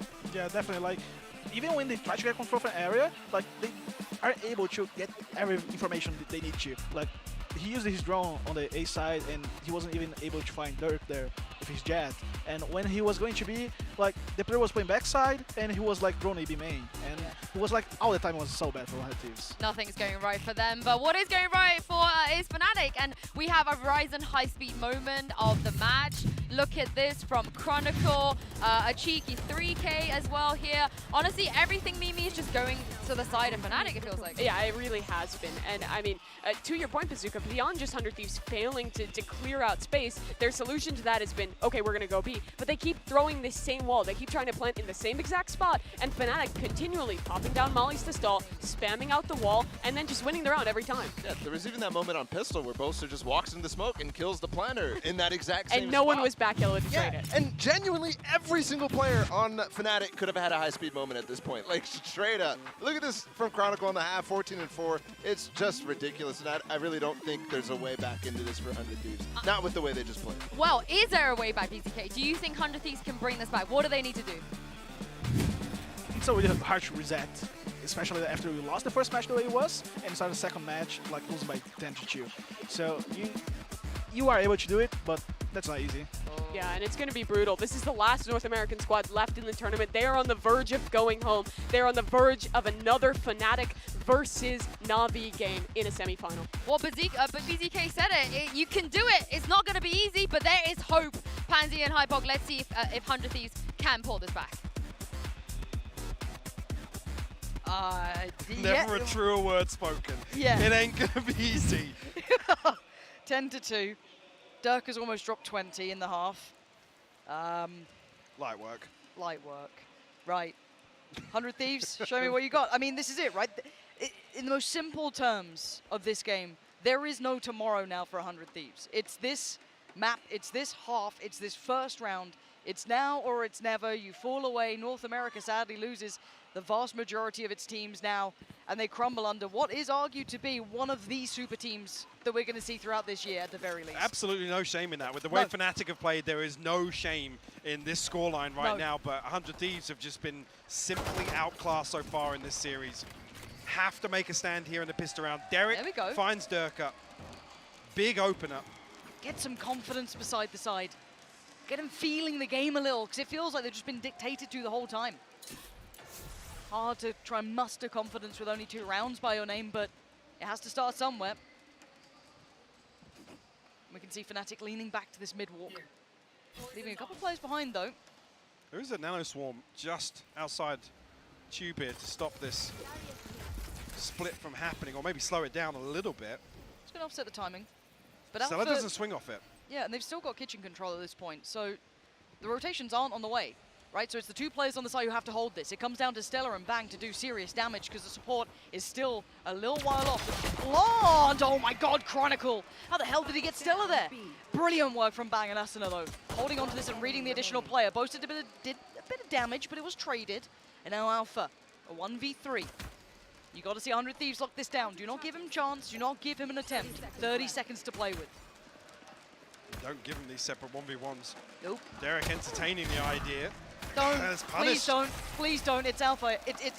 This is the Wonder Kid. This is the young gun, right? They're not looking this way. Cryo luckily turning at just the right moment to find that kill. And 100 Thieves put their first on the board in the second half. Have to build upon this. Look, I hate them. You know, when we speak to coaches or players, they give you the classic, it's round by round. We only think about the round in front of us. That's all they can think about. Genuinely, it sounds like such a non-narrative, but if they think bigger picture, it's all but done. Damn, Asuna, that shot was ridiculous. You need Asuna delivering them pretty much every round. Need Durka off the board at the start. You need Asuna. Back to that icebox form. Oh, but Michael, I've heard things about frenzies. I get nervous when I see frenzies. Any other gun? Honestly, a sheriff I'm pretty chill with. Frenzy, don't know how to feel. Cryo, though, has the big boy rifle. Should be all right. Oh god. No. Okay, that wasn't even the frenzy. Here we go. Thank you, Cryo. There it is. Chronicle, done. Dealt with. 4 more. Boaster should be dead here if he steps out. I keep saying should, maybe, if, because I'm nervous. I want Cryo and Derek off-site right now. Fnatic are so close to them. I mean, a classic or a frenzy will do enough damage to absolutely endanger your life. Cryo, careful now. This is getting really precarious. Fnatic just trying to toy with him, bring him closer. No intent fully to plant, but now there you're going to see it. The Bulldog's back in the hand for Boaster. Boaster, how much more can you do here? Leo's fallen. Boaster dealing damage. Alpha standing, and now 2 on the other side. The Vandal is currently down. Oh, God. Oh, God. It's okay. It's okay. It's okay. It's okay. That's 4. Tick in the box. Tick Second in the on box. the board. Here we go. Here we go. Damage done on the side of Fnatic. Or not even the 100 Thieves want to try and round out this purchase. Yeah, Derek considering the Vandal there. Asuna going to commit to the Bulldog. I really don't blame going as all in as you possibly can at this point. 10 rounds against you, as much as, yes, you can only play the round in front of you. There's only two full purchases behind this for Cryo and Derek. Make it count. The light armor's coming out and the rifles for Fnatic. And they start with a look towards A. Derek trying to make sure Asuna does have safe passage, but he's actually going to back away from this. Opts against it, but certainly gets into their heads that there could be a player in towards Nest, and they drift off.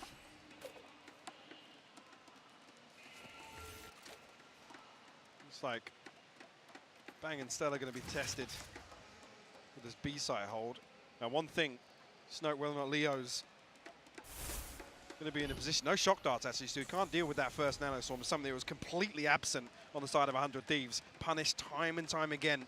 And no use of the shock dart to remove that Nano Swarm ahead of the wall going up. No opportunity for it here, or not, they just look to try and spam it. Early snake bite. Nano Swarm burnt up as well, but look at the difference. The wall's invested so much later, so much deeper by Fnatic. Yeah, but Stella's got a little bit of room, and Derek's found Boaster trying to drift a little deeper. Oh, man, I thought Stella could have a swing on that, but no. Durka all too aware, but a great trade. It's a 4v3. The plan now going to commence over Fnatic. Paranoid does not find, and Asuna closing the gap. Alpha's punished Derek, oh dear. This is now a 3v3. Chronicle sticking around here. He is not backed away from this Asuna. Are you going to be able to clear this one? Chronicle still unnoted, still waiting, and now he pulls the trigger. Now he finds Bang, and now look at the rest. Who else is remaining? It's Alpha in a 1v2. 100 Thieves bringing it back to 5. Clawing their way back in. Ooh.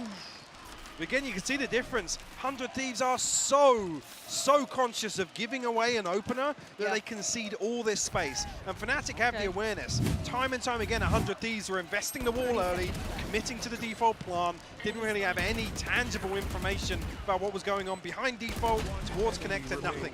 Just relying on that rinse and repeat, clean plant, reset towards main. But the first challenge has been completed. But it's not over yet, right? We've got a scrappy buy back in for Fnatic. They have a couple of rounds to play with here. I don't mind them going for this sort of stuff. No, especially not when you're throwing the light armors into their rifle rounds as well. Yes. You have the opportunity to put a little more punch in your eco rounds. Yeah, don't mind it. So again, they're not certainly out of the woods yet. For 100 Thieves, they have to keep on this level. And if they can get a couple of clean rounds, build up their own money, that would be wondrous. They've been missing out on that. A little bit of exploration over towards B long as well. Aston are going to commit the wall this time. They're right in their read. Fnatic are certainly on the other side here. Dirk are really going to be the one you want to look for an opener here with that Guardian. And Thieves again conceding a lot of space, relying on those nano swarms to either do damage or slow down that spike being planted, buying time for the rotate, or potentially this flank actually from Cryo and Bang. There is a turret there, so it won't be unchecked on, but it could still do some serious damage. There's the lockdown, though. But we noted it early. They were sitting quite deep on this. This wasn't going to be something to really worry about. There go the site-committed utility, but it's Cryo on the other side. Hold on. Leo and Alpha. Sat waiting, Bang. Oh, does he get around this? They're just on the other side of this wall. The ult's going to go in on the site. Leo finds Cryo. And now Bang got ahead of it, but this is now worrying signs. It's a 4v4. Bang, does he get the timing right there? They're considering it. Oh, dear. It fell apart, and now Chronicles found Asuna. You've got Derek and Stella standing, and this was a round with just kind of Spectres, bits and pieces, Stingers, excuse me. Derek looking for Leo, finds him. Great work. Needs a bit more, though. Alpha on the back lines and boasts towards the site. And look at this patience. Oh, no. The short. He's caught the dart! It's on him. He's trying to do what he can, but he can't make anything happen. And now Alpha in the 1v2, spotting the players on the site, and the defuse begins. How much more can he achieve? Stella's sitting this. Stella's on it. He's removed, and Fnatic turning it in 100 Thieves' faces. We said they weren't out of the woods just yet, and they are dragged back into them. I mean, they said you can put a little more bite to your eco rounds. Fnatic ripping that one away from 100 Thieves. Bosa just catching the dart on his chest. But didn't end up mattering. The awareness, though, to still be diligent enough to expect a second on that flank. Beautiful stuff from Leo and Alpha. Oh, man, And look at 100 Thieves buy. It's back down to scraps. Okay, they did get a couple more rifles. Split. I mean, Aston really hasn't. There's just, what, 2? Cryo and Bang. And Alpha's just right up the guts, and it's only Alpha. He's got 4 players around him, and he's still taking the fight. Alpha! Insanity on display. Eventually gets dealt with between the Paranoia and Derek, but they damn. concede sight. They concede sight on the back of this engagement. Alpha's commanding so much from 100 Thieves that the plant comes through for free. Okay, Hunter's Fury, what does it find? A little bit of a tag. Okay, it's going to find Bosa, that's big. They've got the numbers advantage and they're clearing the site step by step. Durka still going to do damage, but not enough. This is great work from 100 Thieves. Right back at them, 4 still standing. They get the upgrades, they get the defuse. Much needed as well, 4 standing. So we'll be able to establish just a little bit. But just coming back to the same thing, it's not going to matter with Fnatic. Sticking to that light armor purchase and consistently getting the plants, it's an extra 900 credits per round, even in these losses. They come back in. Actually, Bladestorm online here. I think Alpha's going to be in a position to throw something in here at least. This is around the stark contrast. 100 Thieves look so decisive here to collapse onto Alpha, to get straight back onto site and not allow that post-plant comfort for Fnatic. I love that. That's a little bit of a glimpse of the 100 Thieves that enamored so many of us during that off-season. Give me some more of that. Again, though, keep your eyes on the purchase. Durka, knives are out and about. Do have the rifle on Alpha. And the rest, just a smattering of bits and pieces. And once again, this look towards A. Dangerous for Cryo, gotta be careful here. Yeah, does get away with his life. Fortunate, but noted. And there's gonna be another noted. 410 is now just smothered and Dirk is on the hunt, prowling for them. Does get away, doesn't overextend, doesn't overheat. The temptation, I'm sure, was calling. But the lockdown's gonna come in, and the plant's gonna come through. And now they gotta hold on to this. Ooh, Boaster might have a bit of a trouble here. Good detained, but fairly safe here. They have to prevent Asna from getting it, so. Where's the pressure? There's no There pressure. isn't. There's none. Asna's sending it. He doesn't need to move again. 100 Thieves stealing the defuse away. It's not the first time, and it probably won't be the last, but they are getting themselves back into this game. 4 rounds separate them, but Fnatic consistently chipping away at these purchases. Cryo finally back on an operator now. Here we go. Even look at this scoreline, it's 5-1 Oh my word. on this half. That was so close. Oh, this is... Hey, we said you got to take it round by round, right? What's in front of you? Ignore the scoreline at the top, and they have been. This is back in it. This is that determination we wanted to see from 100 Thieves. And almost actually, you think about, talking about how decisive they were in the previous round. Confidence builders, those sorts of rounds. Oh, and if Cryo starts heating up with that operator? What's a different dynamic now for Fnatic to deal with? That's a lovely prospect. And it not being the Jet, it's going to be a much deeper hold from Cryo.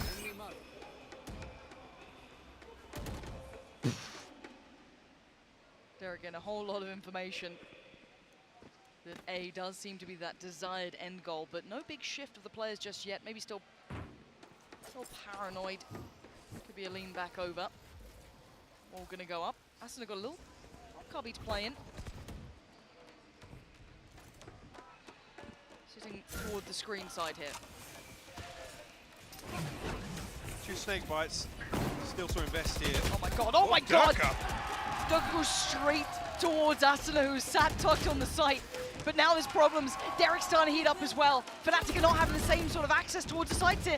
Denied on the cross, another one found. Alpha's falling. This is the 100 Thieves we were waiting for. Boaster and Chronicle unable to make it through towards the site. The rotations were in at the right time in the end. And now they're left with nothing. And just a little off timing with Alpha to swing ahead whilst the res was coming through. Nobody in a position to complement that. And 10 seconds left, Chronicle and Boaster. They have to let the clock decide this one. 100 Thieves, man. Getting closer and closer. I'm looking at when Mini pumps the brakes here. When is that timeout now for Fnatic? Because, look, when you have 11 rounds by your name, when you have a big lead, you get X amount of rounds to play with, right? You get a little bit of freedom rounds. But now there is going to be a problem. 100 Thieves are right at the door. They've got a good purchase beside them. They've got a couple ults to play with. They're starting to look good. They're starting to believe in their own capability. And that was missing map 1. It's been missing here until this half. There is still a buy here for Fnatic.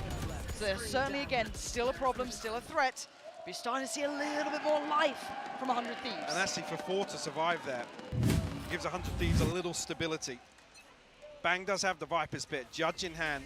Expect that invested off the rip, and yes, going to shut down B main. Ooh, op V up as well. Dirk has got his Cryo on the other side, but... I love this though. Both extremities. Cryo's Under pushed control up. of 100 Thieves. Cryo posted up. Oh, so dangerous. Okay, okay, that's fine. There's I mean, no one yeah, else he punished. gets ahead Yep. of there being 4 people behind this. So absolutely fine with that. Yep. It's a slip away. Fnatic have filled the space in the meantime. Well, ish. very conscious of where Cryo's repositioned to. It's all the way back to safety. Leo, does he spot him with the drone here? Can he get ahead of that wall? Yeah, he can. Alright, Cryo's got to move. Yeah, realizes. And it's just a dance between these two. All information games. Do see the lockdown coming in. They should be able to get away scot-free here. Yeah, Not too much of a threat. Nothing to stop that. Still nano swarms though to slow down that cross to default. Astra's here, Stella's here. They're all around. Boaster's in danger, down solo. The wall goes up for a little bit of safety, but now the plant, does it actually come through? Do they get it in time? Asino's patrolling on the back of the site, dying for a bit of it. Durka, the shot goes astray. The double dip spots no one, they're already on the back of the site. Ooh, Cryo, a dangerous peek and loses out, but the operator back into hand. Another challenger perhaps, and another failure. But Asuna, good for one. The trade, great. Derek's there, and the 2v2. There's still chance, there's still hope.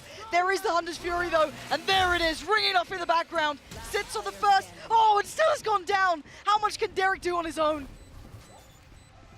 He's got to cancel the first player here. He's done one. He's going to reset. Oh! He predicted Leo, any more bullets, but time, Derek. How much can you do? 12 for Fnatic. Leo waiting patiently to bounce. Puts him on map point, series point, and 100 Thieves now back under the gun. Just made it all that much harder. Remove that margin for error that 100 Thieves still had with one round missing from Fnatic's scoreboard. The double dip on that peak is obscene to me. Oof. Durka just completely unfazed. You can't even fault Stella in this scenario to get the first half through. He had to do it. Even there with the last two members of Fnatic, the spacing perfect. Alpha doesn't even need to win that first one, just by a little time. But this was the first in a while for Fnatic. Don't forget that they had been held on 11 for a little bit of time here. Yeah. But it's a confidence game, it's a mental game. We need to see if 100 Thieves have that mentality right now. Bang, noting a little bit of information here. Gonna stick around a little longer, but has to respect it in the end. The trade-off of information here. Still 4 members of Fnatic semi-committed behind this. Asuna already made his way across. Bang, gotta be careful here. I'm looking at that late lurk as well from Alpha. We'll see what damage he can achieve. Asuna and Stella! Oh, what a shutdown! Perfect work, Fnatic. Starting to falter. Beautiful work from 100 Thieves. Alpha's still nasty, but 1v5 would be a lot even for him. I want to see weapons kept here for 100 Thieves. Talk about the purchase. Alpha might even just commit to holding on to this weapon. Right place, right time for 100 Thieves. Perfect setup to greet this B site hit. This is the sort of thing we saw them rely on Fracture that just didn't go their way. Sticking to their guns, committing to these engagements. You see the game plan come to effect in a round like this.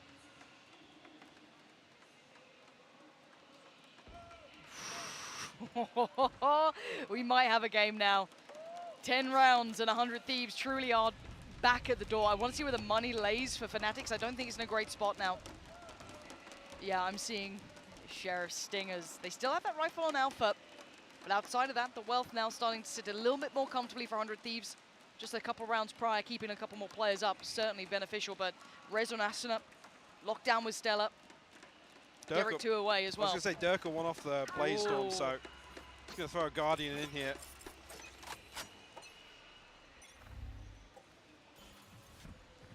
Even opportunity to try and swing this round as well if he sees fit. Adjustment here, Cryo, to slow down this B hit with the paranoia. Dart doesn't scan, or at least there's no confirmation of a second player here. It's the first time we're seeing a bit more of a dedicated split, I guess, to my eye. Well, Asuna's here again very early on. I wonder how much information someone like Durka and Alpha find off the back of this. Yeah, Derek is holding deep CT, but they get a lot of freedom on the side. They've had no challenges so far, so they're able to slip closer. Still got a drone though, and still going to actually have another recon back online. Remove Durka. Very nice. This should be the plant now. Oh, boast up. Denied that. Delay coming through once again. Shock Dart to try and follow up as well. And actually, Stella throws the lockdown in here. Yeah, not taking any prisoners, it feels like. Do they try and offset the timing on the pressure? It looks like they're considering it towards rafters, towards screens. And yeah, they absolutely are. No plant. They've drawn out the lockdown, I guess, but I mean, that's a big win for Fnatic, honestly, with this purchase. Asuna. Next challenger. Gonna get it. Lovely. Alpha gone. That, I think, is the rifle actually removed, if I'm not mistaken. At least one of them. Maybe both able to slip that back to hand. Yeah, Move over to Chronicle. Bosa's got the rough end of the deal there. I mean, just trying to draw away ults, trying to draw away weapons. Leo going to take away from Derek. This will be double digits though for 100 Thieves, and they are doing a fair amount of damage here. This is, obviously the round does go 100 Thieves' way. We talk bigger picture, taking away some of the ults there, taking away some of the weaponry. We'll see what the knock-on effect may be like.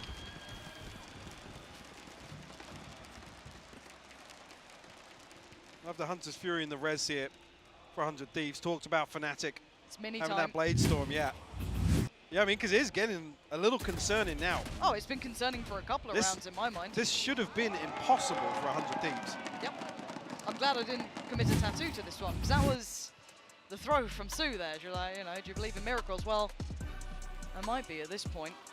Fnatic pumping the brakes though. Another scenario where the stars just aligning for 100 Thieves to even make this a reality. It's a big reason in my mind where we always look at 100 Thieves as potential. It's like, okay, but imagine if you get an Asuna, you know, Cryo, bang game, everyone's online, Stella, you know, all the stars align, as you said. If that happens, this team can go toe-to-toe with anyone. We haven't really seen that form. We saw a scrappy form, but this is glimmers of that. It's little threads of that potential really coming to light. Taking this game back from Fnatic after that first half? Come on. This could be huge. This, I dare say it, map 3. We wait. Mini with the timeout now. What has he cooked up? What's he got brewing for us here at 12 to 10? I mean, just looking at it, outside of this, it's only going to be Leo and Durka to be able to purchase here after this. So technically they win this. 100 Thieves will be in a position to convert and force overtime. See if Durka can get anything done with the base. I don't think he spotted that. Oh, he actually did, yeah. Thought it was just out of line of sight, but doesn't want to deal with it just yet. 100 Thieves completely giving up A site. Yeah, but it's allowing them a lot more room to kind of lean towards middle, to kind of have that support system by bang, so it kind of works out well. Durka, I mean, this just seems desperate. He is in real trouble here. He's going to be chased down with the Hunter's Fury. Wasn't noted the first time. Tag goes on to Leo. Look at the damage! Big tags! Oh my god, that's massive! Softened up the walking wounded Fnatic. Now struggling to find their way in. Bang being a problem as well, buying precious seconds, keeping them locked in. The crazy thing is, things like that are when that light armor purchase looks really concerning. Yeah. First time it's really come back to haunt them. Yeah. We haven't seen that punished to this extent before. I mean, Leo's 30 HP, Alpha's 45, Durka's 36, Chronicle 45, Boaster, the only healthy member of Fnatic right now. And they're running into a Nano Swarm setup again. Boaster's going to have to bail him out with something here. First time we've seen him explore this option, and he actually best cryo. Huge. And this is now going to tell a different tale. It kind of almost indicative of that B hit here. Asuna deals with it quickly. Rez is back up, but the site is under scrutiny. 20 seconds now, and this is where the problem started out. Dirk is in danger. He can't stay alive, just sees a little leg, and he's left down to the shorty. They still need a plant to come in. They're going to get it just about now with 13 seconds. Any more chip damage, any more danger. They're done for. Durka delivering, but the spike gets denied. No one's planting right now. They have to hold on to this round. Finally, they get back to the plant, but it's a 2v2. Durka gets it down. He's already got the shot. He's Alpha finds Asuna. Bang! Leads it. Oh! That's how it ends. The comeback is crushed. Fnatic move forward, and there is no tomorrow for 100 Thieves. It's so crazy that they get away with pulling that execute off. You look at the setup, you look at the damage done, you look at the Nano Swarm still there, the time, right. The clock, the shot darts. It's madness. There's no way that's the round that they converted. I guess, hey, if we look bigger picture, that's karma coming back around for some of those cheeky defuses, those naughty rounds that 100 Thieves are getting away with. But out of all the rounds we've seen, I felt like that one was the one that they were going to be able to pull this game back, potentially open up a map 3. 100 Thieves, what a squad. What potential this team has, and once again, we wait to see if that comes through later down the line.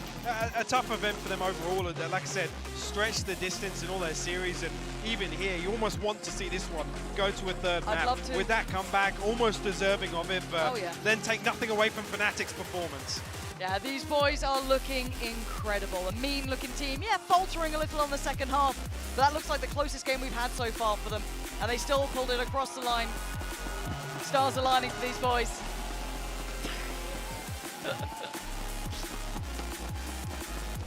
See, Alpha just doesn't get the memo for any of these celebrations. He's never in the conversation. No. He's out his headphone on, you know what I mean? But at 13-10, what a scoreline, Mike. This was, it never felt like it was meant to be this sort of game. And just to note at the end, Durka, 26 kills, Asuna, 20. Oh, this is the thing as well, I'm coming back. I want to come back to the comp. I don't want to harp on it too much, but seeing Asuna on the attack, the one that has to commit to getting the wall down and the spike, when historically we know what he's capable of. Then you talk about Cryo not being on the jet and not being able to support Asuna on that front line, not having a duelist to come up, or anybody really to come up and help Asuna there. And that's why it looks so uncomfortable in some of these rounds. Yeah, credit to those players to still make it work considering. But man, that first half, it feels like two very different games, right? A tale of two halves completely. And you think, God, if only we saw that spark in 100 Thieves earlier. If something could have aligned for them. The slow comp looks much better for 100 Thieves on defense. Again, with a little bit more of a buffer. Who knows? We could be looking at a third match. Yeah, we certainly could have been. Again, I loved how this ended. It was a little wild, but it felt almost suitable as a way to kind of punctuate the ending. Absolutely. I mean, EMEA needed some wins this week. So we'll ride that high. Yeah. And I guess it is heartbreaking to see 100 Thieves eliminated in this fashion. Obviously, map 1 aside, map 2 come back. The fact that it comes down to that in the elimination rounds, it is tough to say goodbye to a team like 100 Thieves, because I don't think they played particularly poorly, but we definitely didn't see them hit their potential. No, we wait and see that peak. That's what we're all here for. And something that you guys at home need to do for us is get involved with the MVP. Let us know who you think was the standout player there for you. Where are you going on this one? You've got a couple of options. My COVID brother, Leo. I'm going for Hypoc. I'm going for you. Look at your name up there. Look at you. Look at you. I was hyper focused on Leo being up there, but yeah, I mean, I'll take one, yeah. Yeah, both of you let out of the jail cell. That's wonderful news. I'm glad. But yeah, have your votes and get through to us. That was a fantastic series that came out of nowhere. It's a pleasure to have you back, Mike. Poor old Seth is now finally can have a break. But thank you for joining us. Do stick around. The desk will be joining with the guests still. All of that good stuff still to come.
Welcome, ladies and gentlemen, to the Verizon post-map interview. We have a guest here on stage with us. It's Boaster, who, quite frankly, was a very naughty boy during his interview yesterday, so I had to bring in some additional muscle, a little bit of backup. Yeah, but don't worry about that. I mean, you know me, we're cool. Listen, Jake, can I call you Jake? Is that all right? Yeah, you can. Yeah, I wanted to just congratulate you, first of all. Fantastic performance and a very dominant win. You've sent home North America's last hope. I mean, how do you feel? Honestly, well, firstly, you two stood next to me. You ain't got nothing on these guns. All I'm going to say is that. And then also with 100 Thieves, hopefully by now Nadeshot might know me because I went on his Twitch stream once. He didn't know who I was when I was typing in his chat. But maybe he knows me now. That's enough. That's enough of that. Quite frankly, I don't care. Here's the real question that I have for you. How does it feel to know that you're playing Navi next round, and every time, well, I'm not done. Every time you wake up, you look in the mirror, and you realize you will never be as good as Angel. You will never frag as hard as Angel. You'll never call as well as Angel. That's not very nice. I'm not here to be nice, Boaster. Yo. Don't worry about him, mate. Listen. Here's a drink after the big game. Here's a little snack, you know. Are you comfortable? Are you doing all right? Yeah, I'm lovely, thank All you. right, good. Well, tell me a bit then about your individual performance. We've seen you performing a lot better, Angel as well. You going through some kind of routine? Can you walk us through the deathmatch training? I don't do any deathmatch. Maybe that's the secret. I just do. Oh, Jesus. Give me this. I'm so sick of this. There's proof. We have proof. You broke 100 Thieves' arms. Okay? You tweeted about it. We have video. Admit it right now. All right, I did. But it was like they were coming at me in the gym saying like, "You ain't gonna break arms," and I was just like, "Yeah, I am." And then I like slapped Derek, and then I kicked him, and then he fell over, broke his arm. You and hearing then this? Stella came at me doing pull-ups because he does like 10 pull-ups, and I was like, I ain't having that. Boom! Right on the arm, broken. We'll have to get your lawyer in touch. That's okay. But listen. As a representative of the Americas, we forgive you. And also, they've got very good healthcare here in Brazil, so you'll be fine. You'll be fine. We've got a few more questions to ask Boaster, though, don't we? So, you know, maybe we'll just take this around somewhere else, and we'll finish this process out properly. But I think that about does it for the Verizon post-match interview. We'll have to send things back over to Yinsu. What is going on?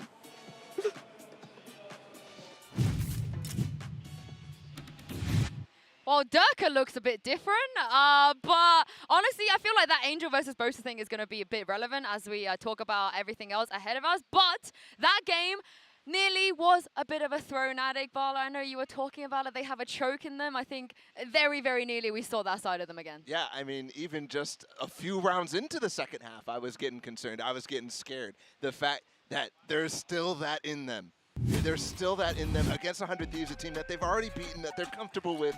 Just because this is a pressure match, that is all that it takes. I'm very worried and concerned for the pressure and how they're going to call. It felt like they were overcooking way too much in that second half. Yeah, it really was a story of two halves because we take a look back and it was flawless in the first half. Every individual is popping off. 100 Thieves looks absolutely boomed. But when things turned around, when we went to the other side, yeah, Fnatic struggled to get a read on this one. I think especially because 100 Thieves, I think, was doing things very similar to what they've done in the past. The strength of their composition, play retake with this Omen, fight in with the Paranoia, get a smoke down, and stick on that spike. And Fnatic really struggled to win out in those post runs regardless. Yeah, like the first half was very Fnatic way, but maybe when the second half started, Fnatic was, okay, let's try not to show so many stuffs, but then started losing rounds, and the momentum was there. And it was very hard to go over this, but like in the end, the shorty made a difference. I love how it ended with the shorty. You were mentioning how 100 Thieves decided to choose attack first. Yeah, and that's what's weird. Their defense was much stronger. Can you walk me through why you thought 100 Thieves should be starting on defense? Yeah, even with the composition, like they don't have a duelist, but they have Omen, they have Sage, they have Viper. They have a really strong agents that they can try to hold down the execution and even use the Omen Paranoia to make retakes. That's a really strong side. And they don't have a dive like a Jet Dash or something like that. So I feel that 100 Thieves composition is way more intense. Yeah, and I think they absolutely showed that in the second half. But I think now my question to think about here is, should we be worried now about Fnatic going into the match versus Navi? Because for Navi, they came out in that match after losing a few rounds in the first, having it be competitive in the first half of that game. They absolutely dominated their way through the rest of the series, whereas Fnatic feels like maybe in this map they could have shown some of those cracks that we've come to know from this team, which is always, they look fantastic, they look perfect, they get to a certain line, and then you start to see the pressure get to them a little bit. Yeah, this is the first time they've made it to to top 4 again. And I think after yesterday's match against Furia, Mini was going to age like 50 years after that. But it definitely felt like on the stage today, it took forever for him to call a timeout. I was thinking he just went AFK. He went for a spa day or something because the first 3 halves were so easy for them. We were on track to be like the fastest series in VCT ever at an international stage. And then all of a sudden that happens. And then all of a sudden it starts to split.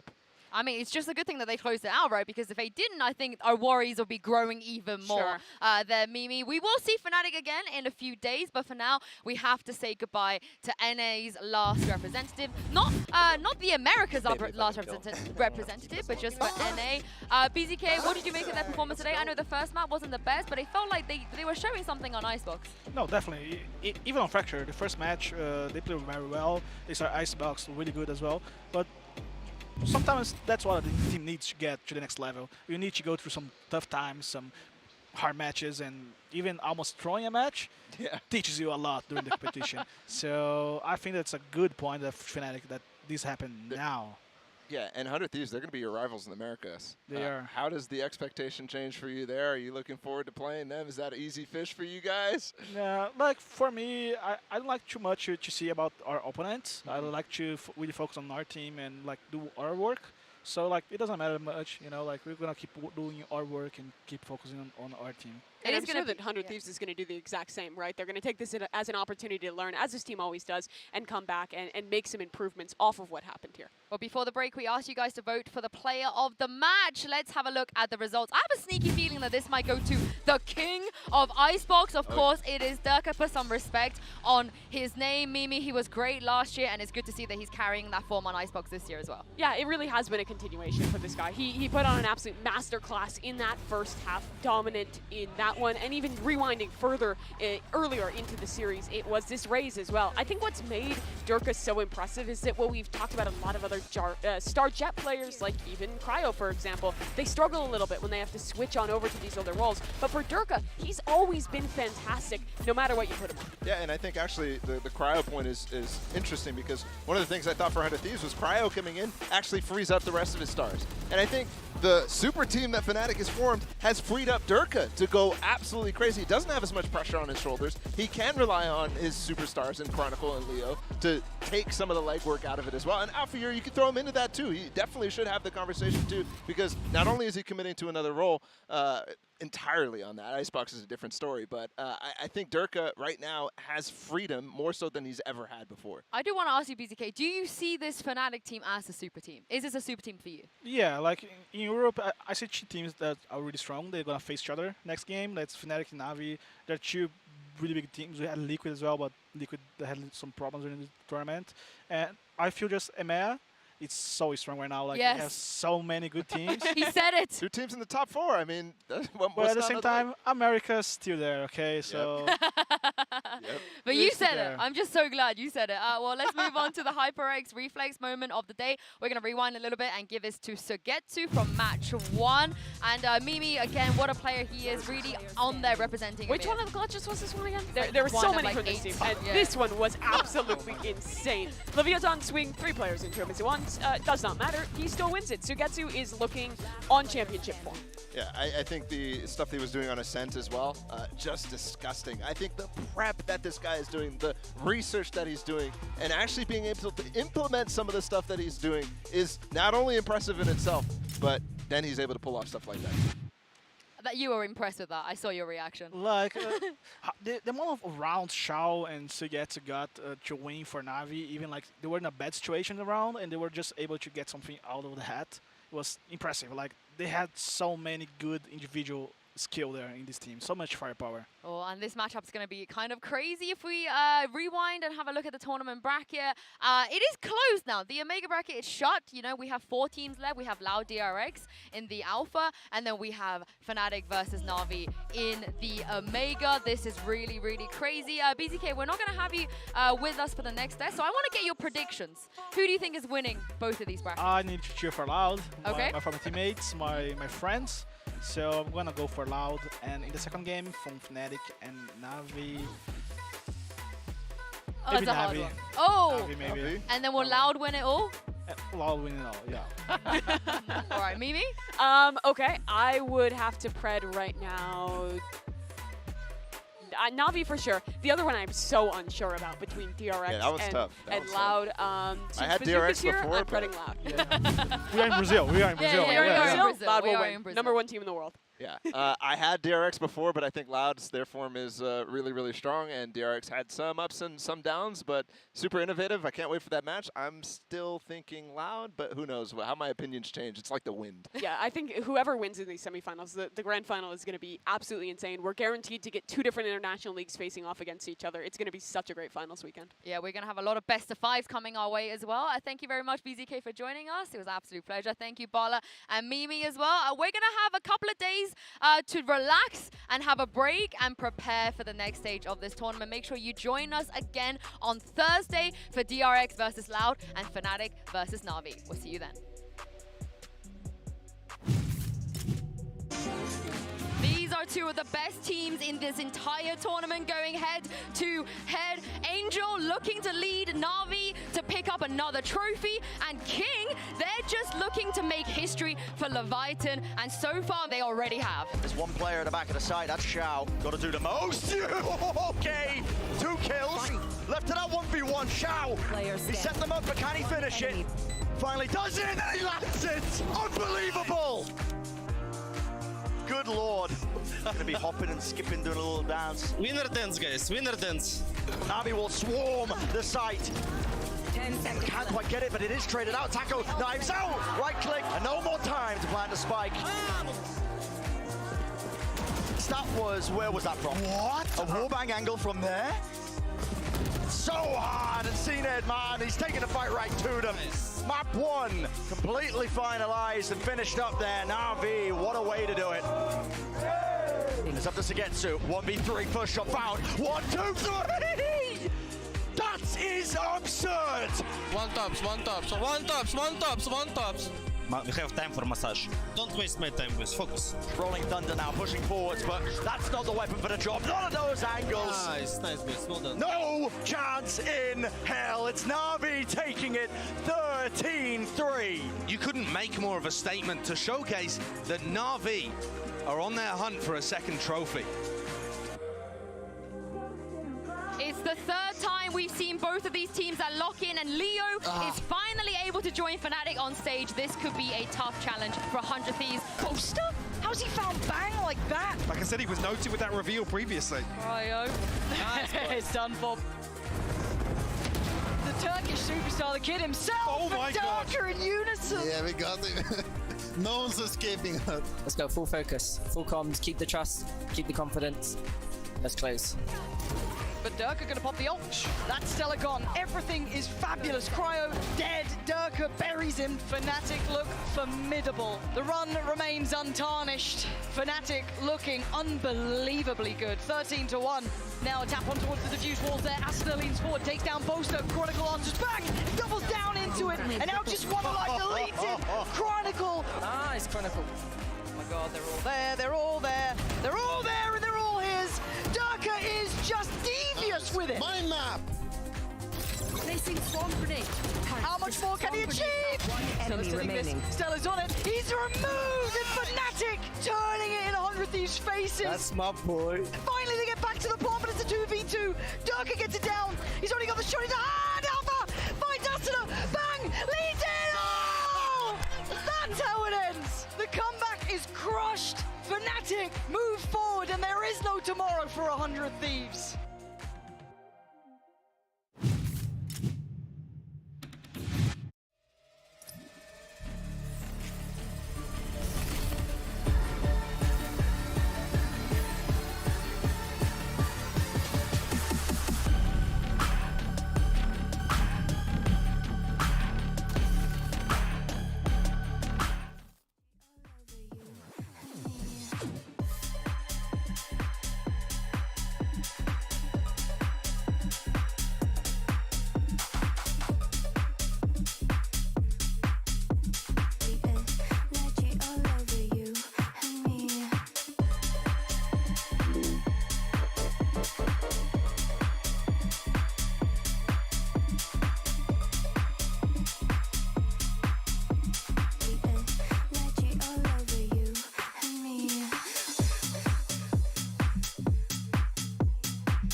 speed as we go.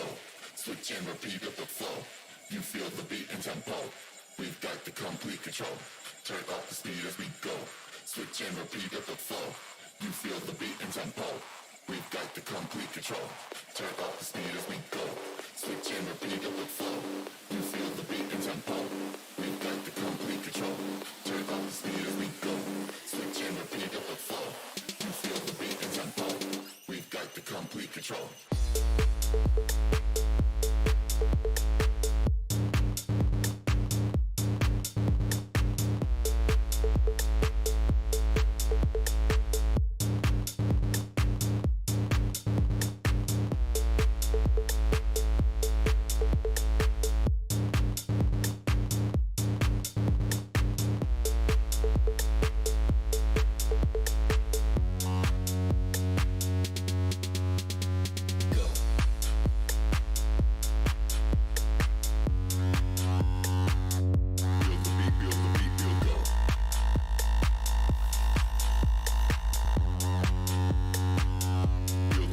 complete control.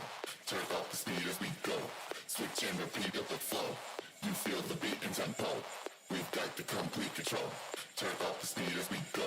Switch and repeat up the flow. You feel the beat and tempo. We've got the complete control.